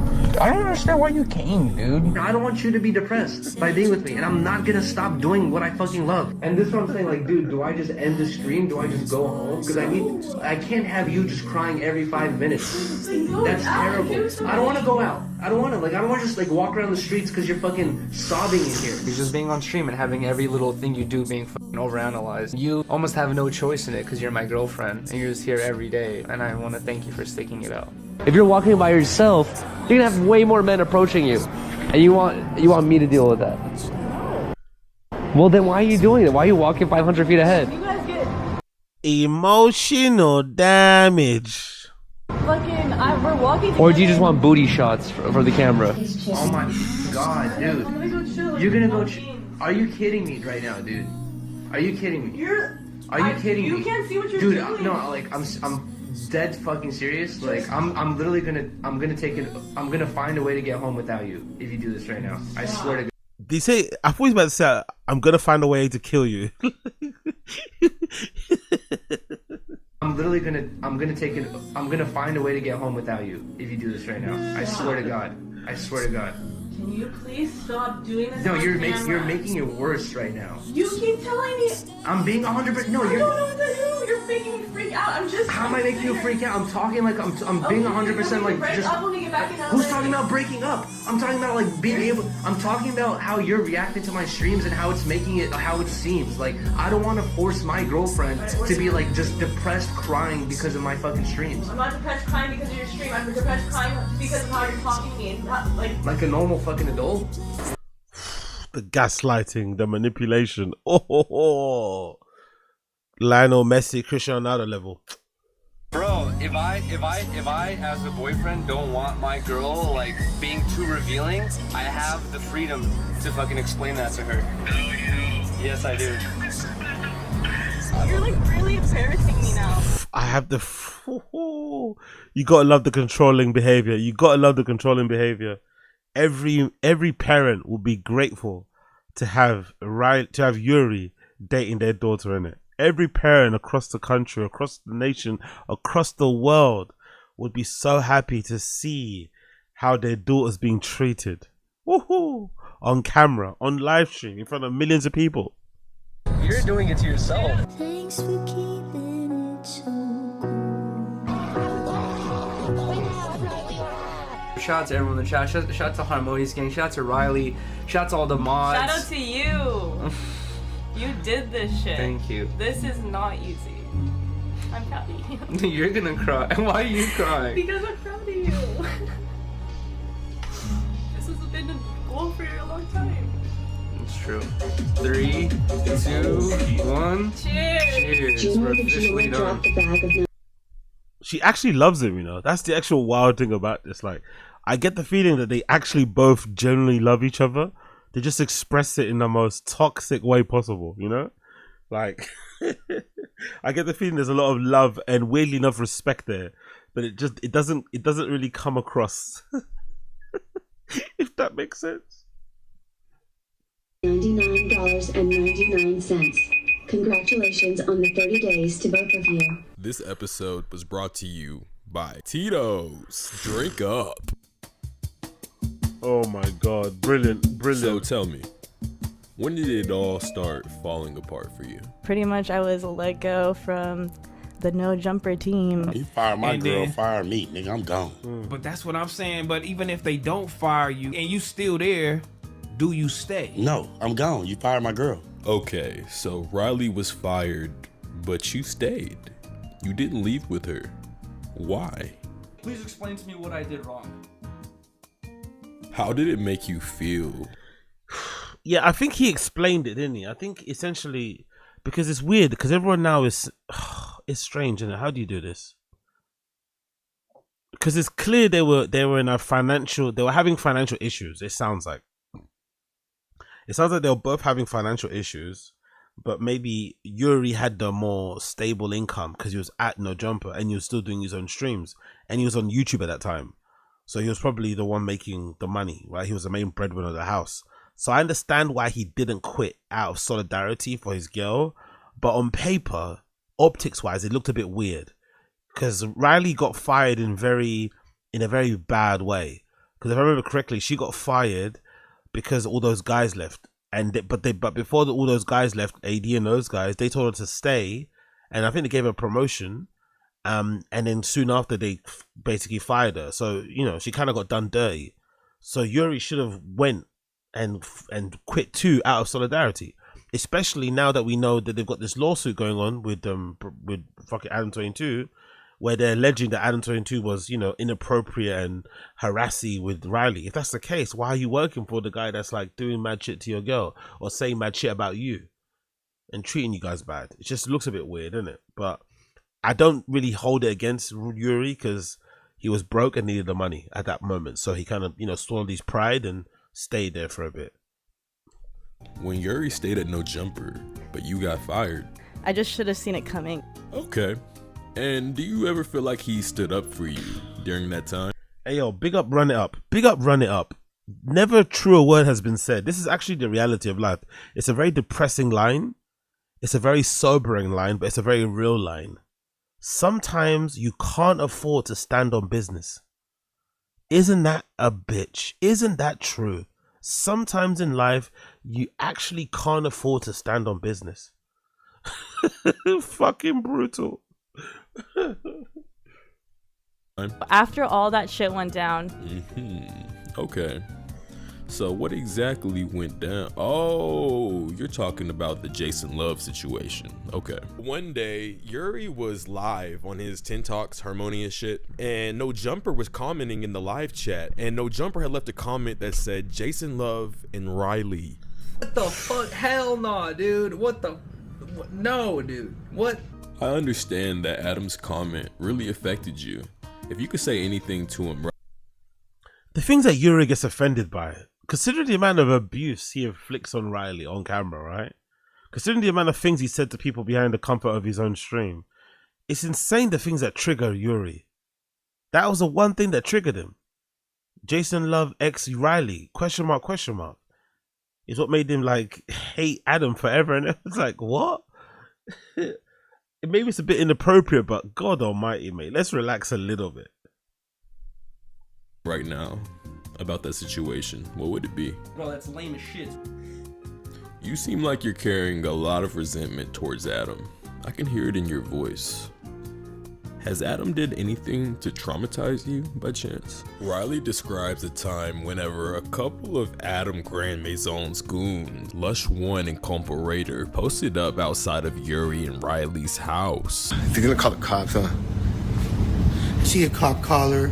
Reporting live and direct from the Russian. Uranus is fucking shit. It stinks like shit, of course. We just ate a bag of potato chips. No. What's your name? Riley Lays, stinky Riley Lays. We're right here live and direct at your shit. We paid you. It's not working, but I know your people gonna know. I fucking FaceTime this little JK. And you FaceTime.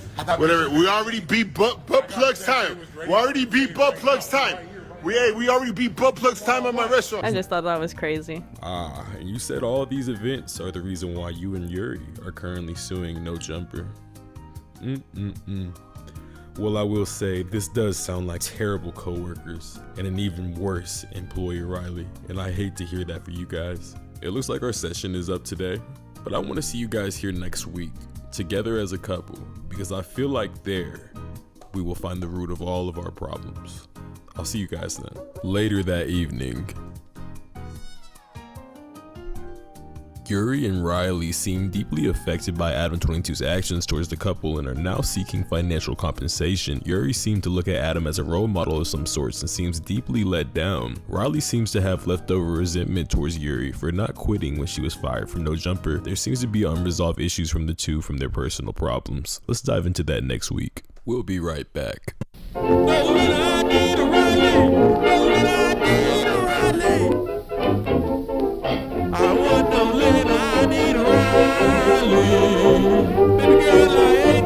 What the fuck?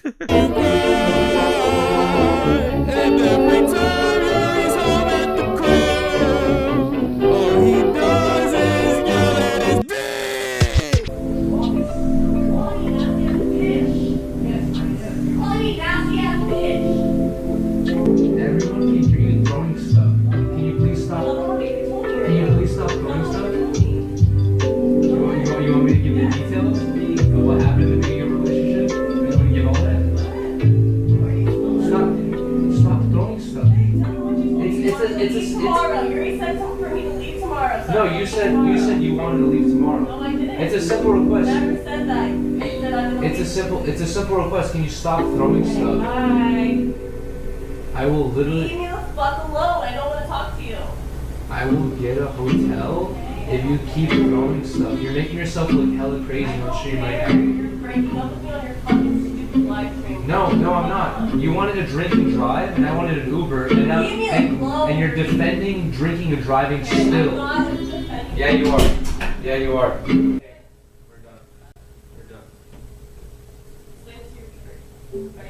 Yeah, that you wanted to drink and drive, and I didn't, and now you want to start this argument? I won't. Easy. This argument was fucking crazy. I remember watching it live play out.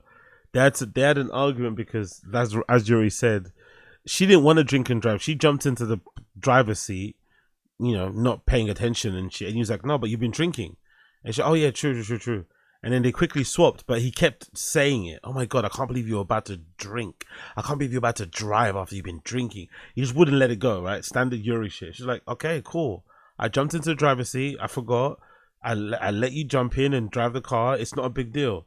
And he just kept going on and on and on and on. No, actually, sorry. They didn't jump in the driver's seat. I think they got an Uber back. And he just kept going on and on about it. He wouldn't let it go. And it went all the way back home. Like, the argument just kept on going. Classic Yuri and Riley argument. Got you. Sure. I'll tell him Riley's single. No. I'll tell him Riley's single. Okay, so this is Big Ski, aka the glue of No Jumper, aka Jesus Christ. You probably heard of him from No Jumper Sports, one of the hottest No Jumper shows at the time back in the day. Hey there, we are back.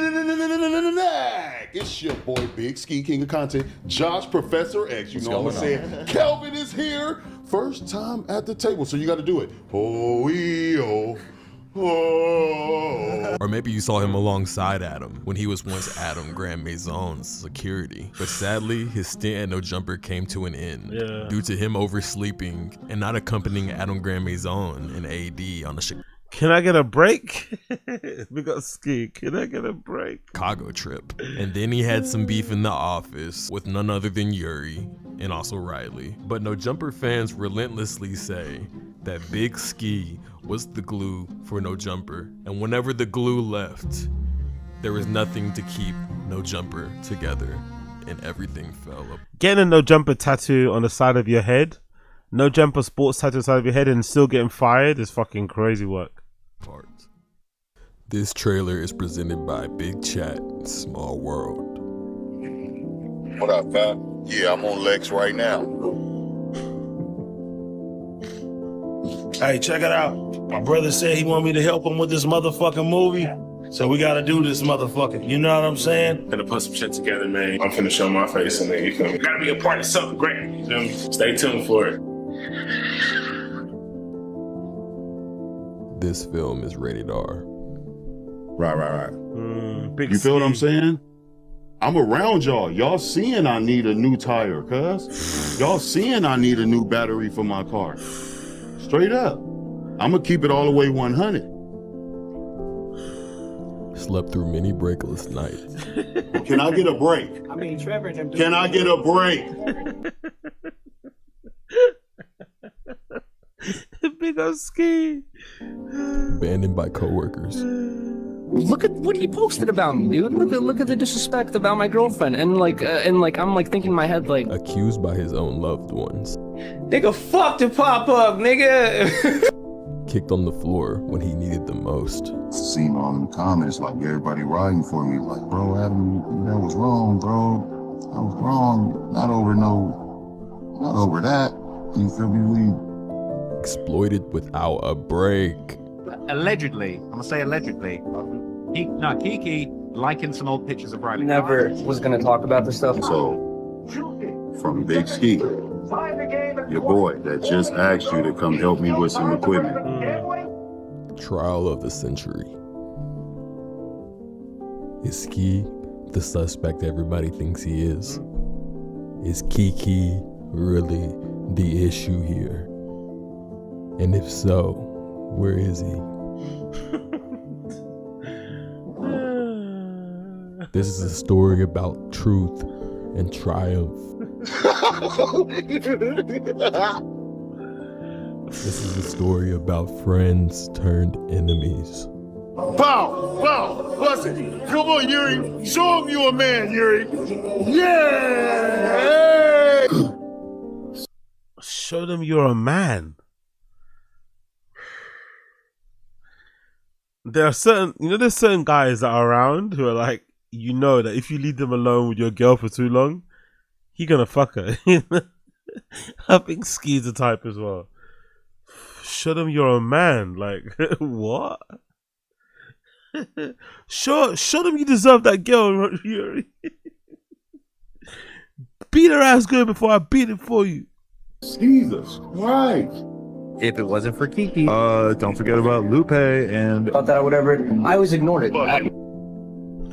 Jesus Christ. You want to get at me about a fucking bullshit ass, trolling ass fucking post that I put, but you don't even want to stand up to a nigga that was trying to take your bitch, nigga. Who stood up for her, nigga? Big Ski. Shut your fucking mouth or pop up, cuz.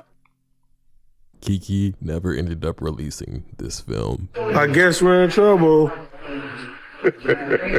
Oh no. So yeah, Big Ski leaves No Jumper and he branches off and does his own thing.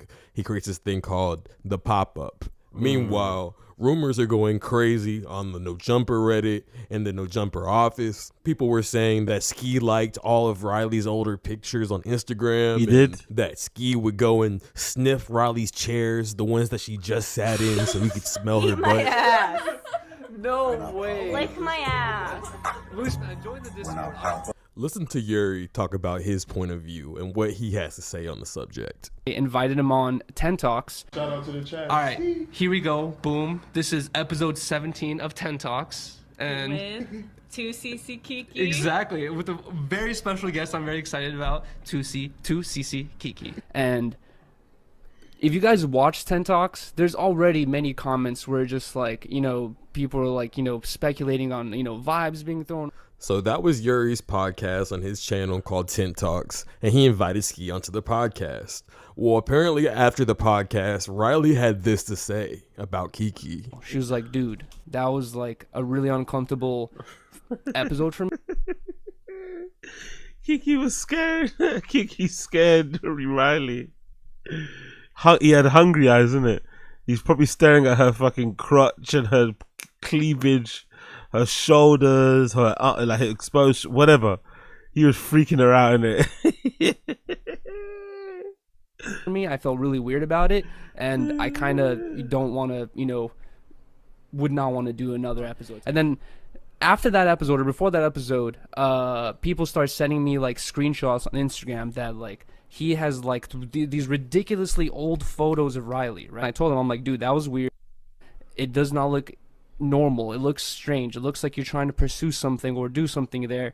Like a normal person would not do that if you're, actually friends or whatever. And he was just like, oh, it didn't mean that like that. His excuse for it was, I had just met you guys and I was trying to throw, show some support and drop some likes, right?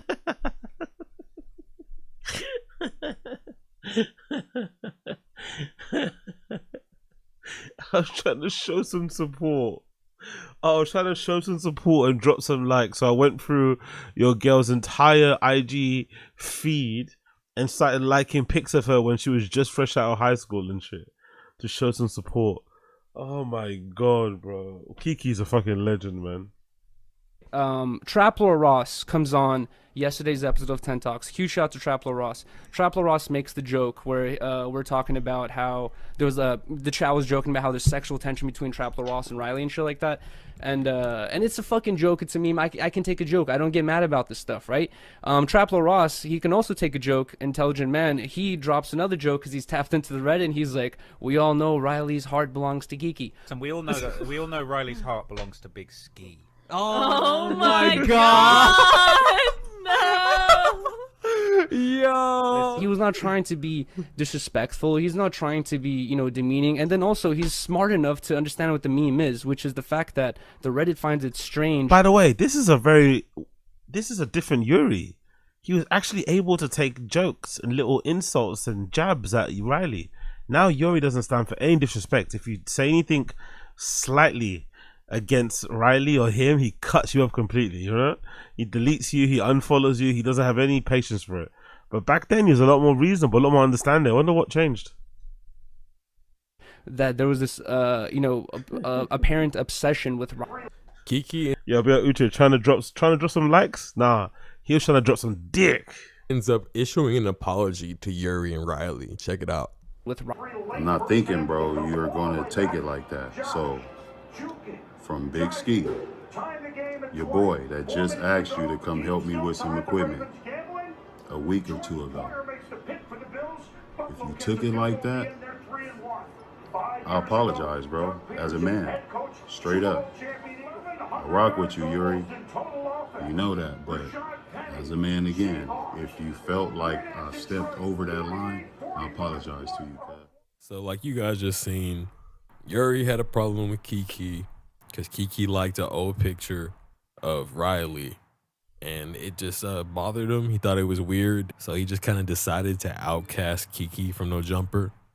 That no doubt had an influence on Kiki losing his job. Not to mention his other allocations he had. It was just too much for Adam and it was enough for him to just let him go. Everything was going great with No Jumper until the fallout. And whenever the fallout happens, for some reason, Riley... I don't think that's fair. I'm not going to lie. I'll step in there. I don't think it's fair to blame Yuri for Kiki getting sacked. He got fired because he was shit at his job. He was turning up late for like whatever the security job he had with Adam. He was a bit late also for the shows that he was doing on the fucking No Jumper. He just was a little bit of a, just didn't have the greatest work ethic. So that's why he got let go. Obviously the Riley thing didn't help. Some of the allegations around him didn't help either. But I'm sure it was just more so to do with his performance or lack thereof, as opposed to some sort of solidarity with Riley. Adam 22 doesn't care about that sort of shit. You know what I mean? Let's be real. Ended up being one of the ones getting let go of No Jumper. But Yuri remained to keep his job. and didn't really make a point to stand up for Riley and be like, if Riley goes, I go. He didn't do that. So It's been crazy. I feel like weird and like embarrassed kind of to talk about it. Why? I don't know why you feel embarrassed. Because like, I don't know. It's just awkward and annoying and... Well, you have nothing to feel embarrassed about, honestly. It's just I've never been through this, so it's like Yeah. weird. But yeah, pretty much I was let go from the no jumper team. The rumors are true. The rumors are true. Yeah. And yeah, I mean, It's been an emotion. You know what's interesting? Because it's not doing his tent talks. You know what's interesting? I just figured out, or just this podcast. I heard Yuri recently kind of complain that people have like a parasocial relationship between, or they're overly invested or parasocial, whatever, when it comes to him and Riley's relationship. But you can kind of understand why their fans or detractors obsess over them and their relationship so much, because they've had a lot of really crazy fights online. And I forgot they used to do this stream together. You know, they used to do a podcast where they would sit down and talk about shit as a couple. So that makes sense why people are overly invested into their lives, because they put quite a lot of their relationship online. So I found that interesting. And now looking back, I was like, hold on, how can you poke fun or gaslight people for, caring overly, making 1 hour documentaries about a relationship when you were out here putting it all out on Front Street? Bit strange, but hey, what do I know? it's like a lot of different emotions. Mhm. It's like, I feel like I felt like it was gonna happen. Like I already kind of had a feeling it was coming. And I just kind of annoyed with myself because like I just should have seen it coming and like trusted my gut a little more. So I don't know if he's gonna say it, but the story is really kind of heartbreaking. I'm not gonna lie, but it is also a lesson in life. So I think the story originally goes that Riley had a bit of a crisis in confidence or something, right? And she was thinking about quitting No Jumper before she got fired. So this was during the time it was popping off, and AD, T-Rail, all those guys were there. She's thinking about quitting No Jumper and going to do hairdressing. I think that's what she did in college or something, right? She thinks she wants to go and learn, go and relearn whatever, pick up skills, whatever, work in the hair salon. But she makes the mistake of telling them, which you should never do. If you work in a job, you should never tell your current employment of your other plans outside of the company. You should just do it, because if you tell them, they're going to convince you to stay, and then later on down the line, they'll probably fire you. That's what happened to her. So she told Adam and Josh that, hey, I'm thinking about working in a salon and leaving this shit behind and not being a podcast producer or whatever. They say, don't go, please stay. We're going to give you more money. They gave her more money. They told her to stay, promotion, whatever. She thought everything was sweet. And then when AD and all those guys kind of had a big blowout argument with Adam and they all end up quitting, and all that money that they were meant to be getting in, that was meant to be pay her salary, wasn't coming in, so she had to get fired. So, which is brutal. It's bad getting fired anyway, but imagine getting fired during a time when you were considering quitting before that.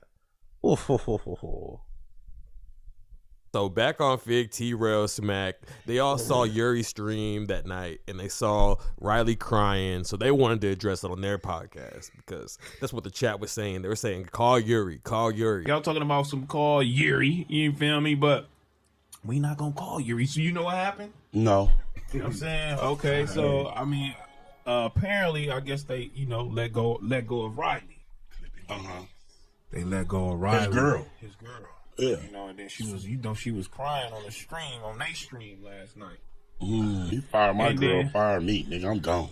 But that's what I'm saying. But even if they don't fire you, I'm you feel still me? gone. And you still there, do you stay? No, I'm gone. You fired my girl. But what if she did some low She down didn't. shit? This girl don't bother nobody. This young lady don't bother nobody.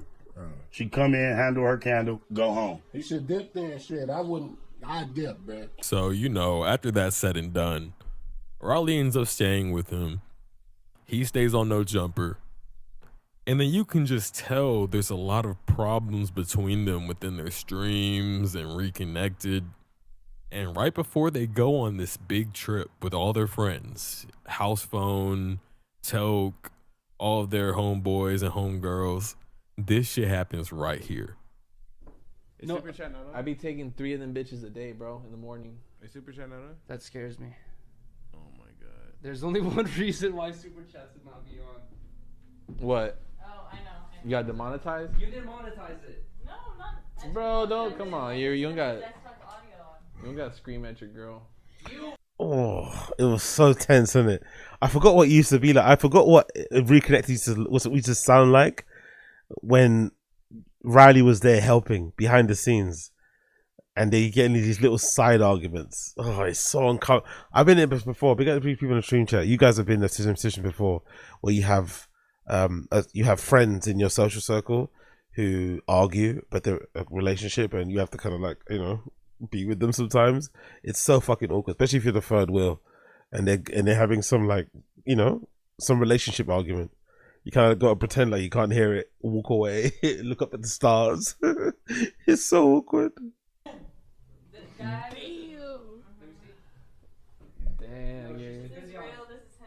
I'm texting Allie actually. Shut the fuck up. I'm not on Instagram, asshole. Now, this scene seems to be a huge catalyst for what happens on their Vegas trip.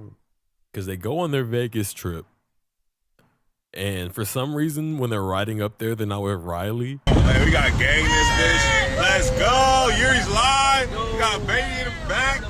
We got everybody in this motherfucker. Hey, come on, right? Where are you going? I don't know. And Riley ends up being really upset about it, and she brings it up on stream whenever Yuri's streaming. I've been chilling by myself all day. Tell me about it. I went to my birthday dinner alone earlier. It wasn't even a dinner first. Or a brunch or lunch. Do you want me to really get into what you were telling me earlier? Oh my god. We can if you want to go on stream and talk. Did you just come here just to argue on stream, dude? You want to. We're You here. want to keep airing my shit out. You keep texting me in the middle of my streams bitching about random shit that doesn't make sense. I'm not gonna continue fucking like no, oh my god. And then you're like, why are you having You were like asking me if I was coming or not. Bro. And I was trying to apologize and like wanting to come. No, that's not true. Okay, alright. Bro, I'm not trying to get into this. I'm not trying to argue on. And she brings it up on stream whenever Yuri's streaming 24 hours every day during his time in Vegas. And all of his friends had a big problem with him streaming because he's literally streaming the whole trip, streaming all of their little personal interactions. Yeah. He was getting on the nerves a little bit. He didn't realize it, but he was getting, maybe because he's not the most socially aware person. Maybe it's autism. But he was, I remember this era. He was definitely getting on their nerves because they went to get freaky. The friend, they went to get a bit dangerous. They went to get a bit loose. And Yuri was just there with his fucking camera in their face the whole entire time. Not giving them any privacy. And he just doesn't seem to see any problem with that. This is the most intrusive stream I've ever done in my relationship ever. I came here to stream. You came here to argue, I think. Bag of $1.99. Can you guys just kiss and put everything in past? Okay, alright. Can we go do a tarot reading? Yeah, I'm sure it's gonna say done. It's gonna say the fucking tower card. What's the tower card? The death card. What is that supposed to mean? I'm gonna die? Bad's gonna happen. And no, you want me to? No, ending of cycle. You want, bro? People really want me to be in a bad mood. That's crazy. Shout out to everyone that supports me, man. Shout out to the fucking chat. But there are some negative forces out there that are really trying to. He's so manipulative, isn't it? He's so petty. He's so argumentative because he knows what he's doing. She's probably around. That's why he's saying this. There are some people. Who are the people? Riley. They don't want me to win. Make me have a bad time today. Riley deserves a real man. Why don't you DM her, Andy Nava? Get out of the chat if you a hater. Nah, for real, bro. There's so many like fucking Destiny-esque cucks in here who are just like, I would treat your girl so much better. Bro, go continue masturbating. Because I'm over at this I point. went on the website. They're saying Yuri keeps calling out his girl. That's so wrong. Yuri keeps Brown Panther just dropped a bag of $2. I'd rather be wrong. You need to hear Riley's side. The QA sits one-sided. You don't want to be right.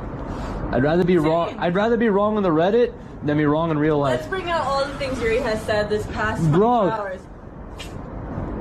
You are. Imagine arguing while you're smoking a joint. Can you imagine that? Could you imagine arguing with your fucking girlfriend on a roof, like on a balcony somewhere? I think it might be in Las Vegas. You're in a swanky hotel.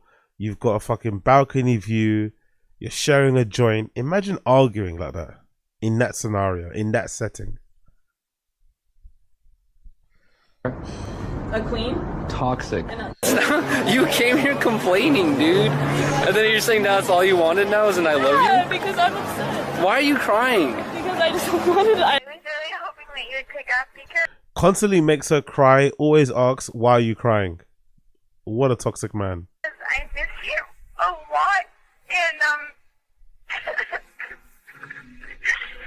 sorry that I'm crying right now, but I'm drunk, and I miss you so much. Oh, really? All right. I don't really understand why you be lying all the time. And I ain't coming over to your house because we always start fighting. And I don't really understand why you be crying all the time. Crying all the time. And I don't really understand why you be crying all the time. Crying all the time. Crying all the time. This shot was funny. Perfect. You guys made it today. It's good to see you guys. Oh, hold up. I forgot my coffee. Be right back. Argument starts as I leave. I'm being 100% like just. Who's talking about breaking up? Yo, don't you do it. Damn it, man. You acting like almighty suspect right now. Sit your ass down. We're just gonna dive right into it. What happened in Europe? So apparently, while Yuri and Riley were on their Europe trip, This is an epic crash out. I watched this live. I remember epic crash out. Riley fucking up his clothes and not drying them properly. Yuri wanting to fucking break her face. Oh, this was a peak levels of toxicity. with fellow couple Pot Lord and Allie, Riley began to get upset because of the chat, and Yuri couldn't understand it. What did I? No, it's not you. No, but where I text you to do? What's funny? Stop reading the chat, dude. Just stop reading the chat. Jesus Christ. Oh, what's the chat saying? What's that? Just yell at Riley. Just yell at Riley to stop harassing you, Yuri. What's that? Riley the abuser. Riley the abuser. What does it say there? Yeah. Okay. So she's getting bullied in the stream chat basically. Nice. Bruh, like because I'm frustrated, I have to deal with this still. Like, we can't have fun all day. No, that's not true. Every time I'm like trying to like just forget about everything and kick it. I look over and I just you looking in this crazy discomfort, and then it reflects on me immediately, and then you trip when I mention it. That's what? Stop reading the chat. Jesus Christ, dude. I should go do my own thing, because neither of us can have a good time when we're together right now. We can't. Neither of us can have a good time when we're together. You can have a good time, I can have a good time. We can probably have good times separately. Now, Yuri, do you not understand how when you have multiple strangers... Yo, big up Ali. Probably have to do Tfatk watch along tomorrow, my friend. We're gonna end it a bit. Analyzing and judging your entire life because you decided to stream every single thing, and the woman who loves you and is holding you down is extremely uncomfortable. Can you not see how she's upset? Can you not see how she's upset that you're not choosing her over the stream? And then on top of everything that she may be feeling, you're not being that protector, that figure that's gonna be there for her. You're trying to treat her as an equal. Bro, she's not your equal. You're her man. Be one. Because that's what it is. Look at this. Bruh, this is crazy. I can't handle this anymore, bro. Every time I turn around, it's like, it just... God damn it, dude. I can't have a good time. I can't have a good time, dude. W's in the chat, you see, like, they're saying shit just so you read it, and you're reading it, and then getting upset about it. It's so stupid. It's actually not as stupid as you think. As humans, technology's really fucked us up. And you can just see here, you're acting so oblivious to the fact that this isn't normal. This is strange, Yuri. I mean, to be fair, everything I do on my YouTube channel is not normal and is very strange, but At least I can admit it. We have a good time though. We have a good time. And that's what it's all about. I feel bad because we're like ruining your guys' time by like constantly bickering and fighting over like this stupid shit. To be honest, bro, I'm gonna be real. I haven't noticed. Okay. I'm drinking, bro. Be real. I'm sure like you like just being constantly sad is not also affecting me. It's like everyone just looks at you like you're just sad. All right, let's go to another bar. Fuck it, let's go. Bruh. Oh, let's go. Oh, this has beer in here. Let's go there. All right, now I gotta give Pot Lord his props because I don't know if you guys understand what was going on there, but Yuri was clearly tripping, right? He was displaying bad behavior because he just kept on dwelling on the situation with Riley instead of just trying to get over it and just move on from it. And Toke, he was like, hey guys, there's another bar over here. Let's go get some more beer. Like, you know, let's go have some fun. Now, this is typical parenting. That's got to be such a hard thing to do, man. Honestly, it's bad enough. Like I said, it's bad enough when you're with a couple, but you're by yourself and they're arguing. You can kind of wander off, but when you're with somebody else and they're arguing, it's weird, isn't it? Weird energy, man. Especially because they went on holiday together. It's a couple's holiday. 101. And I know Toke's a dad, so I'm sure he's picking up a lot of game just being a father. But look at this. Alright, so this is a technique called redirecting. Now, I mean, obviously for some people it's gonna be like, duh, obviously, common sense.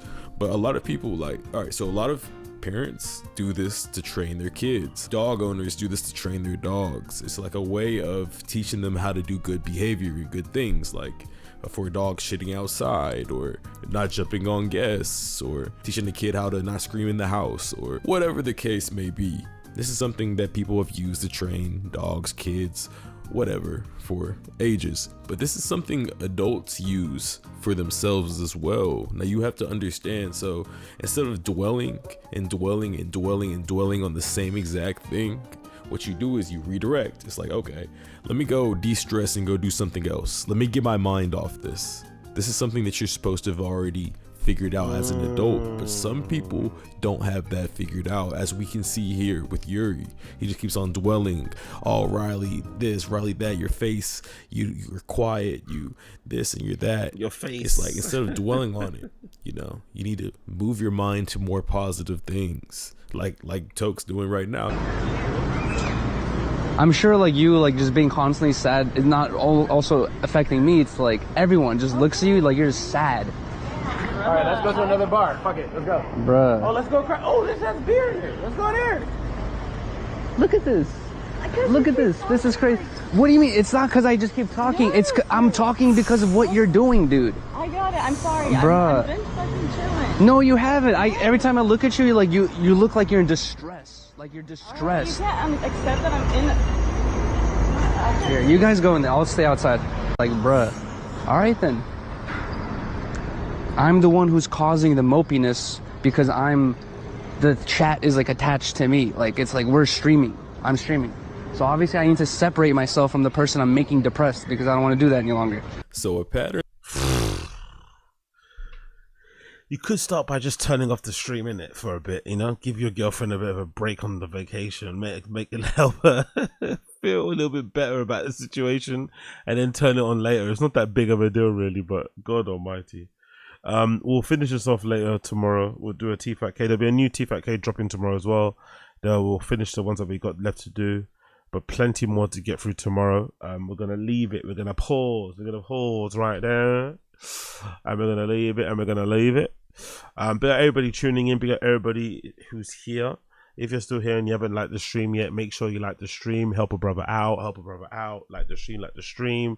Subscribe to the channel, all that good stuff. That'd be greatly appreciated. Smash the like button, hit subscribe, become a member of the channel if you can. That'd be greatly appreciated too. Links to all of that is in the description. And yeah, man, join the Discord as well. Join the Discord. Join the Discord. Join the Discord. Apart from that, appreciate all of you once again. Thank you for joining in for the random show. We're gonna be back again tomorrow. And yeah, there'll be Taz, there'll be random show, it'll be double, it'll be stacked. So I'll see you tomorrow. Make sure you're here. If you're not here tomorrow, then it's all good. See you another day. But for now, appreciate you all. We'll see you again very, very soon. Smash the like, hit subscribe, join, become a member, all that good stuff, and peace.